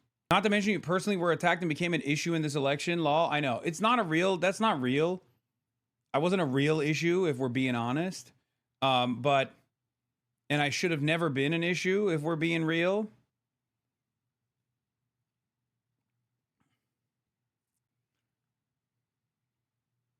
But overall, oh shit, they're in the... is an important place for the campaign. It's become an important political center for New York City.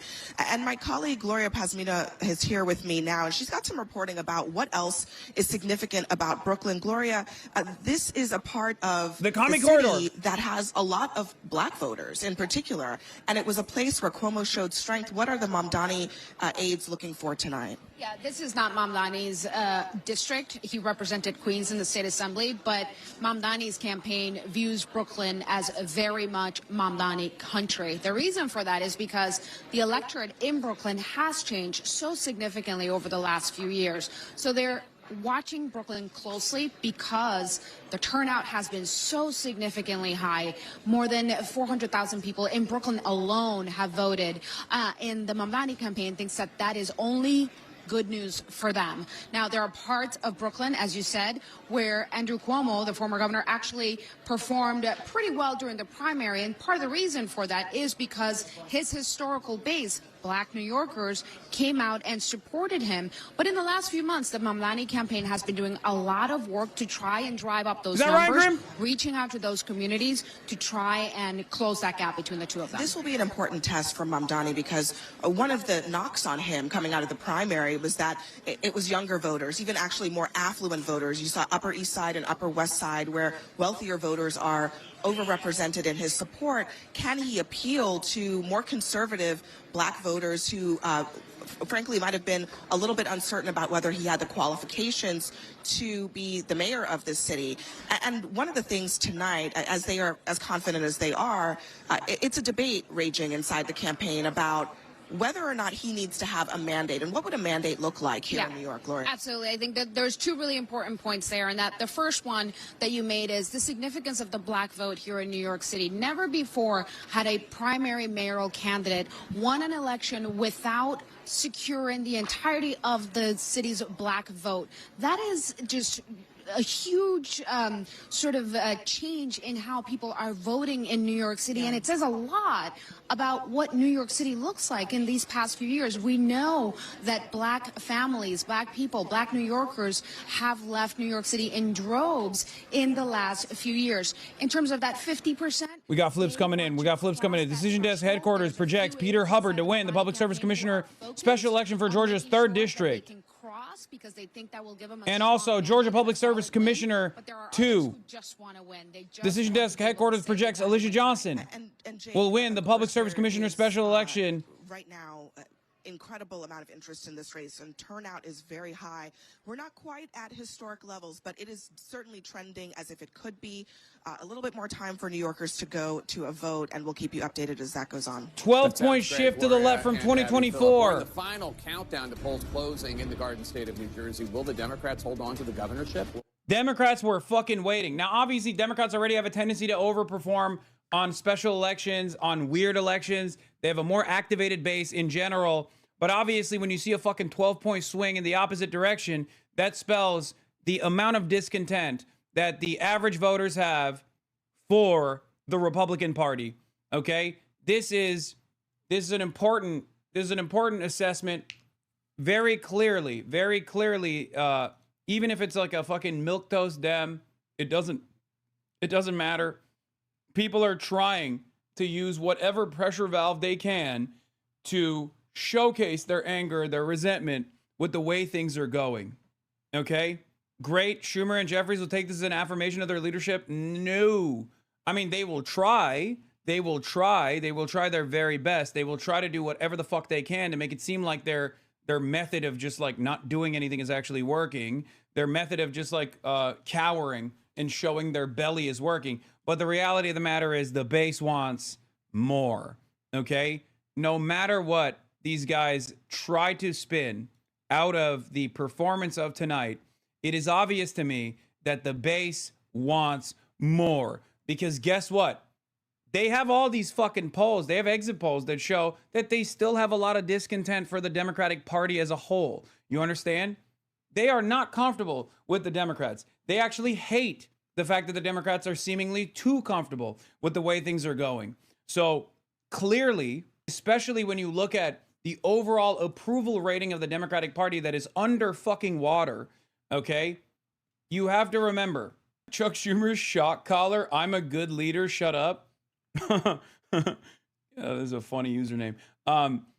It is obvious that liberals are pissed off and they fucking hate the Republicans, but they low-key kind of hate the Democrats for not doing enough to attack the Republicans in general.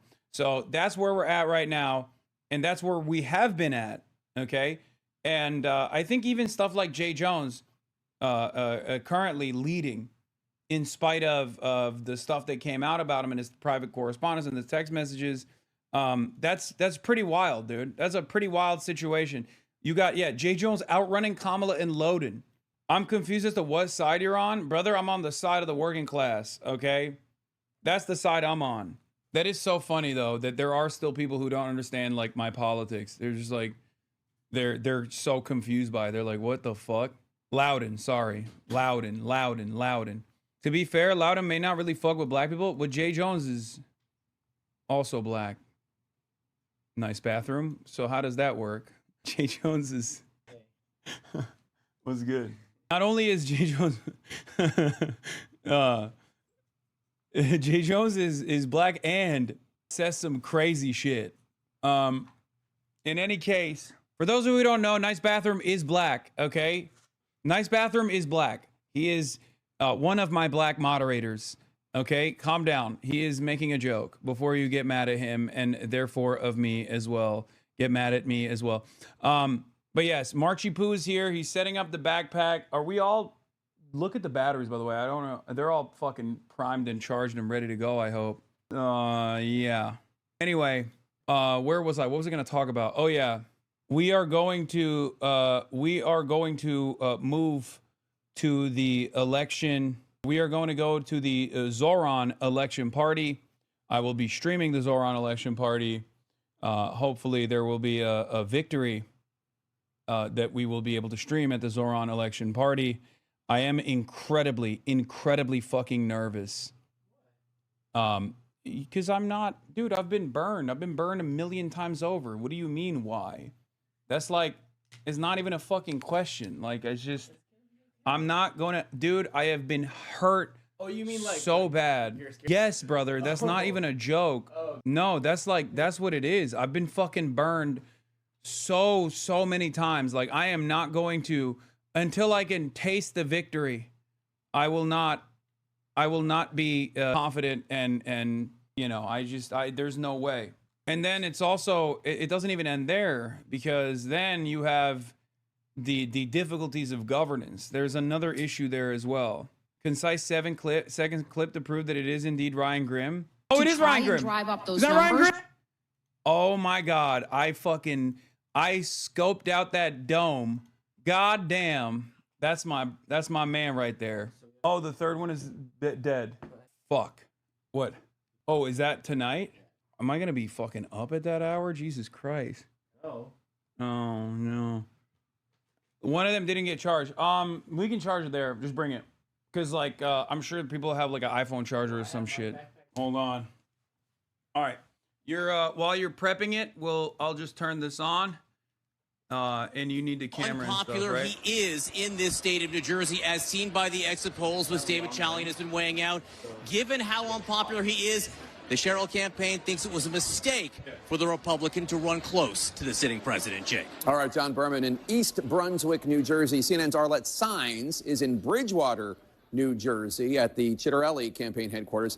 Arlette, what are you hearing from the campaign just ahead of the polls closing in about 5 minutes? That's fine. Well, Jake, Republican nominee Jack Chitterelli and his campaign are bracing for a close race, with one GOP official telling me they expect this will be as tight as a tick. Now, what Chitterelli is hoping to do here is really eke out a win in the state after President Donald Trump made significant gains here back in 2024. One senior campaign official told me that they were really looking for a strong push in these final hours of voting tonight. They are hoping to run up Republican numbers in places like Ocean County and Monmouth County, as well as other parts of southern New Jersey. But to interrupt you, I apologize, Arlette. We can now make a major projection in the Virginia governor's race. CNN projects that former Democratic Congresswoman and CIA case officer Abigail Spanberger will We already be know, elected bro. the You're governor late. of Decision Virginia, Desk did it first. defeating the Commonwealth's sitting lieutenant governor, Republican Winsome Earl Sears. Abigail Spanberger will become the very first woman governor in the history of the Commonwealth of Virginia.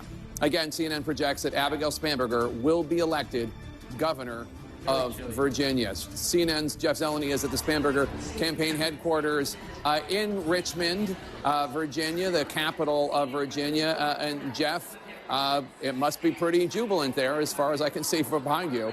Jake, it definitely was. This crowd here just learned moments ago that the projections are calling this race for Abigail Spanberger. Now, that is not necessarily a surprise because they were confident going into this. But what they are seeing in the particular counties is really giving them a bit of a lift.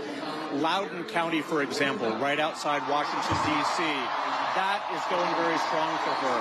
And you can hear the crowd behind me now as they see more of these numbers come in. Abigail Spanberger represented the Richmond area when she was elected to Congress back in 2018. She won a red seat. She used really this moderate Democratic message, but also had some tough medicine for Democrats who she believed were... It's crazy, but it turns out, okay, when you fire when you fire a percentage of the federal government workforce with fucking Doge cuts, okay, and then you also starve them for the last month, people get really fucking pissed off and they don't want to vote for a representative that is from your party. I know, it's a really unique predicament. It's crazy. It turns out when you do shit like that, people respond negatively to your party. I know it's crazy. I know. It's a crazy expectation. Why wouldn't these guys just appreciate that we're fucking starving them? How stupid. Oh.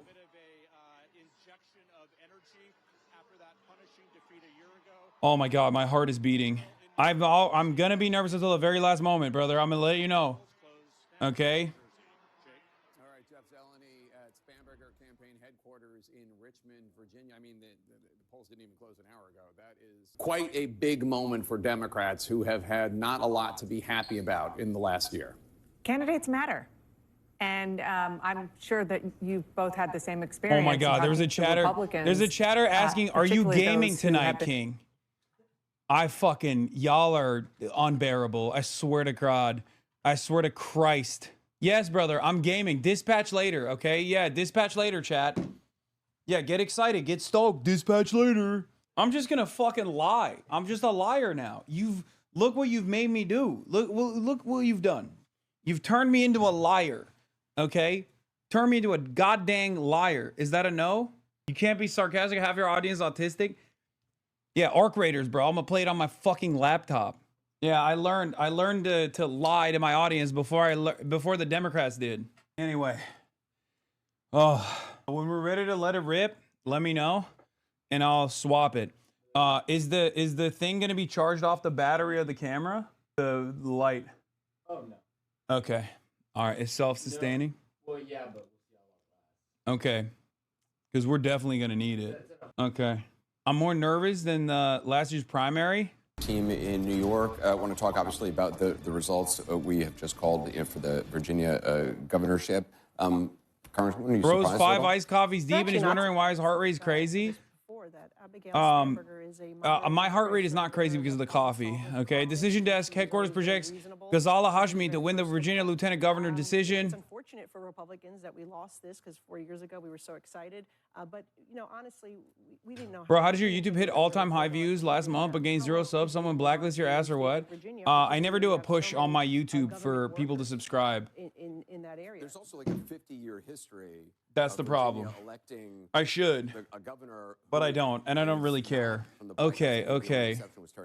Apparently, I followed you 5 years ago today. Kismet. That's true. I mean, you're looking at those trends. We have enough camera batteries, right? What we saw was Glenn Young. All right. Should I call the Uber? Are we ready to rip it? And it was a shock that needed to be. It was a message that needed Okay. to be sent Oh, at we the should time do. to the Democrats. Okay, but we should do lavs. We should start off with the lavs. In many ways, a referendum. You know, because federal workers in Virginia we should do. Yeah, we should do lavs. Of the Trump administration, I think New Jersey will be a lot more telling for the country. But even that, you know, the fact that Republicans are so close in New Jersey really says something good about the Republican Party and the message and what we're doing, giving the largest tax cut to the middle class that we've seen in decades, and what we are delivering when it comes down to reducing energy costs. Inflation is coming down, the interest rates are coming down, mortgage rates are coming down. Things are getting slowly better, and we are cleaning up President Biden's mess. Ram, what did she do right in Virginia? I mean, Glenn Youngkin. The votes for Zoran are going to come after 9. We are going to the watch party, the election party, about schools and Zoran's election party. And said right now. Voice here. I think the lesson. What is this? There's a couple lessons here. One is the president of the United States. Sometimes these CNN streams break. YouTube the link to NBC if you're leaving. Yeah. They're laying off 100,000 people. Set a condition. Abigail is exactly the right candidate at exactly the right moment and caught. Okay, here. I'll play this. Tally, and you ask about the margin. What we've seen happen in the last few minutes is all the red you see, sort of rural areas, Southwest Virginia, South Side, that have started to fill in. They've allowed Earl Sears to chip away a bit at that statewide lead. But I want you to keep in mind, so much of the population is right around here. And you go into a county like Prince William County, there's still 150,000 votes that are going to come out of this county. Look at Spanberger's lead right there. You can imagine what that's going to do to her statewide total. This is the biggest of the big. Fairfax County, we don't even have half the vote in here right now. And Abigail Spanberger, with a 50-point lead. So you expect her, I think, certainly to maintain and maybe even build on that lead a bit. And the suspense here in Virginia really is going to be, does she have a big enough pad that she can carry over the top the beleaguered Democratic candidate for Attorney General? And you can see that one is a squeaker right now. Jay Jones with those text messages, those inflammatory text messages that came to light. He's barely up right now in the statewide tally. So that one of the reasons why that Spanberger total becomes so important. And I just wanted to check in because the polls closed in New Jersey, and we did just get a whole bunch of votes here statewide. Look at that. More than 200,000 votes just came in. This is a big one. Now, this is interesting. So this is Hudson County. Okay. We're talking about directly across from New York City, the Hudson River. You're talking about a bunch of mid-sized, Jersey City's the biggest city here, and a bunch of mid-sized cities with very large Hispanic populations. Union City, New Jersey, West New York, North Bergen. This is significant because this is one of the counties, one of the biggest Trump surprises in the entire country in 2024 was in this county. He cut his margin. He still lost it, but he was closer than anybody thought they'd ever see a Republican come in this county. Well, you can see tonight with 40% of the vote now, we think this is the early and mail vote, so this is probably going to be more friendly, a little bit more friendly to Democrats than the same-day vote, but a 58-point margin here right off the bat for Mikey Sherrill. Again, you take a look here, this was 28 last year. This was an incredible performance for a Republican. One of the major questions in this race in New Jersey and one of the major questions for American politics coming out of the 24 election was the Hispanic inroads that Donald Trump made. Could another Republican take them and replicate them without Trump on the ballot? Here's a test tonight. Jack Ciattarelli in Hudson County. We got 40% of the vote. Again, I think a lot of this is going to be early vote and mail-in vote. So we'll see if the same day changes the complexion of this vote at all. But you're seeing a 58-point advantage here from Mikey Sherrill early. So Ciattarelli not generating that Trump-level support here. Just taking a quick look. Bergen County, big classic suburban county here. This is one that we can show you, in fact. Last year, Kamala Harris won this by 3 points. We just got in one big batch here. So again, you can expect this is early vote. This is mail vote coming in right now. Sherrill matching that. We take a look down here, Ocean County. This is one of the biggest Republican plurality producing counties in the United States of America that you're looking at right here. Look at this margin Donald Trump got. Look how many people live in Ocean County. A lot of Republican counties around the country are small and they are rural. Ocean County is very big for a Republican county. This is an area where Jack Ciattarelli wants to absolutely run up the score. Now, again, you're looking at early vote. You're looking at vote by mail here. The Republicans are hoping that on the same day today, they're going to get massive turnout to be more Republican friendly. Ciattarelli's going to need that. He doesn't need 27 points out of Ocean County. He needs 40 points out of Ocean County. So let's see as the same day comes in, if it moves in that direction. We just got one more here in South Jersey. Again, Gloucester County. Well, let's see. This is early. This is a low number right now for Ciattarelli. Folks, but again, we're heading same out. day to come in. So let's see if he see you on the other side. But so far. Damn, this guy's good.